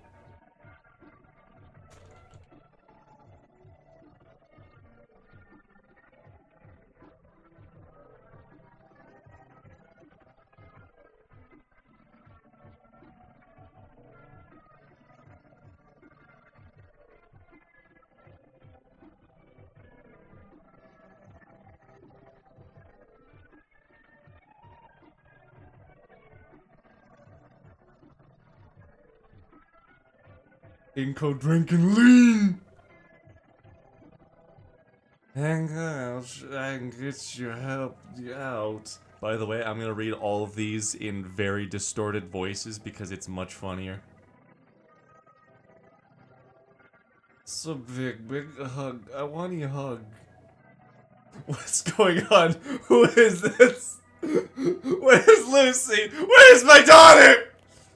If man came from monkeys, then how does Coach Sully exist? I have got to fucking say, where's Lucy? Where's my daughter? Don't say anything, you're completely incoherent. Incoherent. That's my name. Before I can say anything, my being fades into the void. Oh god. What year is it? I sit up and glance around the room. Mom and Dad aren't back yet, even though it's 6 o'clock. Some business meeting, huh? Wait, no, what's the smell? Dang, something's cooking, smells nice. I guess Mom is home. Wonder what the occasion is. Normally it's just reheated whatever. Pull the couch pillows back on my way to my parents. Back the way my parents liked them, and I head to the kitchen to see what's up. Oh, Mom, what smells good? Oh, shit. Sorry. Didn't know you're still. Oh man, I passed on you. I'm sorry. The assignment. It's fine. You feeling any better?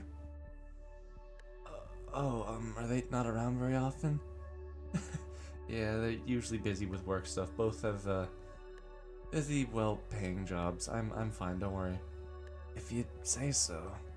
Olivia looks down at the slow cooker and fiddles with one of the dials. Actually, are you really not have anyone around? No aunts, grandparents, nothing? I shrug.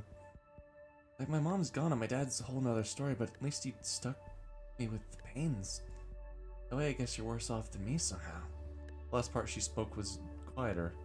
Their downcast face, I can't help but feel I wasn't meant to hear it. Well, yeah, at least you have your folks, but I don't think it does much good comparing our situations. I should have to be a better parent for my kids. Olivia flinches. I don't know why, though. Isn't that what everyone wants? Plan to start a family? Yeah, of course. What about you? My dad really wants me to. He knows he's pretty far from ideal. He's told me before he hopes I can make a family work. How he couldn't. Be nice, but I mean, it's probably not gonna happen. I think it can. Huh? Well, after you collapsed, I panicked. I had to call Aunt Miss Payne to ask her what to do. I should call an emergency services. She said when this happened to Dame, she just makes some shepherd's pie and waits for him to sleep it off. I had to root through your fridge to find you've jack shit in terms of ingredients. Oh, and your appliances? I thought a place as upscale as this would clearly have an air fryer. All I could find was a slow cooker, so I threw vegetables that hadn't expired into it with some stock. It should be good for your sinuses. I vaguely remember something along those lines. I stepped closer to Olivia, peering in the glass window of the cooker. I didn't even know we had half of what's in there. Really? Why would your parents buy this kind of stuff just to let it rot away in the fridge? My mom does like to cook. She doesn't do it very often. I wish she would. The green gator snorts. You know, I'm only spoiling you because you're sick. It's not that, I just miss dinner, you know? Sitting around the dining room table and talking to each other, we don't really do that anymore. Like from holidays. Olivia winces. No kidding, sorry to pry. I can't help but sigh as I think about my lackluster relationship with my mom and dad. Hey, it's alright, I didn't take you for the culinary type, Olivia. The awkwardness of just standing and staring gets to me, so I choose to take a seat at our island table. Man, these chairs are, they're surprisingly comfy. Wait, yo, Fletcher's live? What?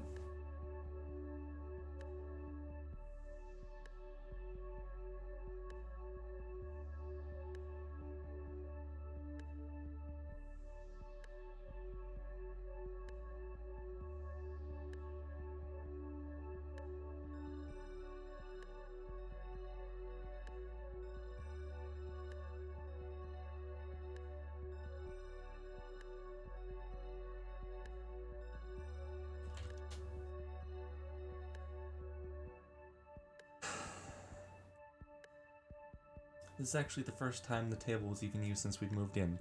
Thinking about it, Olivia's given me a lot of firsts now. Kinda wish Mom would make dinner again, like before she got that promotion. Olivia hums to herself as she moves toward the fridge, pulling out the egg carton and scowling after checking it. How often do you get groceries, Inko? I ordered some earlier. Actual groceries, not that junk. God, that's such a waste of money. Imagine if you could cook the food that you like. I try, but my head starts to get a bit lighter. Then I can practically taste the salivating smell coming from the cooker.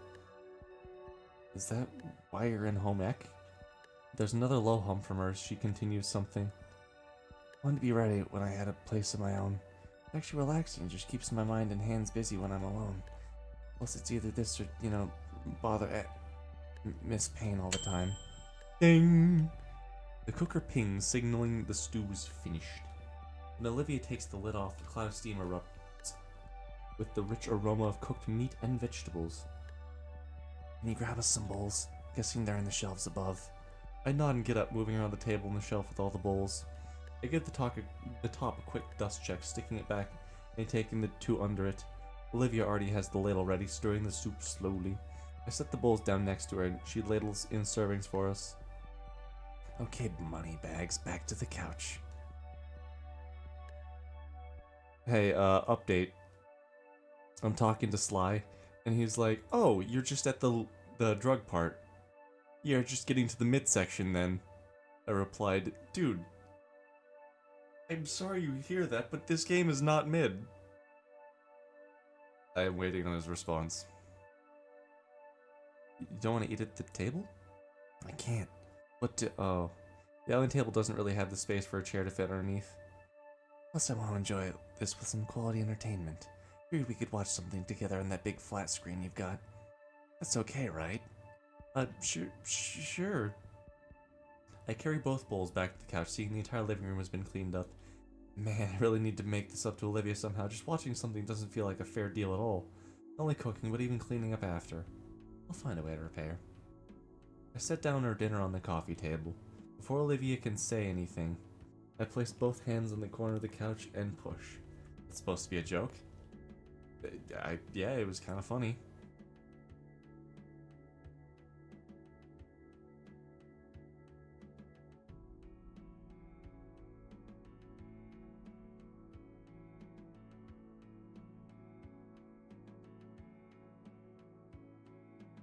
Didn't think it'd be so hard, but then again, I'm still out of sorts. The space created, however, is enough for Olivia to work in front of her chair in. Olivia gives me an appreciative nod, then angles her chair in a way to let her use her tail on the couch armrest to pivot herself onto it. Oh, well, I'm not very observant to jokes. I'm stupid. It's okay. This is why I can't date nobody. Me brain no worky.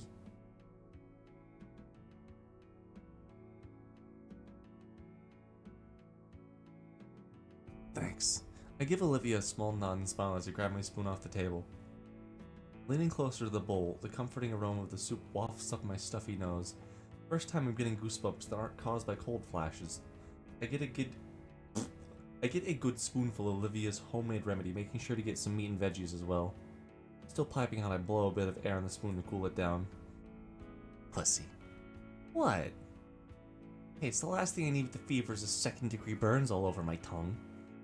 Whatever you say. Once I feel that it's sufficiently cooled, I slurp up my first spoonful.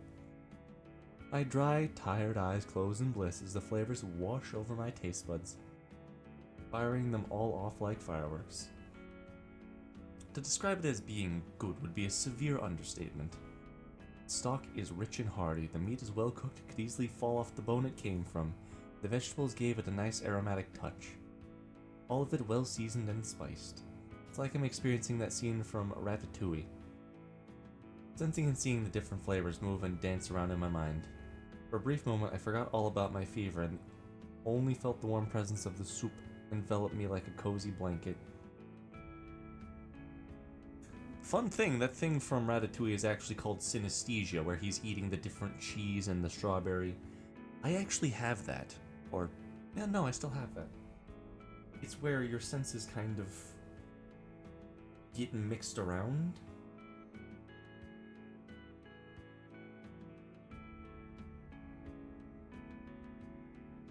It's weird, but it's very cool. I very much like this description. It makes me happy.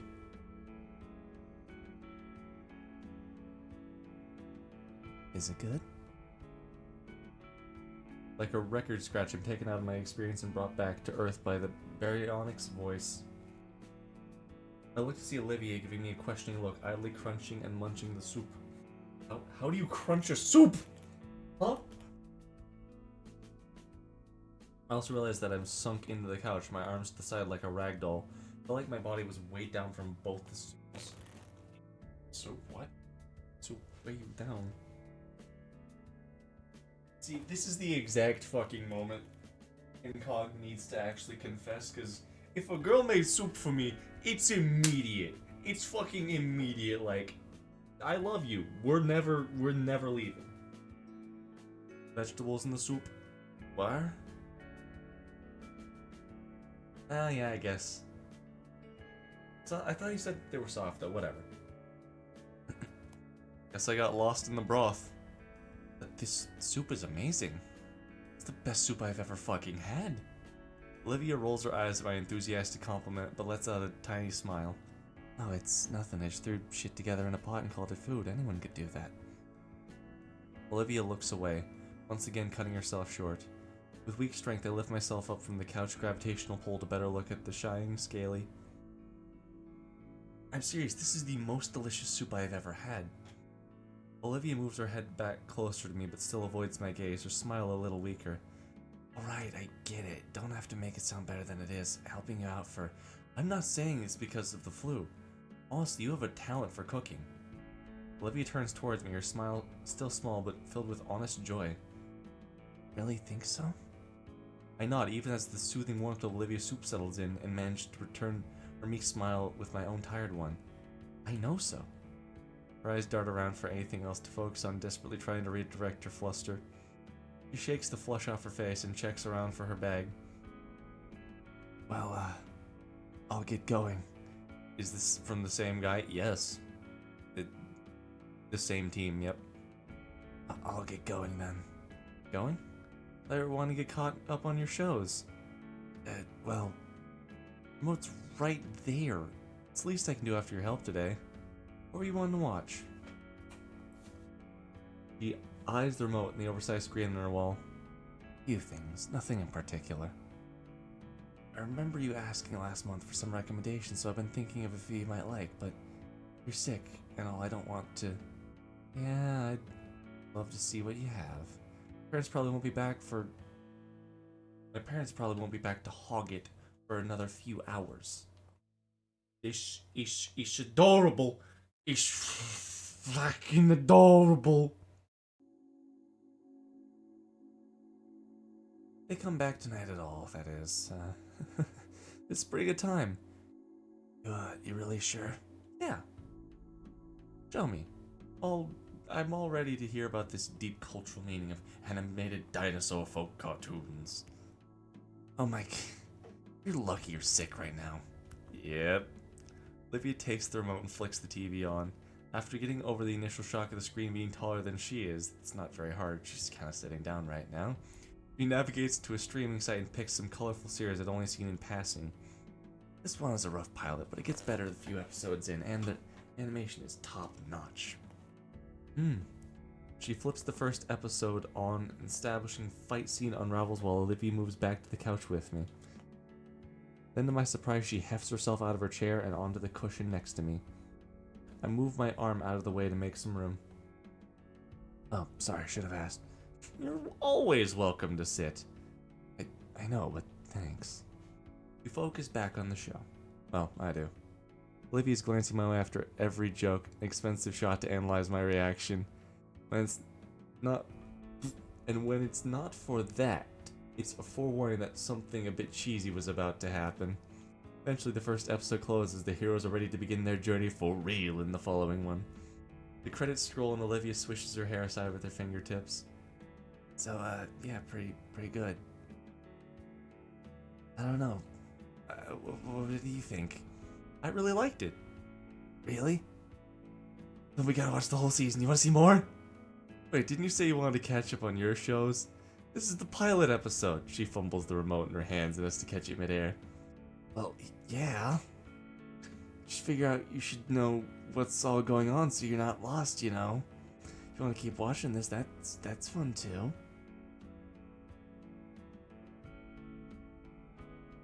She quickly pushes the buttons to start the next episode without my response. Cute is all that runs through my mind as her attempts to cover for her small mistake. Probably just refreshing her memory, and I wonder why I thought cute fit. Well, it does. Endearing every time she glances over, as if I wouldn't enjoy the show. Since Mom and Dad aren't in any rush back, actually. The characters on screen froze. Oh shoot, did the Wi-Fi go out? I stand up, but the brutish, heavy limb anchors my lap back down. Olivia's tail feels like a boulder across my legs, keeping me from standing. Olivia? You just paused it, Inko. Oh. There's a complicated expression on her face. Is it normal? Is what normal? She chews her lips slowly in consideration.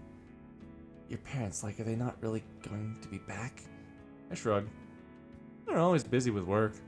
I feel her shifting next to me. Olivia inched herself closer. When I think about it, I barely see him. More shifting. I wonder sometimes. The tail shifts to my abdomen now. Does anyone even care? All the movement has stopped as if reality itself has paused. Man, I must be more tired than I thought. I feel my head sway as my muscles ease into putty. I'm sure they do. I look at Olivia, who is shoulder to shoulder with me now. I mean, Dad's kind of the same. Huh? Olivia chews her lip as she considers her words. He's always busy, too. The whole reason I live with my godparents is because Dad has to travel for work. So he does. I stop myself as I see the faint wetness in Olivia's eyes. Oh, sorry. Her eyes close and a somber sigh escapes her lips. No, it's fine. I get it, Inko. There's a silence hanging over us now. I copy after the sweet girl next to me, letting my eyes slide close and a sad breath loose. After some time, she breaks the silence with a soft and tender word. Of course your parents care. Just like Dad, why else would they work so much? How about me? I winced at just how pathetic that sounded. Is literally me. It's for you, you doof. How else could you afford these nice things? Her words grow quieter as time goes on, and my body sinks into numbness again. Dad cares enough to work for my sake. Enough to talk to my godparents and letting me live with them. They didn't have to, and yet I'm burdening them. My mind connects the dots. Mr. Halford talked Randy and Sophie into it. Which is why I have to be able to live on my own as soon as I can. Because if they don't want me there anymore, that's it for me. I recall just how happy they were to have Olivia rejoin the party. They wouldn't, though. They love you, like Damien and Vinny. She shakes the morose thought from her head and then looks at me with serious moonshade eyes. Anyways, you should do the same for your parents and yourself.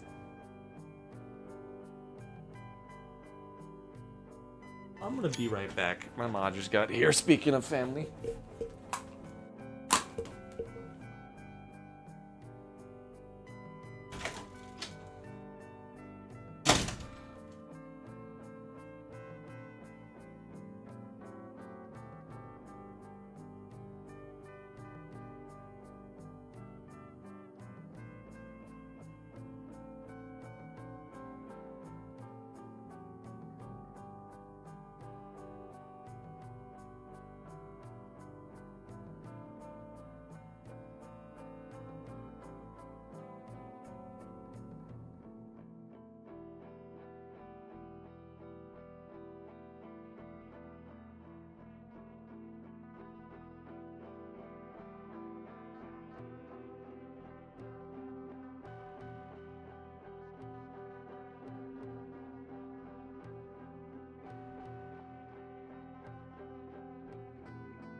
I have returned.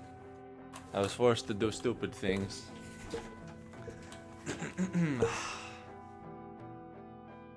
I've already taken a screenshot, I don't care. My world goes horizontal and I find my head atop the comfiest pillow I'd ever felt. I nod, and nod becomes a nuzzle into said pillow. Above me, Olivia yelps.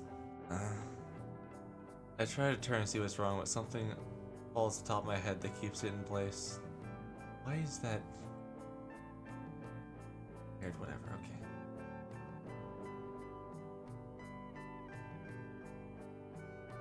Nothing. A soothingly cool something rubs across my head, drawing me further and further into a restful peace. Along with the gentle caress, a deep vibrato emanates from somewhere resonating in my tire.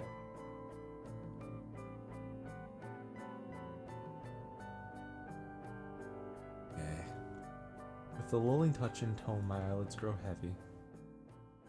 By the time I wake up, Olivia's gone. I check my phone for the time, only to realize it's 4 in the morning. I can't help but groan as I sit up on the couch. Instead of feeling horrible like I had the past few days, I felt surprisingly well. There's no doubt that I have Olivia to thank. Hell, I might even be able to go to school today. Wonder if any of the soup is left. She probably left it in the fridge, right? I shuffle over to the appliance and open up the door, allowing my eyes to adjust to the light. Only takes a second for me to spot a Tupperware container filled with a delicious meal. Nice, I'll have to ask her for the recipe sometime. Thanks to Olivia's advice and cooking, I finally made my recovery and returned to school. I'm glad to be back. I felt like I'd missed so much while I'd been gone. So much I needed to catch up on. I mean, I did manage to finish all the assignments that Bennett sent me. But I feel out of the loop with other things, like gossip. Damien tried to give me the rundown of all of it during PE. I'm still in shock at how bad some of them had got. Up to cartel drug running and FBI's most wanted. I don't think that's even possible in just a week. And the end of class bell rings throughout the school, signaling the start of lunch. As everyone in class is packing up their things, Mr. I Don't Know speaks up. Alright everyone, make sure you complete the assignments by next class. You all have a wonderful rest of the day now. Oh, and income. I stop at the mention of my name as I throw out my backpack. Could you wait just a moment? I have something I wish to speak to you about. Of course. Olivia looks back from the classroom entrance, waiting for me. Don't wait up on me, I'll meet you at the table with the others. Weird. With a shrug and a nod, Olivia wheels herself out the door and down the hall. Everyone else leaves the classroom until it's just I Don't Know and I. Please, have a seat. That's not good. That makes player with anxiety. I take the seat closest to I Don't Know's desk, pulling my backpack down as well. Mr. I Don't Know himself gets out from his chair and walks around his desk, leaning against it. So, I'll be quick about it. I got a job that needs doing. What? Up. You missed assignments, and I need makeup work, and I need some extra help with something. Something I think you'll be very interested in. Some good friends of mine are getting married in a few short days, and they've hired me to be their photographer. Give me excellent learning experience. Child labor. I thought of you. Me? Yes, if you want to, of course. I could always call in some associates to help me out, but I thought of adding in some extra credit would sweeten the deal. What would we be doing? There's a broad smile on his face and a distant look in his eyes. Well, you would be my apprentice in this case. You'd not only be helping me set up more elaborate photos, you'd also be doing a lot of independent shots. And I'll be taking my own pictures? That's what independent means, jerk off. Yep. In fact, you will be using my SLR and lenses for this to keep all those shots uniform.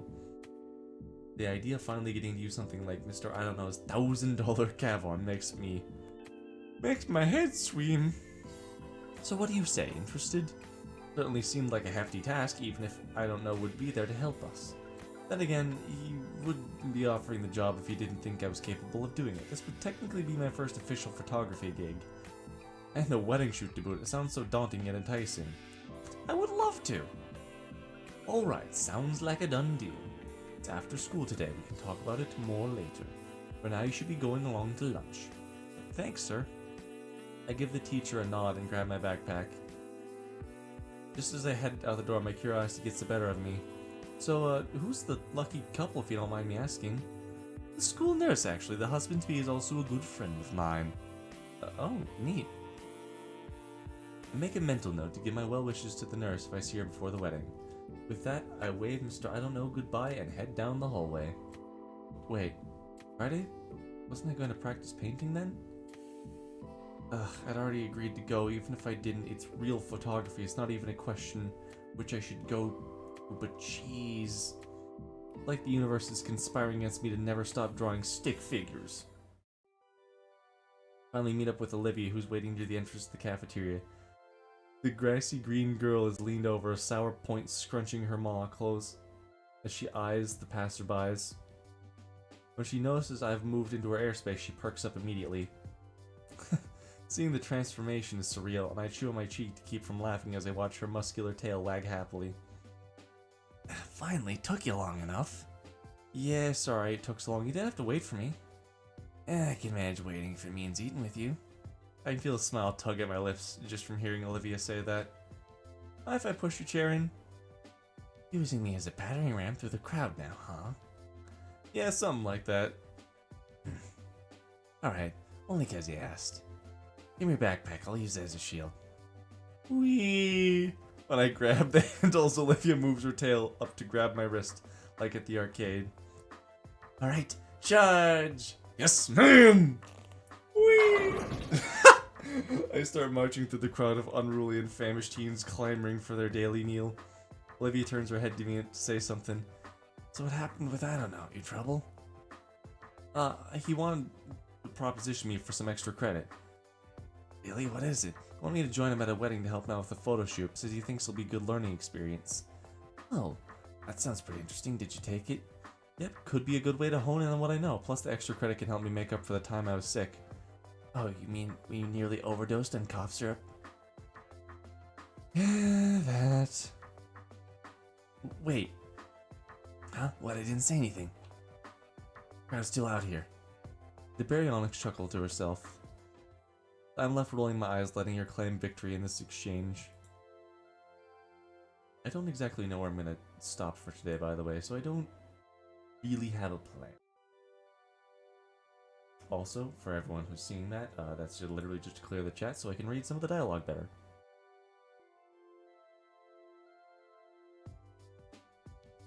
By the time we got our lunch, it's a simple matter of locating Damien and Liz by the telephone pole neck. For whatever reason, they're at a more sequestered table today, and when we arrive, it's pretty obvious why. You two took long enough. Yeah. I expected more from Olivia, something more graphic. Instead, Olivia rolls herself the rest of the way, taking her designated spot at the head of the table. I take the spot adjacent to her, all the while keeping a wary eye of the pink Parasaurophilus.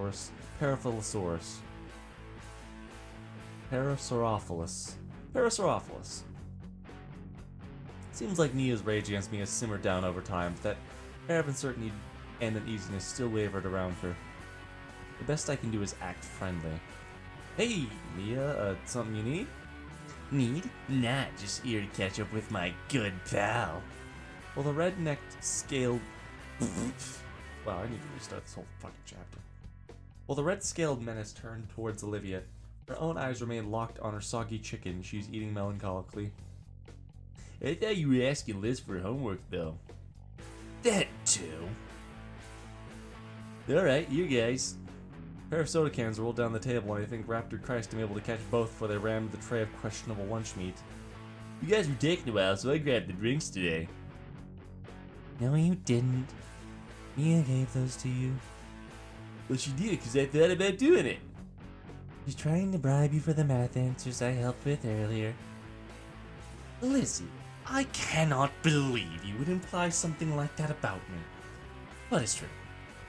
Hey, free soda's free soda, man.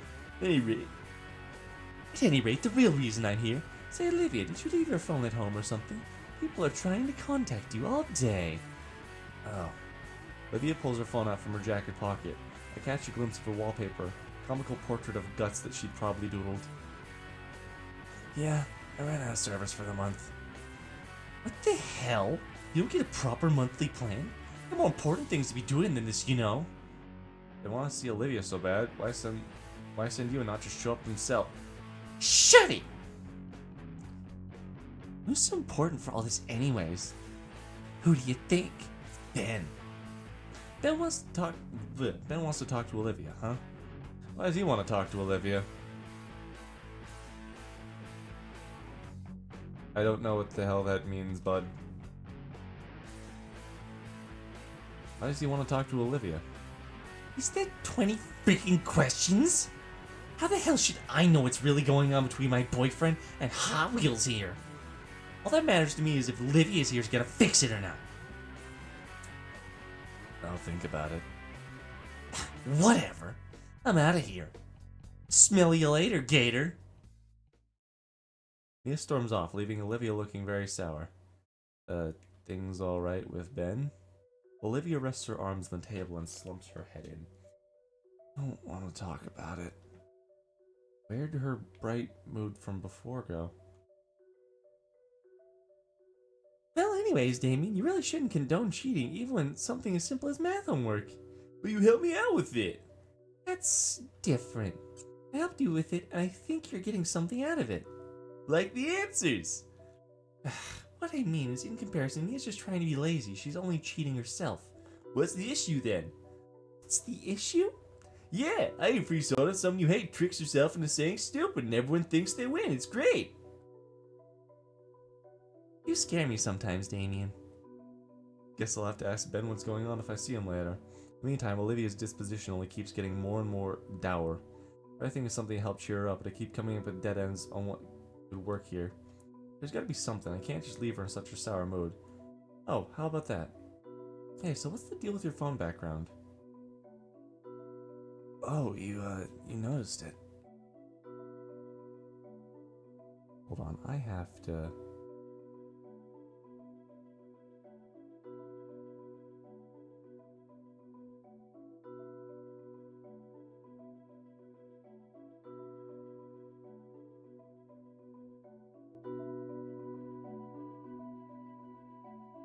Hold on, I got to do this.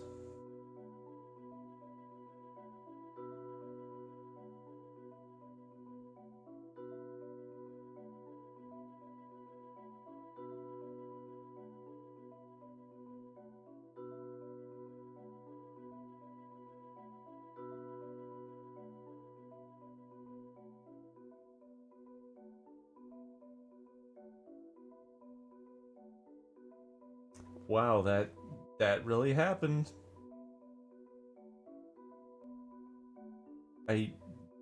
Bud, I have no idea what that means. I don't know who any of those people are. Oh, so you noticed it.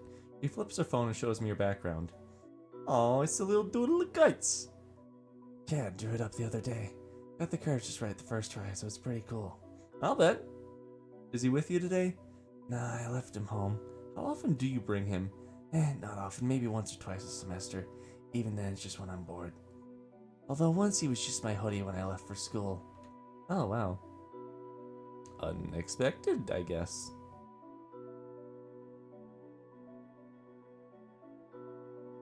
It was. Here, I got some pics saved. The screen displays a small creature set atop a desk with its skinny tail clutched to its chest tightly. I don't know why, but he holds his tail like that all the time. I feel Damien and Liz hovering behind me, their eyes locked onto the adorably fat creature on the screen. I don't know who's coos, probably Liz, but Olivia rolls her eyes and swipes the next picture of the cute pet, now into transparent ball and looking confused. For the remaining minutes of lunch, we sit huddled around Olivia's phone and transpire sweet little rat as it did the most mundane things. Yet Guts' method of doing them was way too undeniably cute, and that's what really got to us and made time fly faster than we could even notice.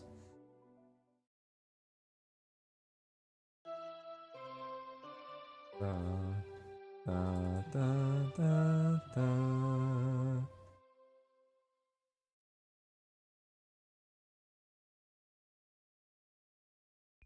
I blink a couple of times and stretch my arms and legs as I get up from my desk. Miss Procking really knows how to make 40 minutes feel like 80, Well, at least it's time to practice painting for real for real. Wait, no. Edie can rope me into a photo shoot. Can't practice painting, can't get good at anything. Why is every time I actually try to improve at something, this happens? At this rate, I'll never get good enough to get a real following. I haven't gotten to actually have a whole afternoon to practice at all. Though there's no way in hell I ended up missing this. I ended up meeting with Ben and Edican as he was locking the classroom. While our teacher made the assignment, internship, apprenticeship, well, he had made it all sound simple. I was still subjected to some paperwork. Something about a liability waiver. You know, in case something happens to us, like a surprise attack by 5 teenagers in multicolored spandex.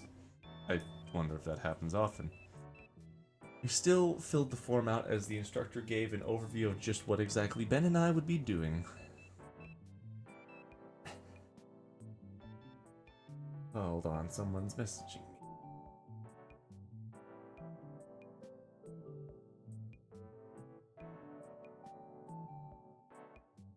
There's a few structures out here, save for one at the edge of a cliff.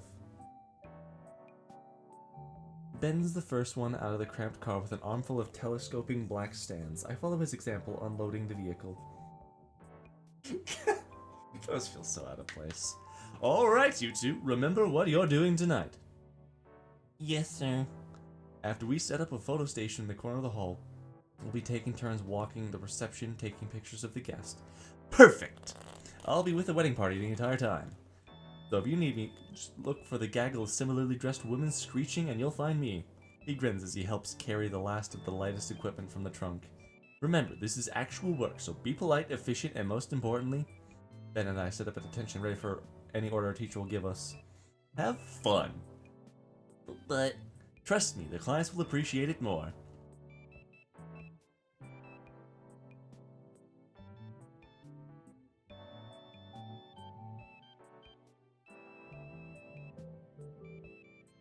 Finally finished with the unloading, I inhaled the mixed aroma of ocean and flowers. While I found the scent energizing, Ben seemed to have the exact opposite reaction.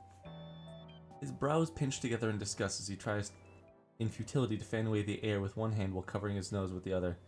Ugh, I think I'm gonna be sick next with this weather. Let's at least greet the guest. That's not at all what he said. At least the view is great. That it is, yeah. Mr. I Don't Know leads us through a small garden out front and into the reception hall. It's a spacious wedding tent adorned with all sorts of flora and high-end lighting, keeping the place warm and lit. Alright, you guys. You know how to set up here. I'm going to get to business. Yes, sir. He leaves us, stepping onto the ongoing ceremony with a primed camera and tripod. Ben and I exchange a single glance before we both resign ourselves to the daunting task. First on the list is the telescopic stands for the cameras. From experience, it doesn't take us too long to get in place. Next are the reflectors and strobe lights, all packed in heavy cases that have to be hauled inside. Great. I'm a third case, I'm already exhausted. Fair enough, fair enough. Shoot, I thought gym class would have prepared me for this. It's all so heavy. Why is it so heavy? This isn't a camera. This isn't a camera. This is just a raw hulking mass of photography equipment. Brutish Mort. I don't remember the thing from Berserk. Oh, I'm a fake fan. I'm a fake fan. I don't know anything about Berserk. I'm gonna get berserkered. Zzz. My phone buzzes, might as well take a breather. Opening up the notification, I discover it's from Olivia. Hey Shades. Olivia, you got service back? Oh, I lied about that. Lol. So you leave with Iden after school. What's up with that? Helping with the wedding photo shoot. You at a wedding? Did I don't know give you a better jacket for it? My jacket's cool enough. So where at? You said it was someplace called Clarkson Lookout, the old way over. Wait, really? The place has a bunch of scenic views. If you see any good landscape shots, take one for me. Sure, if I get the time. No, do it now.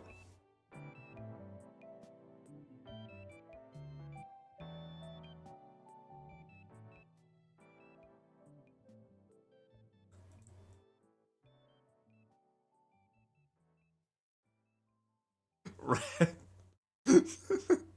Rat. Cute and threatening message received. Jeez, well, this is a good spot as any. The sun's starting to set, so it does make for some pretty nice atmosphere. Maybe Olivia wants to paint another landscape.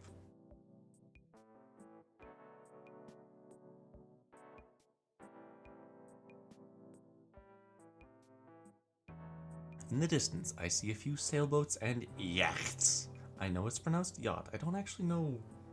I mean, it's probably a French word. But, I don't know. I know it's not phonetic at all. I just don't like the word. Weird. Further beyond, a freighter or two, the seas sure are crowded these days.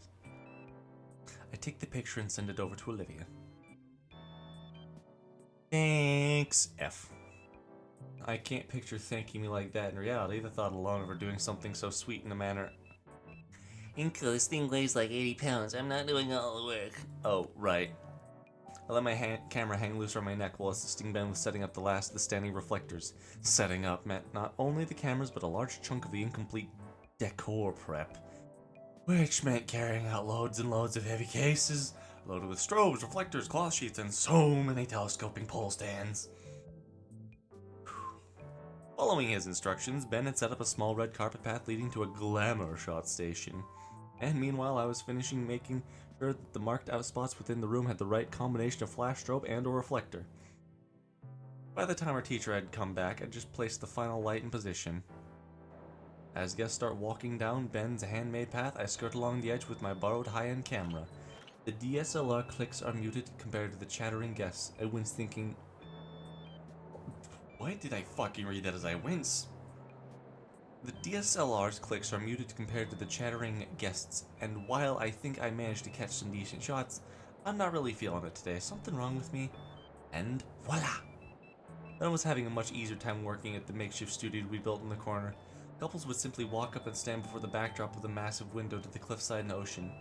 Ben had the brilliant idea not only to set up the I don't know's lone camera, but also his own so he'd capture the couples from 2 angles at once. He looked happy with each and every shot he took, and the people always chatted him up right after. And here I am, doing my best not to scowl as I look over the blurry shot I had messed up. Blurry because my hands are shaking. I guess I'm nerved. Hadn't noticed it till now, but my main messaging app had been going off.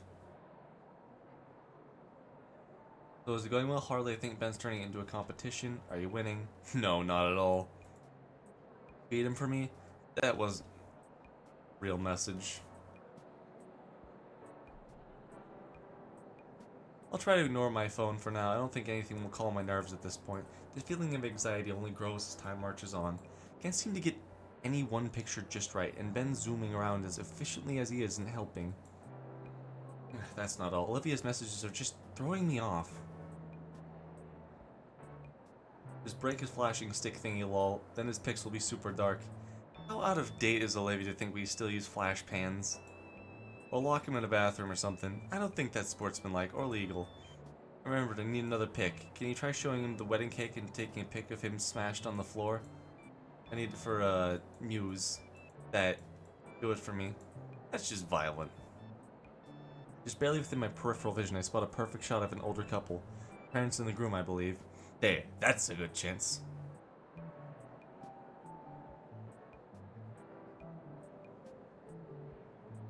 I bring the borrowed camera up, look through my viewfinder, and see that the parents have already moved away and into another group. The camera slips from my grip, but luckily the neck strap holds it safely against my chest. Okay, I need a break. I find an appropriate place to sneak outside and go around the building, slumping down against the brick siding. It's really twilight now, and the ocean's reflection of the sun is getting very close to meeting the real thing. My phone buzzes once more, and something in me jumps. It's not fear, though. Just wish I knew what it was.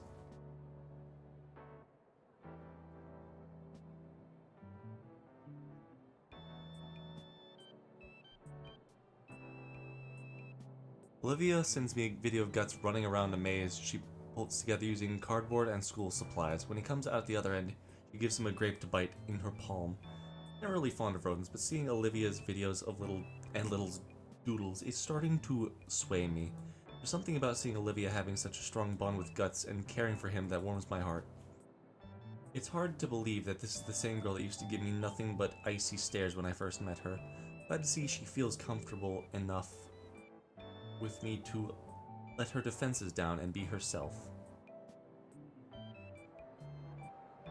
As I continue snapping photos, my trek around the hall to find good photo ops leads me to stage where the DJ once was.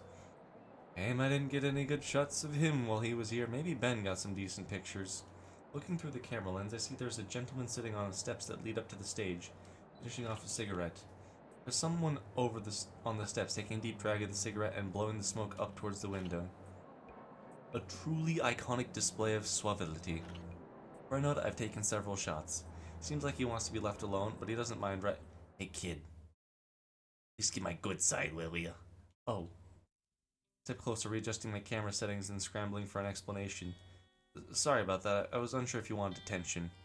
It's alright. People say I got a kinda resting bitch face. Though I can't lie, I'm pretty exhausted, kid. Especially after I had to carry the new missus down the aisle all the way to the car.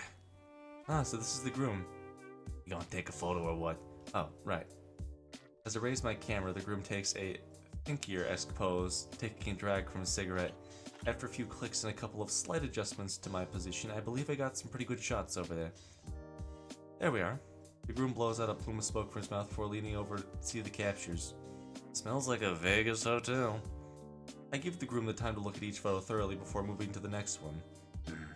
He's a pretty good kid, managed to make the mug of mine look halfway decent.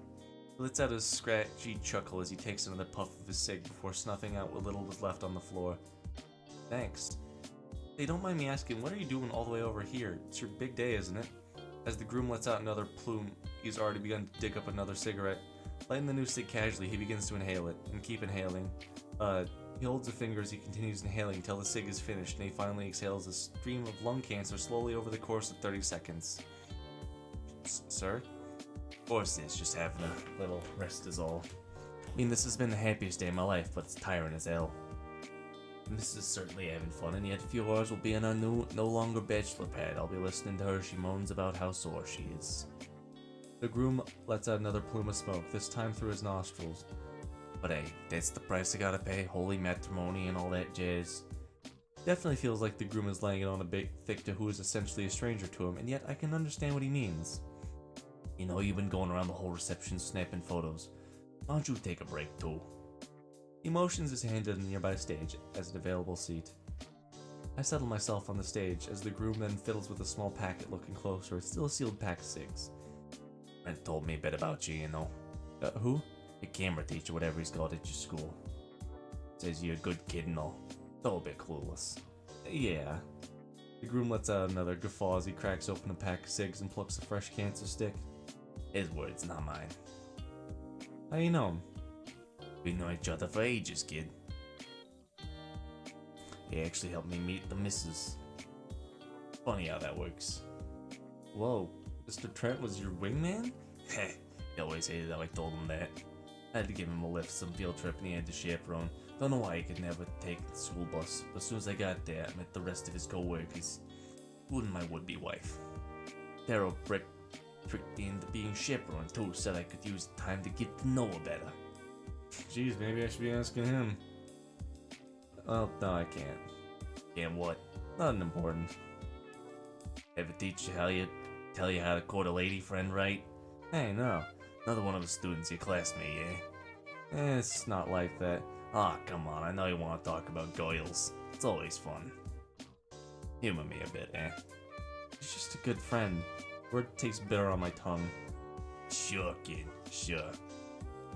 We got a few more minutes of quiet while Bridezilla and her maids of might fight over that bouquet. I quickly glance over to see a woman twice my age wielding a folding chair like a battle axe. Trent can't help you there, but I can. Those good friend of yours, what's she like? Yeah, it's complicated. Oh. I mean, when I first met her, she was cynical, sarcastic. She was still sarcastic, but more lighthearted. Even with her friends, she's always been distant. She's painting or gushing about some franchise or obscure anime. There's this unashamed excitement and passion in it. I haven't met anyone with that kind of energy before. Once you get to know her, she's just nice. At everything? Kinda. I think she drew me carrying her once. Well, shoot. He slides the ring off his finger and holds it up to me. You want this? Sounds like you need it more than me. Kidding, I'm kidding. Dang, sounds pretty cut and dry to me. Ever had a crush before? Not in anyone I know personally. You folks together? Yeah, They love each other too, right? I guess. You guess? It's tough. They're around so little I don't even know what their love looks like or how they interact. They even love each other at all. They never told me their story, why they're together. Anything that would prepare me for the future was outsourced. As far back as I remember, whenever my parents weren't around, there was a screen nearby. Yeah. And they weren't around often. I've always had that little electronic friend in my pocket tell me how great I was at everything. That's been my only help getting through life. All the best ways to have the best friendships, hobbies, romance. Feels worthless now. I don't even know what this is. Is love? Guy seems to think so. Help me out. I see him putting some words together now.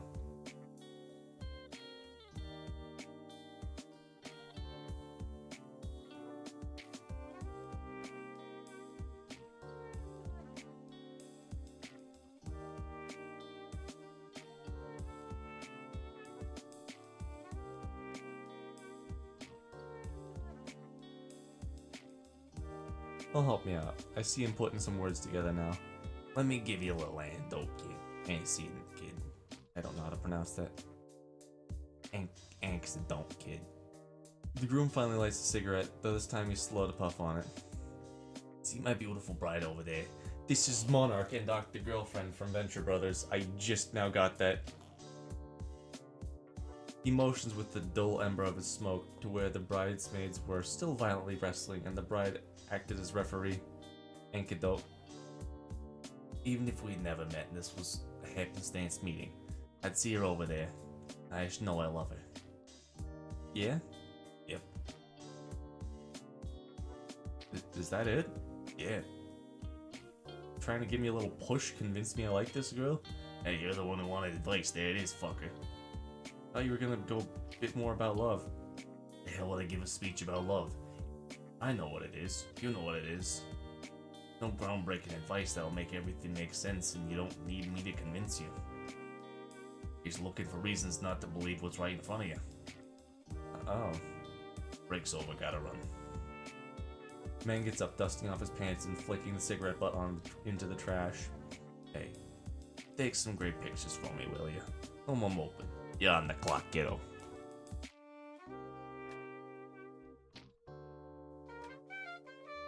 My phone buzzes in my pocket. What timing? I reach in my pocket and pull out my phone, squinting at the screen. An unread notification from our group chat. Shoot, do I have time to be on my phone? Maybe I can talk to Damien about this. He known Olivia for a while. Ben and Olivia used to be friends too, right? Would he be able to help? I'll just focus on what I was here to do. Besides, I don't want to let the groom down. But this is Olivia we're talking about. I don't want to do anything without knowing as much as I can.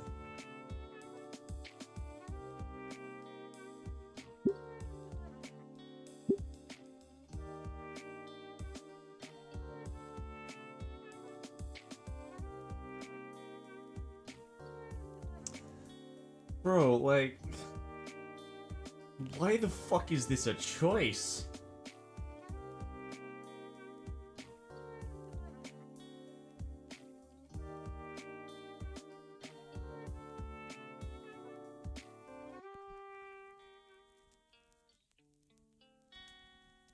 Why the fuck is this a choice, dude? Like... I'm trying to rationalize what the fuck it even means.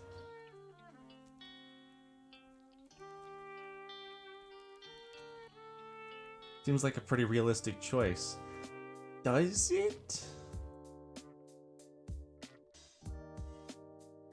Okay, so I'm thinking that, like... I need to focus on finish taking these photos is like the,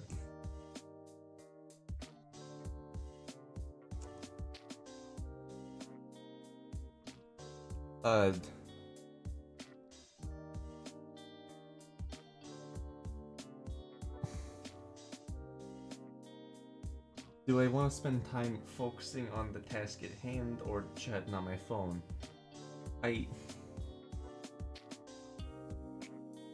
Oh, now I need to think if that's really...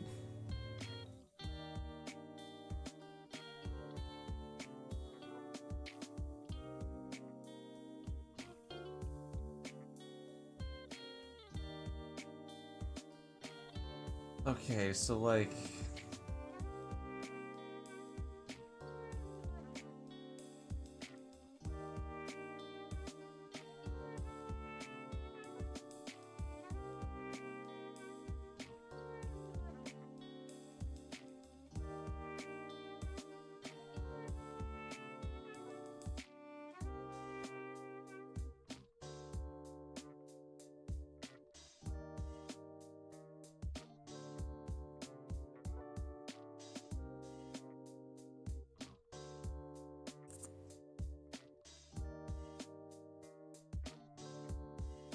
What? Okay, so, sorry, I haven't been talking out loud. I haven't been thinking out my ideas of this, but like... hear me out. So... my thoughts are that I need to... God damn it, I'm trying to alt-tab back into the stream. Sorry. I need to focus on finishing taking these photos. Like... the broom... the groom literally just said, you know what's going on, you know what love is, and obviously Anon has love for Olivia. I feel like I should consult the others about Olivia is the right choice? Does that make any sense? Like... oh. Hey, I'm very nervous. I don't know what the fuck I'm doing. I feel like I've chosen every right choice. I want to choose the wrong choice. I can't afford to slack off right now. Besides, would Adekin approve though? I don't fucking know! Besides, I made a promise to the groom and I don't want to let him down. Or Mr. I don't know for that matter. What was the guy's fucking name?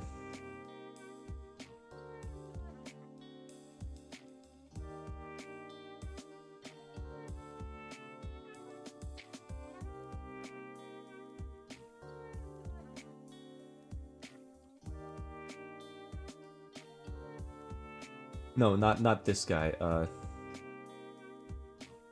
Mr. I don't know's fucking name. Idekin's buddy. Yeah, what's Idekin's name, my guy?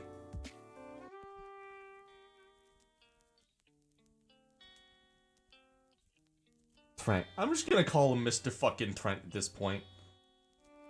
Need to focus on finishing taking these photos. I can't afford to slack off right now. Besides, I made a promise to the groom and I don't want to let him down. Or Mr. Trent for that matter. I silenced my phone and slid it in my jacket pocket, pushing off the wall and taking hold of my camera. Where should I start? I think I have a few ideas. With the groom's words still ringing in my ear, I find a second wind of sorts. I can't really understand it. I feel like I'm already picking out prime shots from just scanning over the hall. While Bennett's continued the more autonomous rapid-fire approach with the staccato clicking of the snapshots, I've been singling out couples in their own moments just scattered throughout. This is the wrong choice, isn't it? I think some of them have even noticed, seeming to maneuver themselves out of the power source view. Young man, over here! An elderly dino catches my attention, waving me to her table where she and her family are sitting. We need a good Christmas card photo, if you would be so kind. Of course, man. Oh, that's a woman, whoops. The larger group moved to one side of the table from me, smiling sincerely at my lens. The first shot seemed perfect, but for their sake, I make sure to take a couple of extras. Thank you! You know how long these will take to be developed? The photos should be developed quickly. I'm sure everyone can get these before the end of the month. They smile and nod, letting me return to, don't forget us! Yeah, get me and my wife! The next clients pulling me aside take the shots of them in a secluded corner. After that, some of the bridesmaids have grabbed me to take shots for them. It isn't long before even some of the servers are wanting pictures of themselves posing in front of the decorations.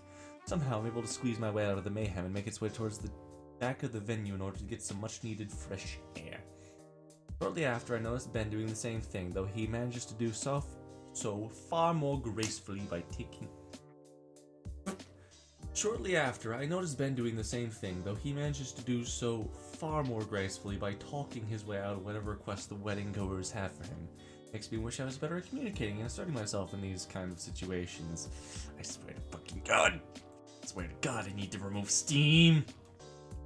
Ben takes notice of me and approaches at a very casual pace, with no one else seemingly taking notice of him. Taking a breather? Just give Ben a nod of my head, causing him to smile and adjust his glasses with his index finger. Well, the wedding's almost finished, so the worst of the workload's behind us. That was so good. Ben checks his phone. 8 hours, jeez. Man, yeah, my legs are killing me. You're telling me you don't even have a tail. How do you think I feel? Bitch, you don't have a fucking tail either. That's another dick. We sigh together. It's the first bit of silence we've had in a while. Across the room, the bride slumps into a chair, trying to kick her heels off. The groom sees me and shrugs a bit, smirking. So how are you feeling about the pictures you've taken? Huh? I think I'm pretty confident in mine. Once you have the right equipment, it's just a matter of socializing right and getting the right shots. I'm satisfied. You? I'm not sure. I've been taking all these pictures, right? But it's like something's missing. Missing? Make it sound like some grand art thing. I know. Back across the room, the bride motions to her new husband. Looks like it's time of the night for him to carry her out in his arms like in the movies. She was probably not expecting those slick moves to position her on his back like a child. He laughs to himself while she pouts loudly and holds onto his hair to keep balance. It looks juvenile, honestly, as the bride taps the exhausted groom's head with balled up fist, but she's laughing. That's adorable. A laugh so infectious that her pout is replaced with delighted giggles of her own when he finally catches her hand in his and just holds it. Once again they're talking, and the bride is melting into putty at his quiet words. For how menial it is, how crude that guy was earlier. Understanding and genuine playfulness between them. Without a thought, I'm already looking through the viewfinder and making the focusing adjustments for the perfect shot. The shot is cheesy but sincere. They both look beyond exhausted, their clothes showing the wear and tear of the night, the body language screaming their need for sleep. Also the smiles they have as they try and just look at each other in their awkward positions, speaking metric volumes just how happy they are after it all. Why did you do that? Huh? Did what? You took a picture. Did I? Then my finger get placed over the shutter button. I guess I did. Check my new entry in the camera roll. Careful, that's an easy way to waste a lot of memory. Should probably just delete it. Deleted, huh? I think it'll be fine. Actually, I got it. I'm giving Ben the actually voice. I actually got a good feeling about this one. Seemed pretty natural, you know? Ben rolls his eyes. If you say so.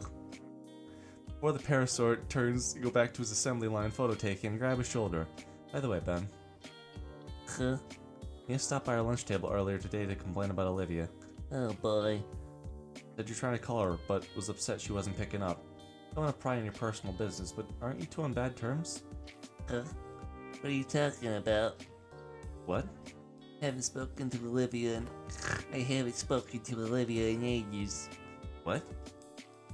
I thought you were above gossip, Inko. Sorry, I... Alright, you boys ready to back up? Pretty long night, huh? Our teacher looks haggard as he steps up to us. His wings are dragging on the floor. He's propping himself up with one of the light stands we brought. Despite his exhaustion, he's grinning wildly. You two enjoy your first work experience. Oh, absolutely, Mr. Trent, yeah. I managed to load up both the memory cards you gave me, and I even managed to try out different kinds of lenses you brought. Good to hear that, Ben. What about you, Inko? Well, if I'm being honest with you, it took a while. Well, I suppose it's a tough order to start with so many things to account for, and... No, I mean I didn't really get that many good shots till the end. I didn't even finish the first card. I see. Well, when we go through these next week, I'm sure they'll be fine. Oh, definitely. The groom saunters up with a huge grin on his face, slinging an arm around our teacher's shoulders. I can't wait to see these. Trent straightens up and shrugs his arm off, turning to the newly married man. You'll see them when you see them. My team still needs to go through all the pictures to weed out the chaff. Oh, come on. I can't give your buddy a preview or something. Tony... Fuck, why am I saying Tony? Trent sighs a bit. Hey, it's your special day. It's your special day. Ben, could you go fetch the laptop and the card reader?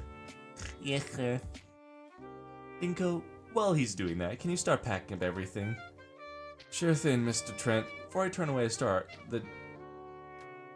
Patero takes the camera from me.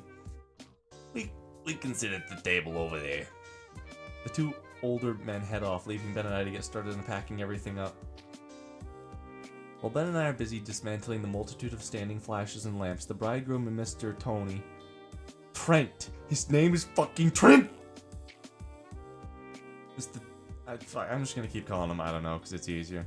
While Ben and I are busy dismantling the multitude of standing flashes and lamps, the bridegroom and Mr. I don't know sits at a cleaned up table with a laptop before them.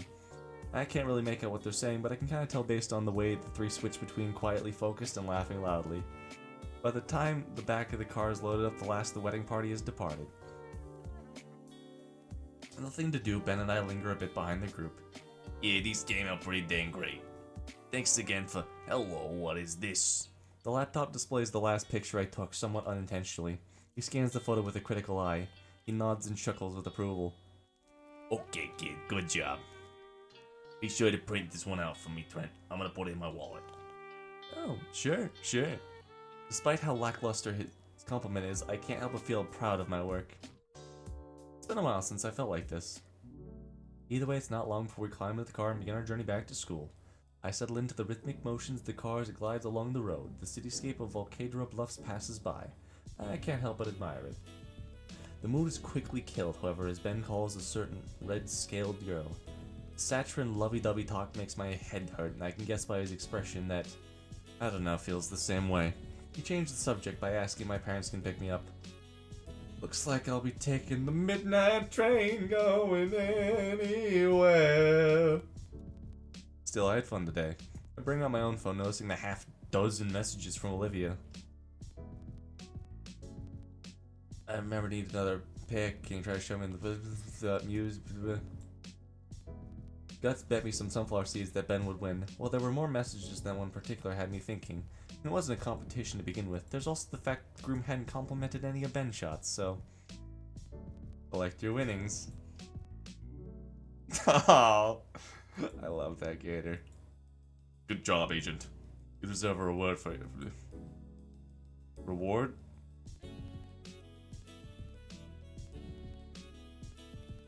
You deserve a reward for your hard work. Reward what kind of... Oh my, would she really? He knows I'm with Ben and I don't know. The interior of the car feels a few degrees warmer as I wait with bated breath. Okay, you're breathing pretty hard. Fine, perfectly fine. Car sick! Make sure there's absolutely no way anyone except me can view my screen. As extra protection, I dim the brightness of it to point only be able to see a thing in the darkness of the car. Finally, Olivia's text comes through. I held my breath before opening my eyes to see.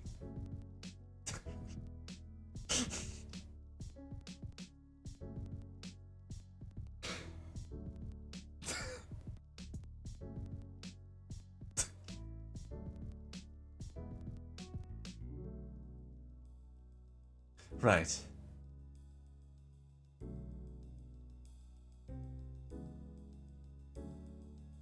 Mr. Allen, I think Inkle's about to vomit. Not in here.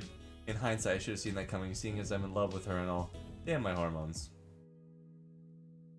Even though we're pretty far in the fall semester, today is a nice day out. There's a storm coming in later today with a cold front, so the temperatures outside are bearable enough to relax in.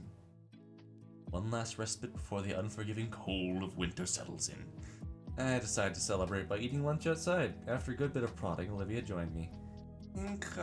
It's cold out. Too cold. I'll freeze my veins solid. You know what killed the dinosaurs? The Ice Age! It's 70 degrees, and you agreed already. Calm down, asswipe. We step out in the chilled air. Oh, my fucking heart, yo! She pulls the drawstrings of her hoodie taut, yanking it shut again. I try moving her along, she starts dragging her tail on the ground. You're secretly enjoying this, aren't you? That hoodie isn't hiding your silly little grin. There's a table by the edge of the yard that looks pretty good. Now it's just the two of us. We can make it if we try. Just the two of us.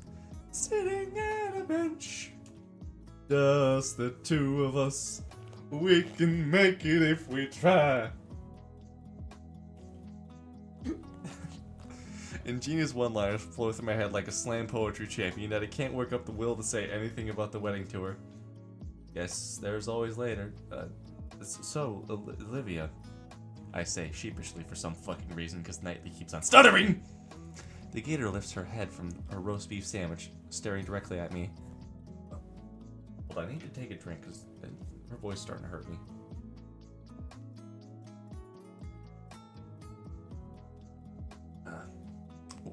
What's up?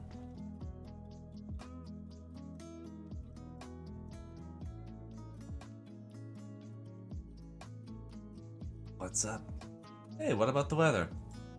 Seriously? Yeah, seriously, I'm not used to coastal towns, so this is a nice change of pace.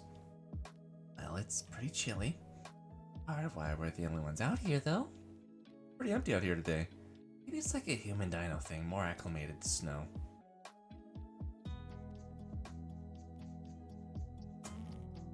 Even with the hoodie, it's a lot colder than I'd like. Oh, why did you agree to come outside with me then? Well, you wanted to, and you... Olivia's lips quiver a little as she tries to work out words to say. Her mouth isn't up to the task as a flush of scarlet spreads across her cheeks, makes her pouting lips glow. Hey, stop looking at me like that, you fucking anime woman. I mean, where are you from then?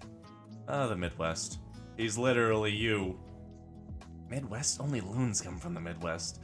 Oh, come on, that's not true. Alright, what was it like then? A lot of empty promises, nothing worth talking about. What was St. Hammond like before I showed up? Oh, horrible. Everyone here sucked. Well, they still do, I guess, but seriously, most of the faculty had a stick up their ass and the student body was holding on for dear life. I'd do anything to get out of this place if I got to take you and Damien with me. Wow. Colorful. Olivia and I froze at the familiar voice. The sound of the stone grinding on stone echoes through the corridor as we turn our heads towards whoever said that. Principal Scalar stands just as still as us, her face burning red. Her jaws moving, teeth grinding exceptionally loud as she looks at Olivia.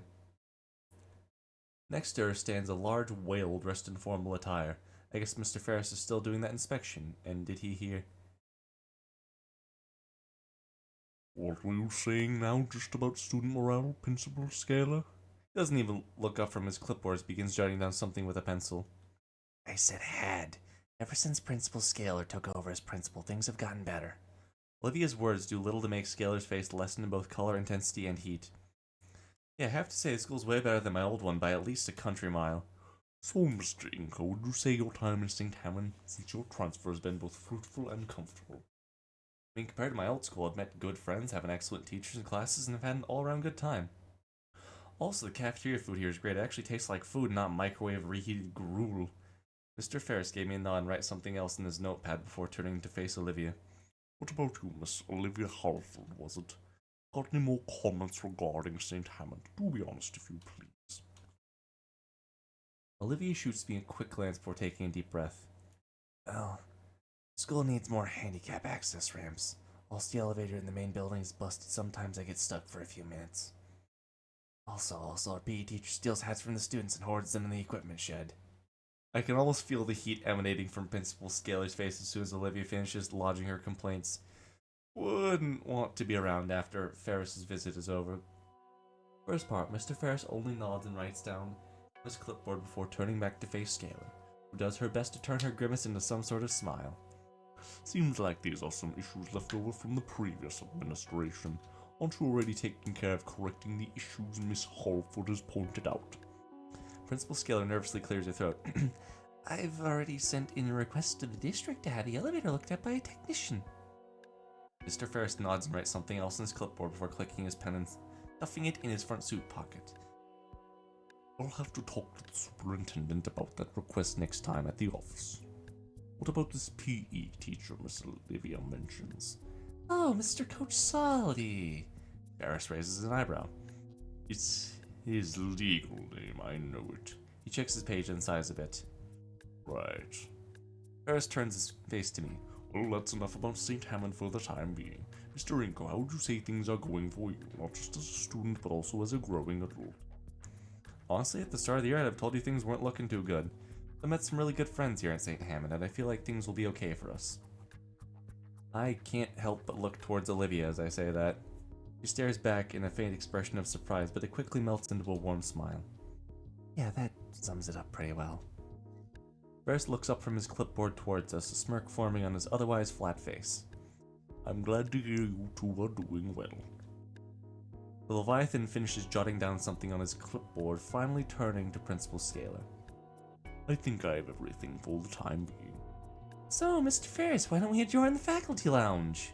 Of course, we can go over your future budgetary plans over a nice cup of coffee. The inspector turns away, Principal Scalar lagging behind him with a look of pure misery on her face. I wish you'd have done this freshman year. With a huff and a frown, Olivia stabs at her lunch tray, treating the Caesar salad like a voodoo doll. Hey, well, look at the bright side. She levels her silver eyes at me, but remains focused on treating her salad like its namesake. Hey, it's senior year. We're about halfway through. So we only have to put up with this place for a couple more months. She lances the largest piece of chicken, twisting her spork roughly. And what? And what? I don't really have any concrete plans after school. What do you mean? You mentioned all that stuff about making a name for yourself. I mean, yeah, when I first got here, that was the goal. Honestly, I haven't considered what to do to get there. I turn to toy with my meal. You? I plan on getting an art degree. Really? Online, of course. Oh. Not like I have any other options. The only time I'm worth anything is when there's a brush in my hand. My class I'm really passing too. I nod my head in understanding, but she's talking about her future. Sounds more like a resignation than a declaration. At least have something, even if the path to my goal is vague. The morose mood leaves me in a loss for words. Damn it, I was hoping to use this time to actually, I don't know, I wanted to talk to Olivia and, ask her something. Or something like that. Stupid Mr. Ferris and his workplace politics dampening the mood.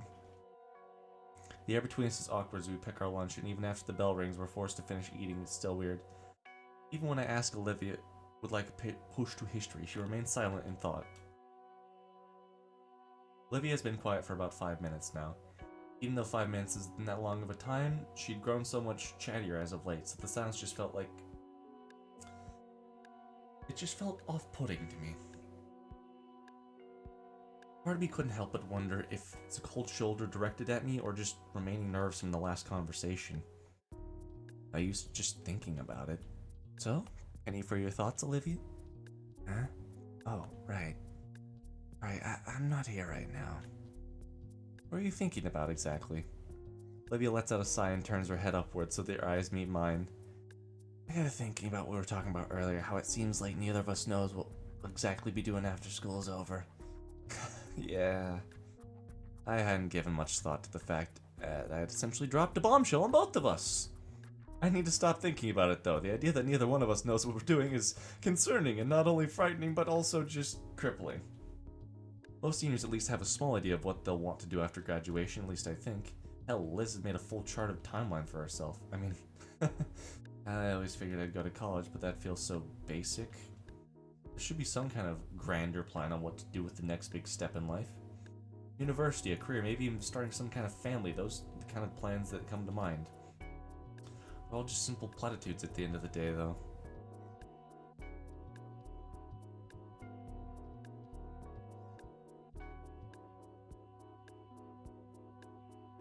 Is it even worth making plans? The more I think about it, the more likely it is that something stupid comes out of left field and wrecks everything.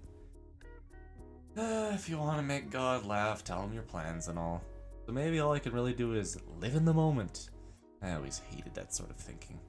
Be a sitting duck for life to take pot shots at. Just live pretending death can't show up and take me at any time.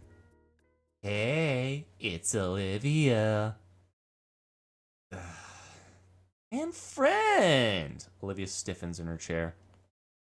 Oh, hey, Mia. Olivia's words are a hiss as she tries to face away from the crimson-scaled girl. Her hands shakily strain against the wheels of her chair, slowly turning it to. Got a couple of questions to ask, Olivia. Would you like to humor me for a bit? Oh, what am I saying? Course you don't mind. The parasaur saunters up with the sway of her hips, pushes me aside, takes Olivia's reins from me. The hell? You're insane if we're just gonna... What the hell? You're insane if you think we're going anywhere with you. Oui. She looks down to Olivia and back at me. Oui. He's funny. We're just going for a little girl talk. No boys allowed. Sorry. You're up for that, right, Liv? She puts a hand on her shoulder and cocks an eyebrow back at me like she knows something. You don't remember any hot bullies in high school. I feel cheated. See, this is because this is fiction. And most bullies are not hot. This one, though, is just kind of an asshole because they can be. They're not like this. So yeah, we'll just be a moment. Don't worry, that pretty little head of yours, Baldy. I'm left gawking and confused as the two head off in another direction. Olivia doesn't seem to know what to say or to do, so just goes along with the parasaur, wheeling her away. Part of me wants to give chase, but the side eye that Mia sends back at me forces me to stop. I feel useless as I watch the two turn the corner.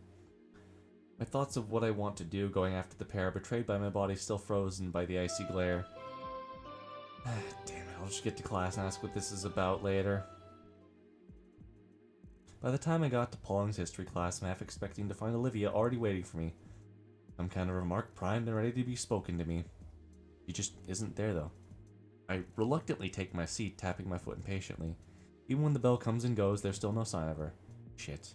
I shouldn't have let Olivia go with her alone. What was I thinking? I really don't want to cut class, but I can't afford anything bad happening to her. No, I can't sit here and do nothing. I shoot my hand up and cause Miss Pauling to cut her lecture. Yes, Mr. Nito? I am going to be excused. Why? Because I shit myself. I'm halfway out the door already. Where'd they go? There's not a soul to be found anywhere. If I were a bitch, where would I harass somebody in secret? Where's between them? Hope it isn't turning physical.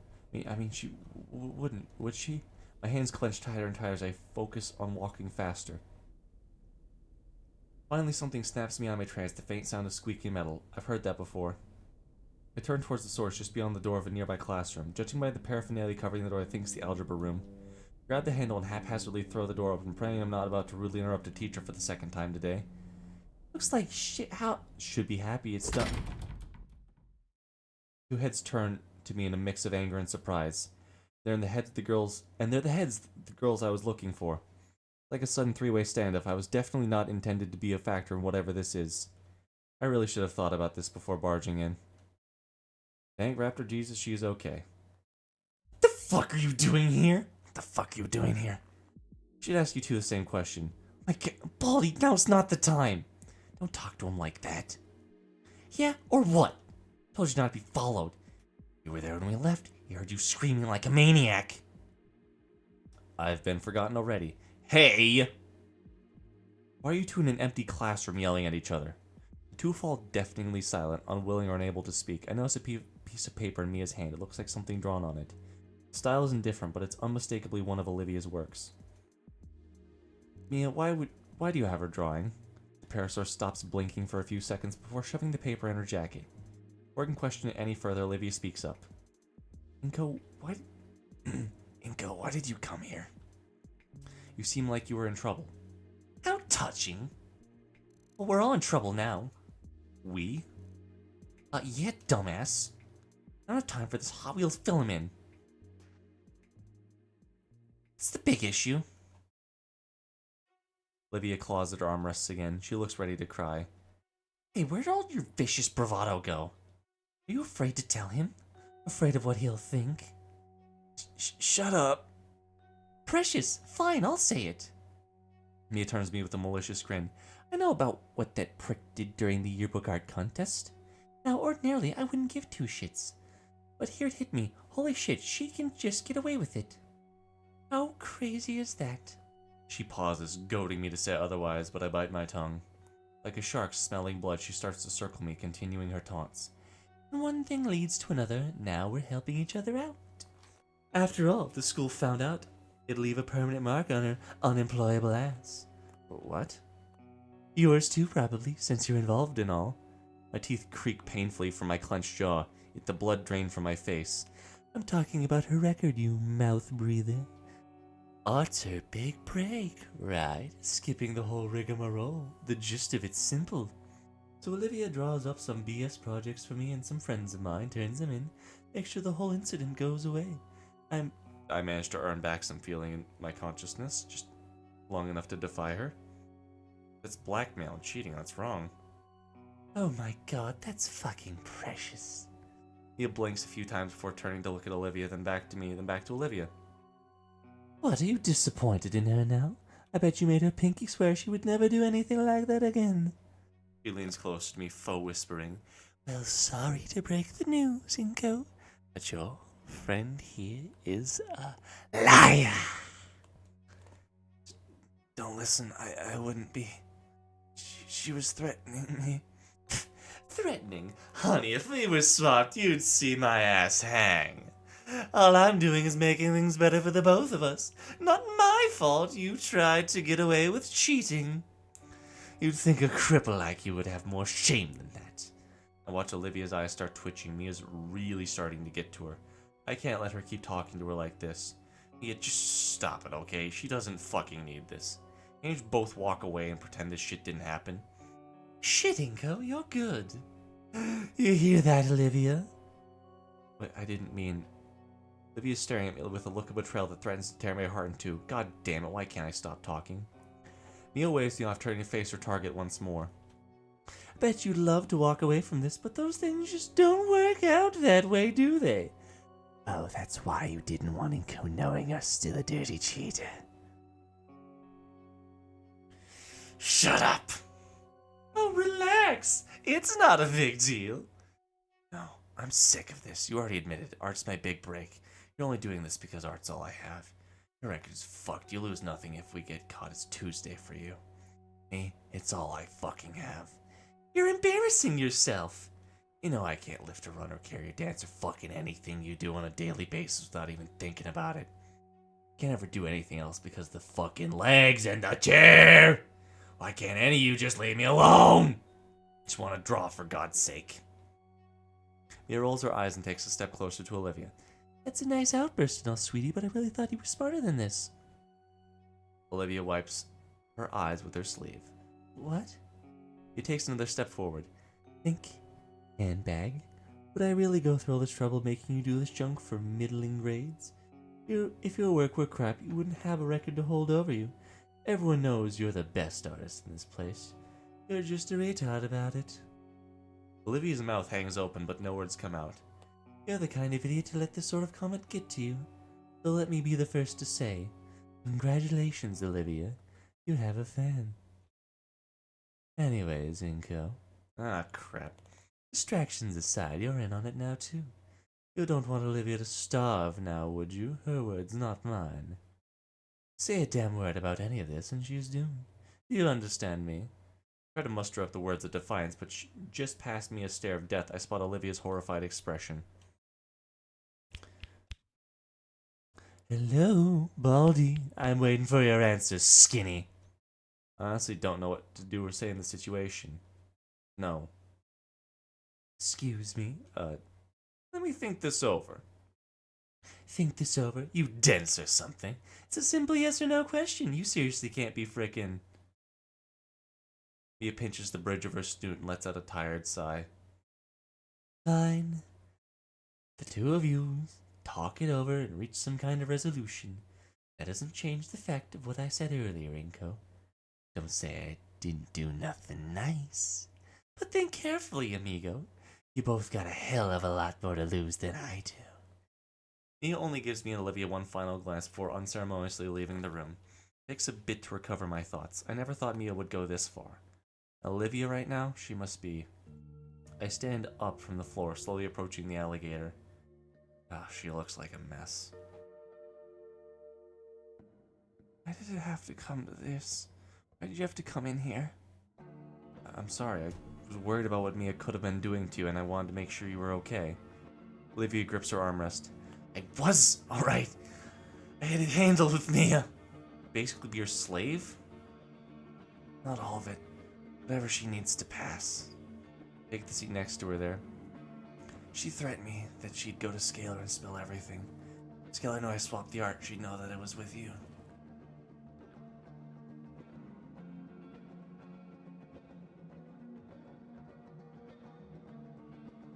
I couldn't let her do that to us, so I got desperate, told her I'd do anything she wanted. That's how I got mixed up with her. I let out a deep, heavy sigh. Olivia, I can understand why, but I heard how Mia was treating you before I came in. Even when you were doing her work to save her skin, she's still treating your art, and more importantly, you like shit. The words ripped through the Gator girl's fragile heart, her face contorting into a fierce snarl even as her eyes grow wet. You're miserable. You know that. Olivia looks away from me, her face scrunching up as tears well in her eyes. I just don't know what to do. I don't even know if I can trust her to keep her word. Now that you know what's going on, she has a noose around both our necks. The gravity of the situation settles in. I feel like something in me is both frozen over and ablaze. There's only 6 months left. It's not like she's asking for something impossible. Her eyes regain some fire as she smiles. We'll have to tough it out. Keep making art. Shut her up until the whole stupid thing can blow over. She's been going through this for so long and she's still... That's fucking stupid. I'm out of options and so is she. Blurt out the first thing that comes to mind. Why not tell Scalar about what Mia's making you do? Scalar, are you out of your mind? You saw how she handles things around here, especially with that auditor breathing down her neck. Trying to avoid getting got? Right. Okay. Trent? For a split second, I see her mask crack, her real worry evident in those silver eyes shaking. No.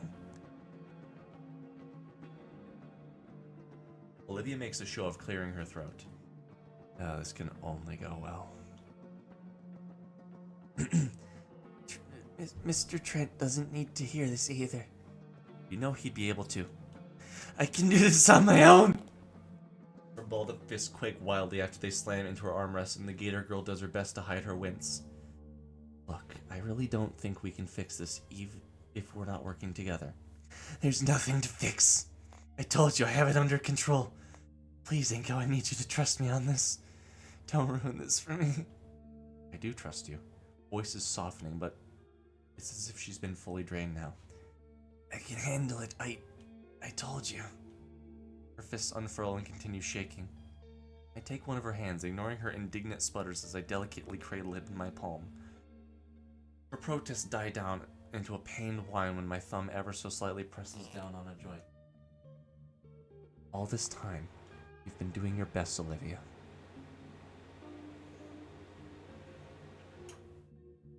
Well, I can't turn my fan on, that sucks. My soft words draw an even softer breath from her. He has had me drawing for her group almost daily. It must hurt a lot after so long. Maybe it does. It's nothing I can't work through. Why can't you trust me to help then? It's not that I don't trust you, Inko. I did trust everything else. Please stop asking about fixing me. Or fixing things, I mean. Is that what this is about? Olivia's burning out at this point. She's already hurt badly. I can feel her hands still shaking. Beyond the point that either of us alone can handle. I let go of Olivia's hand, watch as she takes back her hand and settles it against her chest. I hook a nearby chair leg with my foot and drag the seat closer. Close enough that I can sit down right next to the baryonyx. Go. I find that being next to her like this makes it easier for what I'm about to say. Then breathe out. Meet her eyes once again. I speak my honest thoughts. Trent can help, Olivia. Her teeth grind together as though contemplating mauling my face off. Meow. Please. I want to trust you, but I'm scared he'll hate me forever if I do this. He's the only one that ever made me feel like my art is worth something.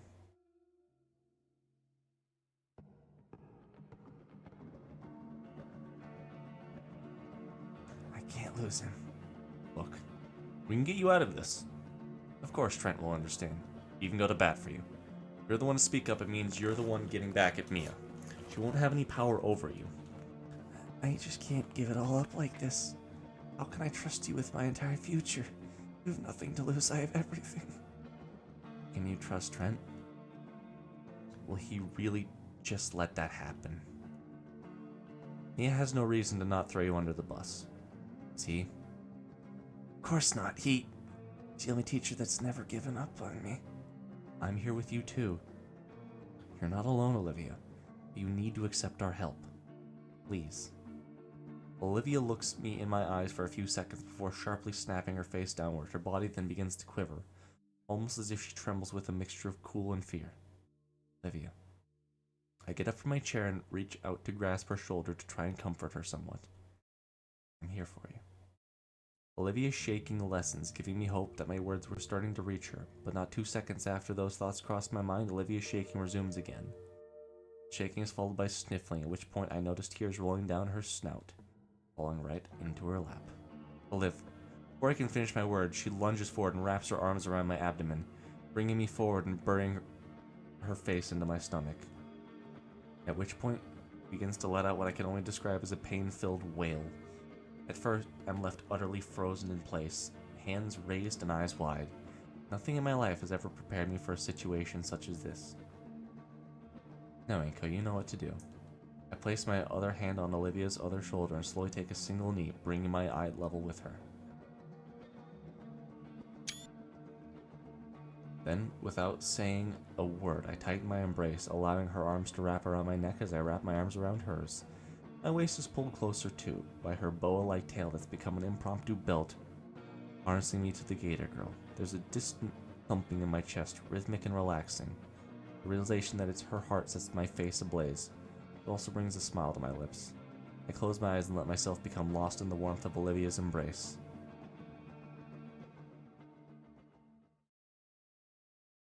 When we break apart, I check our time limit.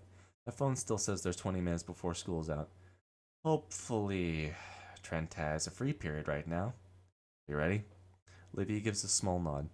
I get up and start towards the door. The door held open with the back of my shoe, I look back at her. As Olivia wheels over, she grunts with each push. Oh crap, I'm an idiot. When she reaches me, she gives me a very meaningful look. Though I don't really get its intent, her tail wraps itself around my waist. Oh, right. Taking Olivia's reins for her, we start towards our art teacher's room in companionable silence. Man, I can't wait to just go home and relax, maybe open a bag of chips.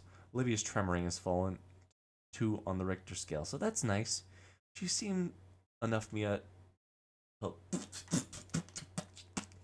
She's seen enough of Mia to last a while. Then again, so have I. She'll probably kill us if she saw us sneaking off.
We're near the end of it all. It's nearly over.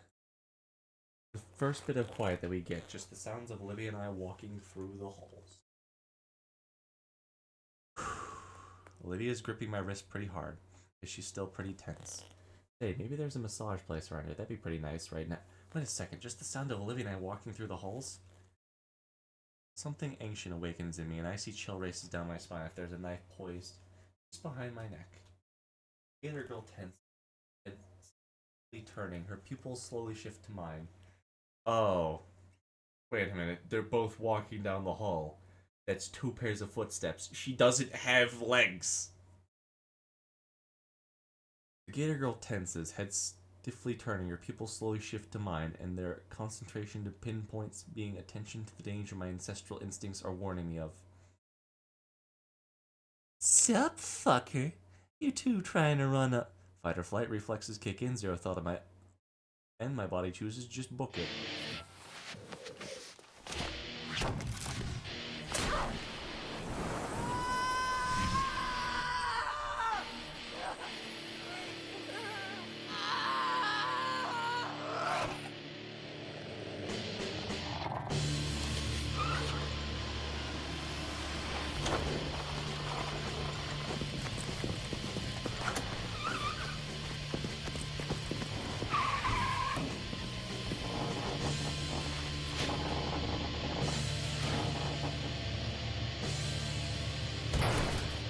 Wham! For a moment, I wonder if the deafening noise that the metal door is being hit is from via punching in rage or accidentally slamming into it, chasing after us. When I catch you, I will eviscerate you and every last thing you love. Fuck! The elevator finally begins its descent downwards. I exhale deeply. Olivia gasps for breath. My arm stings from Olivia's razor grip. Hey, girlie, do you mind not doing that? Good thing I have a jacket. Her claws have shredded the sleeve. I think it may have even drawn blood. I shake my arm a bit. Olivia retracts her hand apologetically. Sorry. Oh, no, it's fine. Are you okay? No, I'm not. What happens when we reach the bottom? Me'll be waiting for us. Olivia removes the key from the slot. Won't open. Don't make any noise. The elevator reaches the bottom. Just as Olivia said, without the key, the outmoded chamber simply powers down. Silence. There's a small gap under the door letting light in. There's nobody there. We sit in the dark, empty cabin for what feels like minutes. I'm pressed close to Olivia while we wait it out. I can feel her tail wrap around my ankle, which thankfully won't rip my clothing apart. The phrase 7 minutes of heaven surfaces in my mind and is buried immediately. It's a bit warm in here. Heavy rapid footsteps zone in on us, accompanied by the sound of ripping paper. It is destroying everything on the walls. You fuckers had better still be in there! You cowards run away, so help me after Jesus! She's right in front of the door. I hear her heavy breathing and soft thuds as she attempts to put her ear to the door a few times. I try to stay as silent as possible, but I'm afraid that the homicidal parasaur can hear my heart hammering in my chest, pants cramping horror.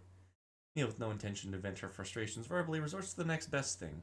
Physical therapy. We're surrounded by the sounds of ripping paper, dented lockers, and drywall fracturing. On occasion, something hits the elevator door again. Olivia and I don't dare move. I hear other voices. Mia's drawing attention to herself. What the fuck are you looking at? Do you want one less horn? Find someone quick. I fucking swear I've had it with that fucking luggage case on wheels. Good luck painting when you're reading through a straw bitchless crock-con. Olivia takes a sharp breath. Silence. What was that sound? Sounds like a series of sharp cracks. Hey. Whoa, it's all cool. It's not what it looks like. It's, Rapid footsteps echo from down the hall. Is she gone? The fuck could have scared her like that? There's a light knock on the elevator door. Anyone in there? He sounds exhausted, but it's definitely Trevor. By now my eyes have adjusted to the light. Livy's relief is palpable and shared, my body finally relaxing and practically melting against the wall of the tiny elevator. We're gonna have to tell him. It's safe to come out, it's all clear. Looks like a stick of dynamite went off out here, but otherwise it's fine. Ha!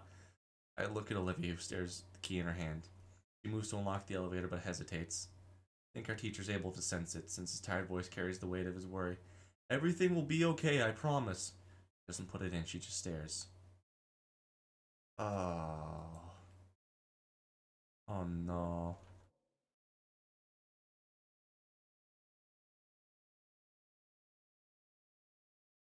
I'm preparing.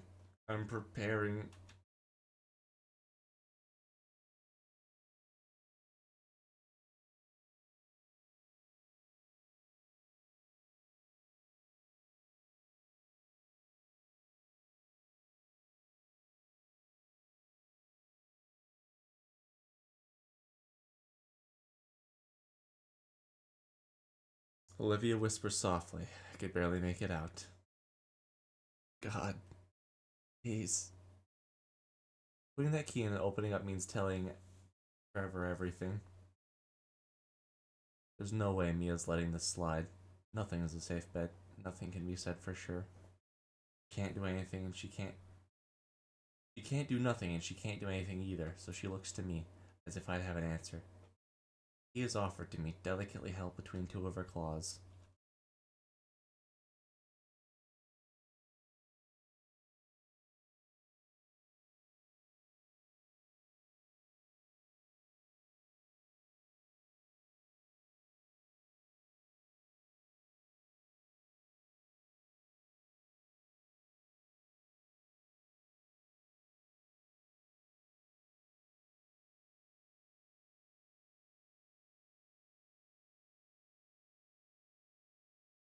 Oh yeah, save.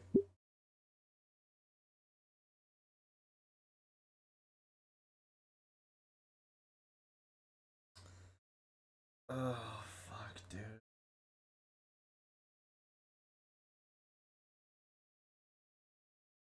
Oh, fuck. Hold on. I can't decide this.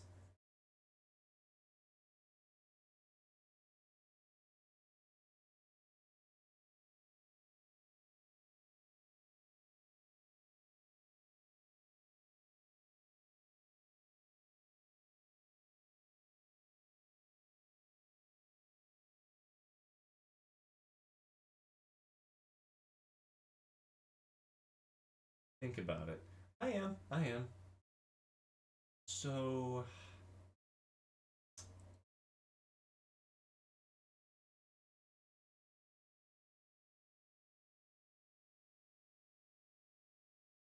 you take the key, you're letting. Also, don't backseat me on this. This is just something I gotta fight on this. You can't explain the moral arguments of it both, but, like, don't backseat me on this one.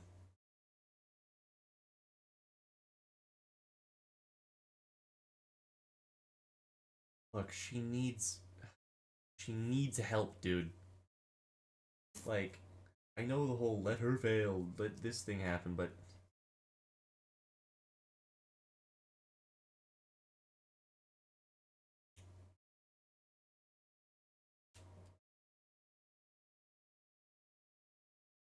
I know I said I wanted a bad ending first so I could get all happy and do like a good ending on my on the best choice or whatever, like I want ending 3 or whatever the fuck, cuz I want to get ending 4 as my last one. I want the best ending last, but I also want to actually choose what I think is right here.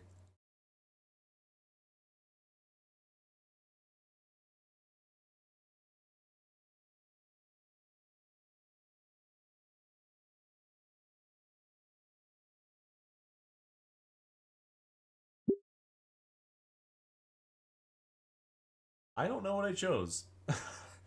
I legitimately don't. I kind of just closed my eyes and picked one. My hands cup hers, eliciting a small gasp from the girl. Even with the darkened lenses of my shades, I can make out her moon-silver eyes filled with the worries of this past month. Worries she'd endure because of our friendship, and possibly more. Go. Her fingers curl softly, pushing the key back into her palm. My lips move, but there's no sound that comes out. Understand, Olivia. Either from my unspoken words or my comforting grip, Olivia is able to gather her courage. Ah, so this choice didn't fucking matter. We share a simple nod and her hand finally moves to the panel, so I take it, open it up, and tell him anyways. She fucking does it, it's still the same thing, okay. With the key inserted and twisted, the dark room shudders briefly before the metal door finally starts to slide open.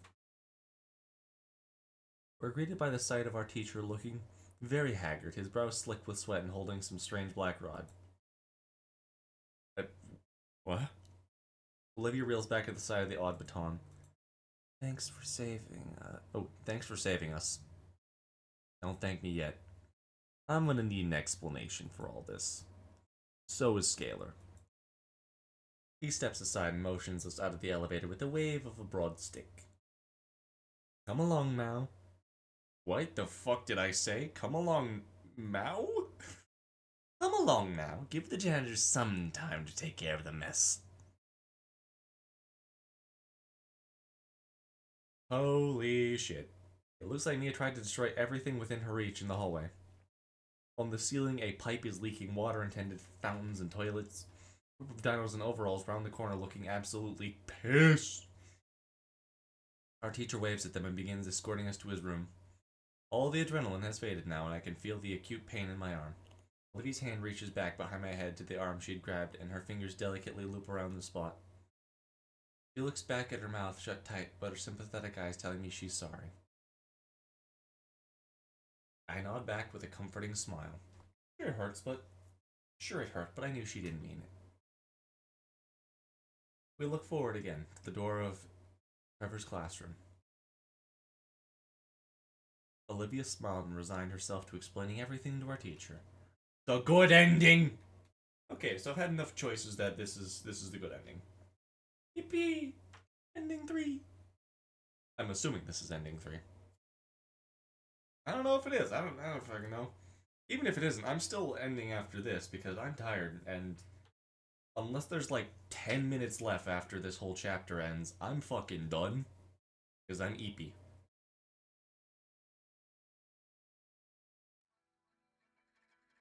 Olivia looked ready to collapse. She had taken the better part of an hour explaining Mia's extortion in full detail. I grab Olivia's canteen and hand it to her.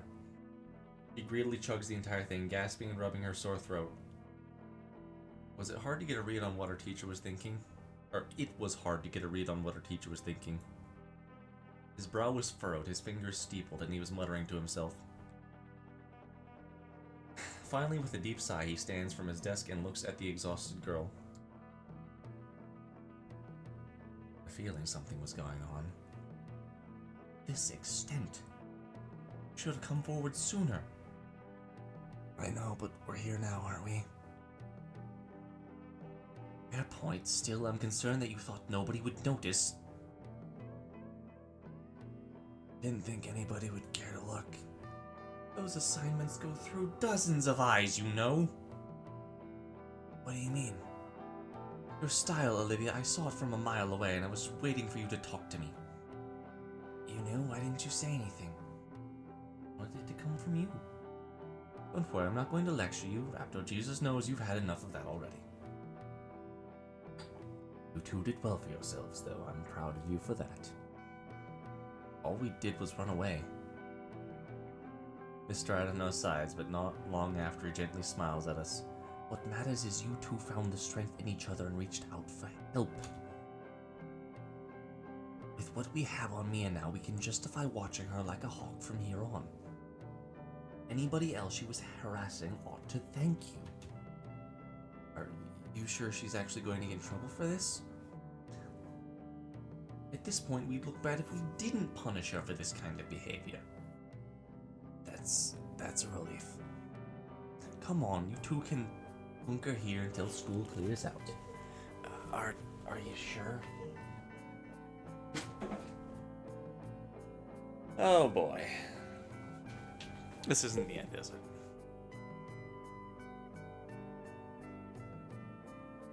You were going to stay after like always, right? Yeah. A loud noise makes me stumble to the floor. Mr. Egan! Whoops. He looks at the device in his hands. Is that a laser there's a piece of tape on it written with something... Estrus Protocol? War? Anyways, I'm going to run and get some things done. They're going to want my account on paper pretty soon. May as well knock it out of the way. With no care at all, Mr. I don't know chucks the electric weapon onto his desk before turning to his doorway. Don't burn the place down, alright? Alone, I go sit near the back of the classroom. Looking out the window, I finally let out a huge sigh I've been holding in. Olivia rolls to join me, and surprisingly, she's smiling. You were right, Inka. Huh? You trust him. We sit in silence, just looking out the window. When school's let out, we watch the crowd of students going home. I don't see me in the crowd, but That doesn't matter. I think despite it all, Olivia's life's going to be just a bit easier after today.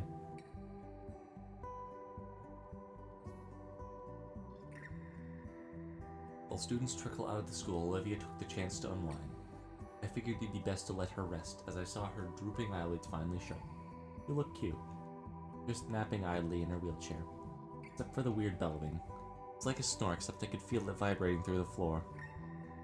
With the clouds hiding the sun and the classroom lights turned off, I could do with some shut-eye too. I can't bring my eyes closed. Instead, I look out the window.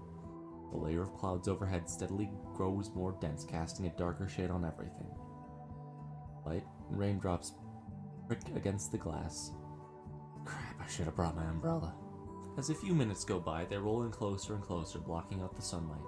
If she were awake, she'd think it's pretty neat. I look back at her. Maybe I could nap too. Just a little.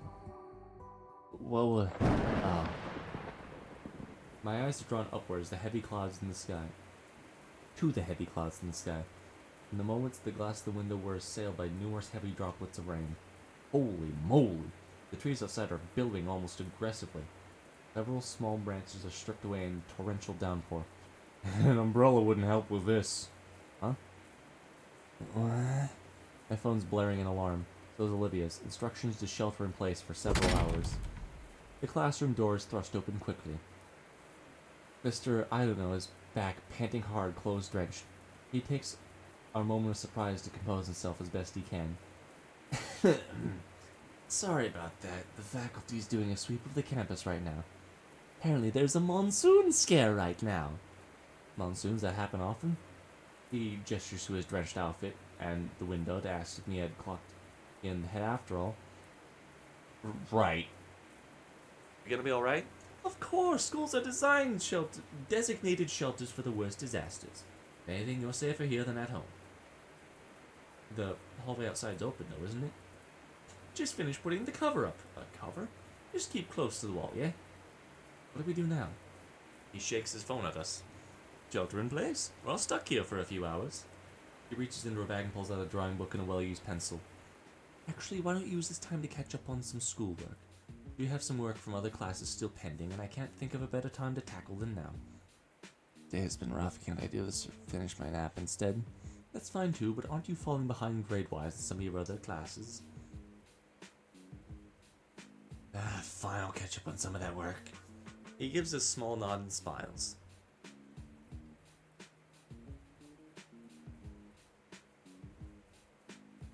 As soon as this part of the chapter's over, I'm out of here. It's been fun, but oh no. This is gonna hurt so bad if I get a bad ending. Gonna make some dinner, man. Thanks a bunch for streaming and reading this. Hey, no problem. This will happen next Wednesday. So stay tuned if you want to see that. Your voices are a hoot. Thank you. I try and do them for whatever game I'm playing. Let's be silly. With some hesitation on her part, Olivia sets herself to work. Meanwhile, I bring myself closer to her in case she wants some help with the work. After a few minutes, it's clear her mind and spirit isn't in the work one bit. She constantly fidgets, taps her pen on her table, and looks around the room and out of the window. Eventually, she lets out a groan and slams her book shut. This sucks. Can I please do something else? I don't know who had been busying himself with grading some paperwork, snaps away from his work, looking at Olivia while rubbing his chin. Well, there is one thing you could help with. I would need both of your help, that is. Could even consider it a new extra assignment. What do you say? I don't know. Today's been pretty rough on Absolutely, please! Okay. Wonderful, it's back here. He starts walking to the back room and waves for the two of us to follow him. Oh, something in the dark room? Oh man, I thought we wouldn't get to do anything in there until the last weeks of the semester. Are we gonna get a head start in this section? Maybe we're making prints or laminating C41 and... Huh? Oh, Olivia's poking my back. Hit it with the cinematic gate, you're too slow. Whoops. I shake the excitement off and head to the dark room. I don't know holds the door open for the two of us to enter. The insides glow a vibrant crimson light. Don't tell me. I would like not to know. I don't know, suit appears to light up the red lights. So does my shirt. I've only actually been in a dark room once before. This is so cool! I clasp my hands together. So, what are we developing? This is an important job for you. Alright, I'm ready for it. What am I developing? Here, lower back. There's a click of a switch, and the red lights switch to normal lights and properly illuminate the room. There's boxes over there. I need one at each station around the room, but they're too heavy for me. You can, of course. Legally, I can't make you do any of this. Do I at least get extra credit? You get one of the bags of chips hidden. You get one of the bags of chips I keep hidden in my desk. Sure, why not? Nice! Come on, Olivia, we should clear the way for him. There is actually something in the box we'll need in a bit. The two move back to the entrance and I'm faced with the myriad of boxes I'll have to carry. Looks like there's about 10. They're pretty medium sized, like you could fit a table lamp in them. How heavy can they... Lift with your knees, Inko. This is gonna suck. I look at Olivia and she's already has her phone out pointed my way. Damn it. I shift my legs and try again. I actually managed to get this thing off the ground. This must weigh at least 70 pounds. What are they loaded with? Bricks? Something like that. Careful, they're fragile. Finally, I get the last box in its place. I pick a chair and collapse in a heap. My muscles are on fire. But to be honest, I don't know if I could have done all that at the beginning of the year. I guess I'm getting stronger. I don't know, walks back into the darkroom with a small black toolbox. Oh good, you're done. Come on out, take a breather. I look tough. I'd rather stay here. Olivia shows up in the doorway behind, I don't know. I'm surprised you didn't use the cart. My fucking cart. Before you get started with me, you didn't ask. I hate you. I hate you, son of a bitch.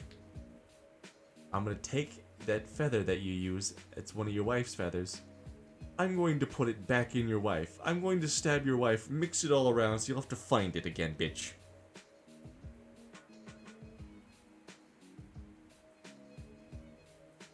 That sounded more threatening in my head.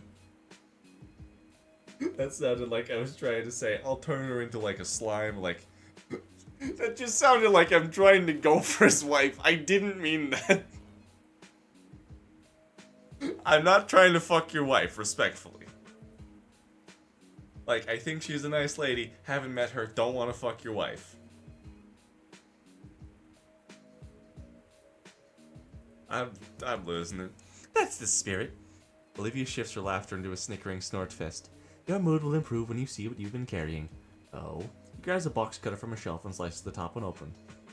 He pulls out what looks like an overhead lamp from the box. Oh, sweet. So that means that you'll be making your own prints for the midterms. Oh, that sounds awesome. Oh man, I can't wait to.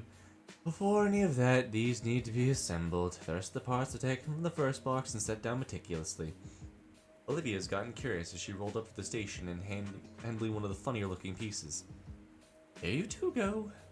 Wait, two? Wait, two? Yes, two. Don't think I didn't notice you watching Inko so much. The stammered denial from Olivia does nothing to wipe the cheeky grin from our teacher's face. What about you, dude? I'll be right back. He makes his way to the door again. Get started without me. I need to go fetch some things. Before either Olivia or I can speak, he's left the room. Olivia's already has the toolbox open on her lap. Right then. Grab the fold-up instructions and lay it out, seeing the details of the bizarre device fully assembled. Okay, so thunk. Step 1. Hand me the next piece. Oh, did I scare you? Yes, you scared me. These things are heavy. What if you dropped that on something? I didn't, though. You could've. And I didn't. Olivia's tail reaches for some brackets, but I grab the limb before she can take them. Hold on, we gotta do things right, or the enlarger might not work right. She retracts her tail from the table. You're no fun. It's an oversized lamp. That is a gross oversimplification. You're a gross oversimplification. He's gonna make you use the one you break. This means I can sketch more, right? Well, it means you can't participate and learn about photography. Photography's your thing, so it doesn't really apply to me much, does it? Maybe that's the case for you. Photography's my thing. It's the whole reason I took this class. Oh, sorry. It's nothing. Olivia politely rests her hands in her lap. Her eyes linger on the box of parts. Well, how does it work then? Print larger? She shakes her head. Photography. Like, why the giant lamp thing? It's all digital today, right? I think this is the first time someone's actually asked me about it. Sure, I've had lots of mid-shower rehearsals explaining my hobbies and their cultural significance to others, but none of that's coming to me right now. It's all about shot composition, and this machine is part of the production of it. Getting the right things in the right place at the right time to evoke a certain feeling. Composition is a thing in painting, you know. I'm ill-prepared for her comeback. I mean, yeah, but it's a lot easier to pick the composition you want. You don't have to worry about the factors other than yourself. With photography, you have to build the set to a good photo. That's the fun of it. Why would you want to limit yourself like that? Why not just draw whatever you're taking a picture of instead? You could express all kind of things you could never express with a photo. Olivia taps the claw on the imager, metallic ping echoing through the small room. What sets all this junk apart from just lines on a page? Technique and the vision. She smirks at my petulant comment. Fine, I'll show her. I'll prove to you this takes skill. Hold the lighting portion up, making sure... I hold the lighting portion up, making sure it's at the right angle and fasten the last portion of the enlarger in. Plug the machine in and flip the switch, happy that it works right and lights up the entire base. Olivia looks at me with confusion as I move the entrance of the room and flick the light switch, bathing the room in bright red again. Going back to our workspace, I pull the developed negatives from my backpack and slot the slide I want in the carrier. And, ta-da! The negative carrier in place in the machine, a blurry gray blob is projected onto the base. Give it a minute. Hold the manual under the light to the side of the blob, checking which knob is which, slowly turn them. As the lens billows shift, the Rorschach test transforms, gaining more definition until finally it becomes a spitting image of the school's front entrance. I can even do this. I take out the negative and place another atop it before slotting the carrier back in while also increasing the strength of the light. The image displayed is now the entrance with a half-dozen semi-transparent students in front of it. What did you do? Overlapped another shot. The backgrounds are the same and doubled up, so I had to intensify the light, otherwise the entrance would look too dim. So that would take me a few minutes to do tops. It'll look a lot better too. She smirks, but I think she's feigning her apathy for this time. Her tail gives her away. It's a lot more technical, I guess, but I only knew how to do this kind of stuff from Mr. I don't know's lectures about negatives. What else can you do with this? I don't know, but what's that smell? Oh shit! I pull out the negative carrier and wince at how hot it is. Crap, shit. Olivia's quick to rip the plug from the socket. With my sleeve, I open up the carrier and see I managed to melt two negatives together. Oh man, I was gonna use that. All that work, and I gotta mess it up trying to prove something. Olivia's never gonna let me live with this. The green gator girl lays a sympathetic hand on my shoulder to my surprise. Hey, shit happens. I've ruined a lot of paintings in the past too, you know. He takes the reels from the warm metal plate and holds them up to the red light, trying to see through them. You got more shots in this thing. I like those shots. And go retake them. It's not that easy. It has to be the exact same time, weather, and lighting. The abrupt darkness coincides with the vague ambient sound of the ventilation shutting to a halt. The blackness is all-encompassing. I can't see Olivia, who I knew was right next to me. Inko? Her voice helps me confirm that we're still alive in some fashion. There's a shakiness in her tone which sends tense rattles down my spine. Our breathing is the only noise, as if we'd been encapsulated in a void of nothingness. I'm still here. I know that. I plant my hand down to brace her shout, feeling to brace her snout, feeling the still warm metal of the enlarger base. But, yeah, I guess the school lost power. Feel something cover my hand, and then squeeze. Painfully. Ow. Oh, sorry. Pressure lessens, but she doesn't let go of my fingers. It's fine. There's a subtle shake in the scaly limb in my hand, but when I brush the thumb across, the limb eases. Hey, stop that. Stop what? Stop the thing you're doing. I shrug, and then want to slap my face when she realizes that she can't see that. Alright. Standing here in the darkness of the darkroom isn't getting us anywhere. She go for it. Wham. Olivia, Inko. My instincts kick in. I help back to make space between us and the killer. Turn my back to them to become a defensive wall. Wrap my arms around Olivia's head to make sure she's 100% protected. Hey, it's me. Took a bit to find the flashlight, but with how this room is... I look up at the shining white pterodactyl pointing the flashlight at his own face. Oh. Get off me, you get... Look, I'm not paying you two to get frisky in the closet. That's what... What? That's what Trigham's class is for. You're not We're not free... Holds up... He holds up a pale hand, his grin widening. Relax, I'm joking. He leans against the doorway to get a better look in the dark with his flashlight. Power's out for the whole block, and apparently our backup generator is decades old and is only keeping the AC on. Someone should get fired for that. Come on, we can wait it out in the studio. Olivia follows me out to the main classroom as we trail slowly in Mr. I Don't Know's wake. The slow sounds of his gait sets a nice contrast to the rain lashing against the windows. It's really coming down outside. Think it'll flood? Flood's here? Sometimes. The ground floor classrooms used to have carpet, you know. He starts pulling something out of his desk, but it's too dark to see what. Ugh, don't remind me. The junk just sucked away half a year's funding. You ever tried teaching people about watercolors without frickin' watercolors? Ridiculous. Oh, I remember. Remember you were the most upset. Alright.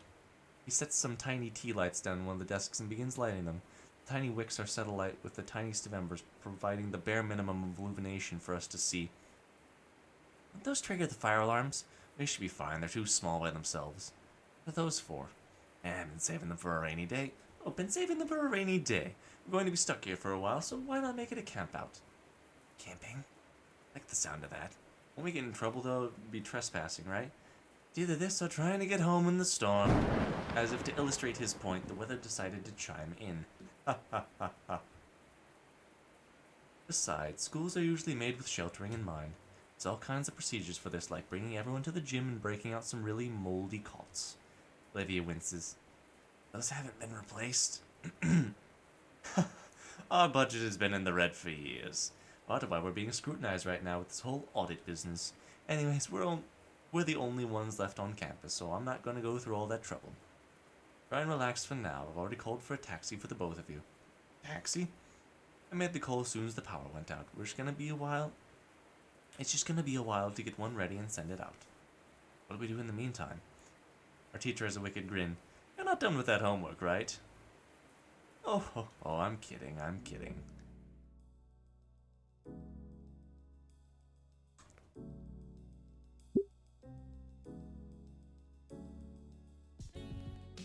Time and the storm carry on, yet things are surprisingly calm. Olivia pretends to focus on her work while I pretend to help her. Soon enough, Mr. I Don't Know starts sharing wild stories about previous semesters. You know, a few years back, somebody tried to take his hat right off his head. Let me tell you, I've never seen a shovel fly that fast. That sounds appropriately violent. Either way, Olivia slowly loosens the facade of productivity and I join her not long after. You know, I still owe you for ruining your one coat last year. I'll forget about it. I have dozens of them. In my closet. Hey, you too? The eerie ambiance from the blackout is quickly overridden by our combined laughter. Eventually, we run out of things to say and just wait quietly in each other's company. I Don't Know slumps downward in his chair. Long day today. He glances out the window, still being assaulted by sheets of rainwater outside. Normally I'm home by now, resting. You two mind if I relax a little? Huh? I'll go for it. Thanks. He stretches behind him, cracking his spine against the groove of the chair. Olivia, I've been meaning to ask you. Huh?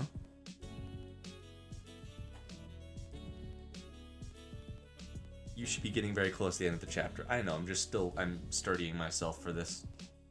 You're usually so quiet, reserved, and isolated even. I've noticed you're being a bit more friendly recently. You think so? You've been in my classes all 4 years. Of course I would notice. Maybe I'm a bit of an old-fashioned coot, but it hurts to see a student hurt themselves like that. When you're in that adult world, you'll see this all the time. When someone's in a rut, they tend to just stay there until their days blend together instead of lifting themselves up. Hey, fuck you! Like they got all the time in the world, so I'm proud of you for making an effort. Oh, I don't... Don't be flustered, be proud. You've managed to form a friendship. Of course, I appreciate you extending an olive branch too, Nico. It's no problem. Come on, school hours are over, you can drop the mister. I didn't read that, whoops. It's no problem, Mr. I don't know. Come on, school hours are over. You can drop the mister. I mean, it's not something to be thank you for. I'm just your friend. That is great to hear, though. You can always navigate this world alone. Someone to keep company can really help. And more than you can imagine. I don't know leans forward to place a hand over both of ours. He just barely makes contact with Olivia's wrist when she winces and yanks it back. Shit. Olivia. You alright? Ow. Fine, that just hurt. Mine before, though. You've been trying to stay off that wrist all day. Is it that bad? It's feeling better. I even helped build that thing. Print enlargers? He covers his eyes with one hand. Of course, great move. Student's been overworking herself, and I think to give her extra physical work. What am I doing? It wasn't your fault. I didn't want you to work. I had no idea how bad it was. He leans forward again, gently holding Olivia's wrist, inspecting it and being careful not to cause any pain. You need to take care of yourself, Olivia. If something were to happen, you know I know you'd be completely beside yourself. I know. I know you were doing extra work, but how did it get this bad? It was a lot. Doing whole group assignments on top of my own. For the last 3 weeks, basically all my free time. It's great practice, at least that's what I was telling myself. Olivia does her best to hide her wincing as the teacher tests her arm. Never would have made it to graduation. Because of that painting you switched. He shakes his head and lets go of Olivia. No, it goes further than that. The painting was all because of the pain you've been going through all those years. All because of that first contest entry hanging in the gala. Your first venture into the art world, and it went how it did. Olivia looks down at her hand, stretching the fingers out and in, slowly, carefully. My hand moves without a thought, fingers taking her hand carefully to help in some way or another. You and that painting. Our teacher palms his face, groaning into it. It's a genuinely good piece, Olivia. I've told you that so many good times. She looks up, and gives a small nod. What a horrible chain of events. I've had to witness it all these years. Watch as it's taken your friends, your self-worth, the little smile you had when you first came to class. Now it's ruining your health. He gently lets go and covers his own eyes again. I really just sat here and watched it. I was just talking about people act like they have more time than they have. Sir? Are you alright? I'm super. I'm more than okay. In fact, I've made up my mind about something. You. Take her to the gala. There's something I want you two to see. No words, do it. Now. I nod. What are you gonna show us? He stops at the door. Something you should have seen far. I fucked up. A long time ago. My shoes slosh noisily through the flooded hallway as we slowly head back to the main building of the school. Olivia herself had used her arms to tuck her legs upon her seat, her head now resting on her knees. I don't know, didn't seem to care, each of his steps splashing water around, soaking his slacks. Drains of the floors are working overtime, keeping the water at a minimal level. An unsettling feeling washes over me as we enter the atrium, the interior of the school pitch black from the lack of lighting. At least we aren't dealing with wet floors, but navigating the halls in the dark is a new difficulty. Olivia brought out her phone, using it as a flashlight to shine our way, but I'm still unprepared. The only sound I hear is the squelches of my shoes and the awkward dripping from both Olivia and I. It was then I realized that I don't know had left us behind.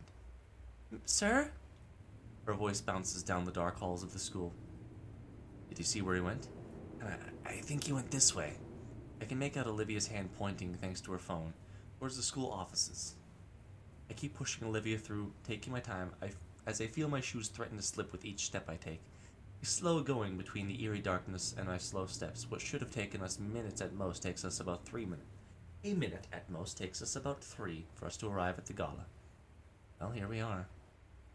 The storm rages against the glass ceiling. What's normally the source of this hall's natural lighting is completely obscured by the typhoon. Still no sign. I withdraw my phone and turn flashlight on too in the hopes to improve the situation. I can hear something else aside from us in the rain. Something getting closer. A tiny red light in the distance, there with no sound. A tiny ember bounces and sways in rhythm with the odd tapping. Till...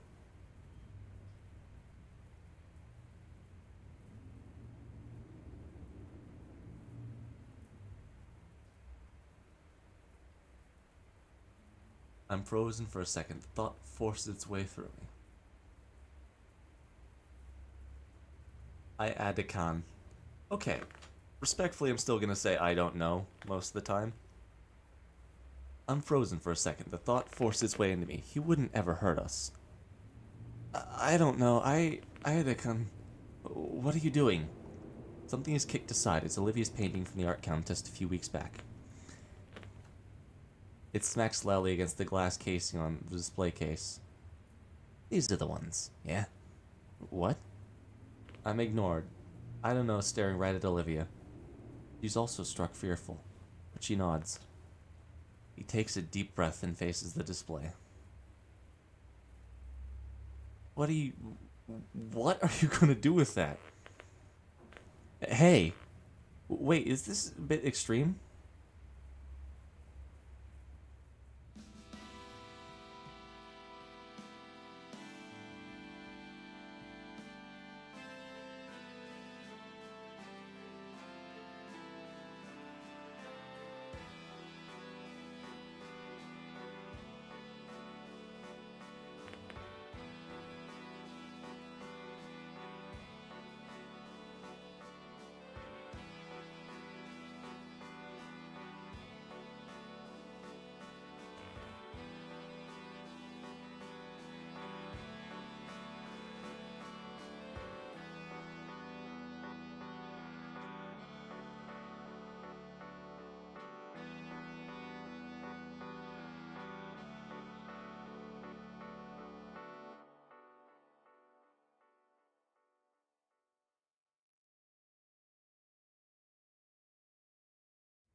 Olivia is gone. Both of them. Should have been done long ago. Yeah. It's crazy. I know. What about the other things in the case? Who fucking cares? The students graduated ages ago. You know how many still do art? None. If they're collateral, so someone else can be fine by me. Olivia, got no other big paintings now, do you? She shakes her head. That's a shame. Look at what I just did. I can make another? Yes, that's what I needed to hear. You make me so proud to hear that. Do you remember? Sophomore year when you challenged me to think of something I wanted to do. I set a goal to do it. Of course. I couldn't think of anything back then. But there's one big thing I've been wanting to do for a while now. You said some company could help. Olivia grips my hand a little bit tighter. Promise not to laugh. Never. Mind asking me again? Certainly. I believe it was, if you could leave right now and go do anything you wanted, what would you do? Anything? Yes. I want to go see a fountain. Ain't it? Fucking brilliant. There's a fountain here? There's a park not too far from here. You can barely see a fountain in the center of it from the window. You can't see it right now in the storm, but I want to go there. I think I know of it, the one in Stig Equestrian Park. That's wonderful, Olivia. I don't know, stumbles a bit. I rush to give him a shoulder, some shards of glass crunching under my feet. Good thing the power's out. No cameras on or anything. Won't you get in trouble for this? I'm always in trouble for something. And ordinarily I just take the hit, especially for something like this. That Mia chick can take the fall. To hell with her. Olivia manages another small smile. I'm looking forward to that painting. You better get it here. I will. And you better help. Of course. He mentions for us to wait by the school's entrance. For a while we sit there. Rain leaves in the street, puddles it seems, and I see. Do you have one? Wait, do you have one? I had to come. Yeah, no, I'm still gonna say I don't know. It's much easier. You have something you want to do? I'm already doing it. No, really. Really. Teaching a high school is a great job that nobody ever regrets. You should pose that question to Inko there. All this character development, he's barely said a word. Right, Inko, what about you? What do you want to do, huh? You could pick anything. I guess. I want to find true love. A more ambitious dream. I get behind it. It's a bit unimaginative. That's just the haters talking. You should probably start looking more into how and not what. Like you would know, I can totally do it. Sure thing, Mr. Successful. Your blog doesn't even have 10 followers. Look me up? Yeah, I got bored. But at least follow me if you're gonna cyberstalk me. I'll follow you when you make good content. At least your interpretation of Godzilla you copied from a video essay sucks. You should feel bad. I copy I don't know's motion with the axe and karate chop Olivia's leg. You didn't feel that, jackass. Well, I guess some banter is a form of motivation as well.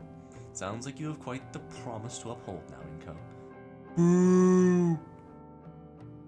Even with the disses being thrown around, what stood out most was the wild grin on Olivia's face.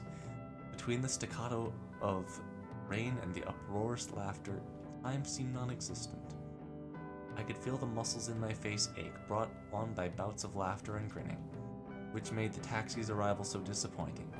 As we were escorted out of the parking lot, our mirror was replaced with something more calm, comfortable, an easy quiet that let my thoughts wander back to things said to each other. Back to what our tarot teacher had said. Navigating the world alone. For all the time I spent around Olivia and her friends, it never really occurred to me that you'd harbor something like loneliness.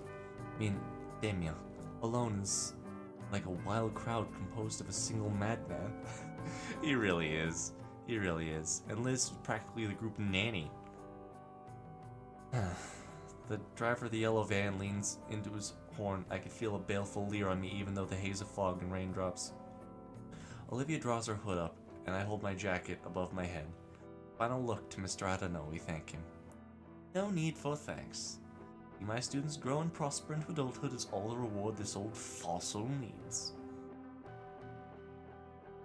With a wave he sends us off into the rain. The irate taxman's van that yells at us about burning gas. While Olivia works to get herself situated in the cab, I turn back. Mr. Adano is sagging, meandering back to the building. Oi, hurry up! Right.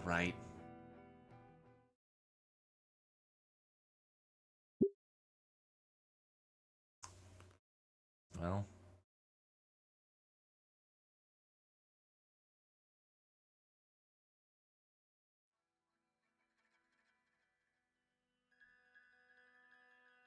No, this is not the right song.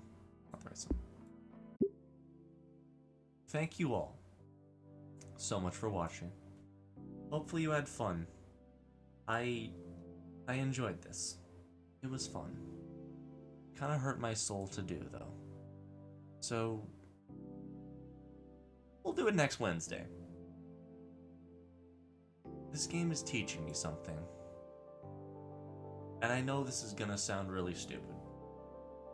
This game is kind of teaching me how to love, in a way. Something I've been going through, me personally, right now is this desire to find true love. And I think this game is teaching me that that sort of feeling is, well, it's not forced. If you want to love somebody, pick an imperfect person and love them perfectly. I can only hope that all of you understand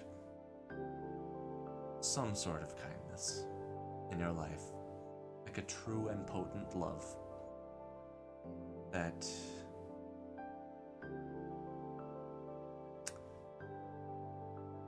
helps you understand. I realized yesterday, yes, it was yesterday, as I was talking to one of my friends, I want to be a light. I want to be a beacon for other people and inspire the same kindness that they have shown. I want to reflect all of the kindness that people have ever shown me. I've always desired a romantic love with somebody. But now, this feels like I just need to love anybody. Not like I'm going to go out and love some random stranger, although I could. More, I need to love humanity as a whole. So thank you all so much for watching. Hopefully, you had fun. I know I did. Wherever you go, whatever you do out there, dreamers, stay safe. I'll see you starside. Remember to take care of yourselves. Remember to love yourselves. Have a wonderful night. Sleep well. And I'll see you in the morning.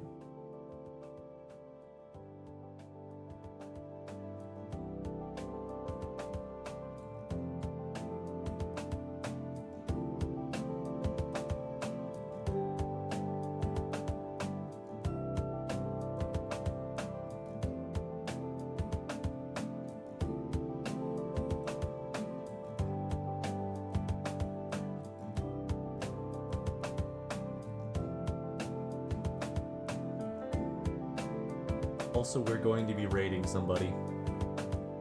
Because it's fun.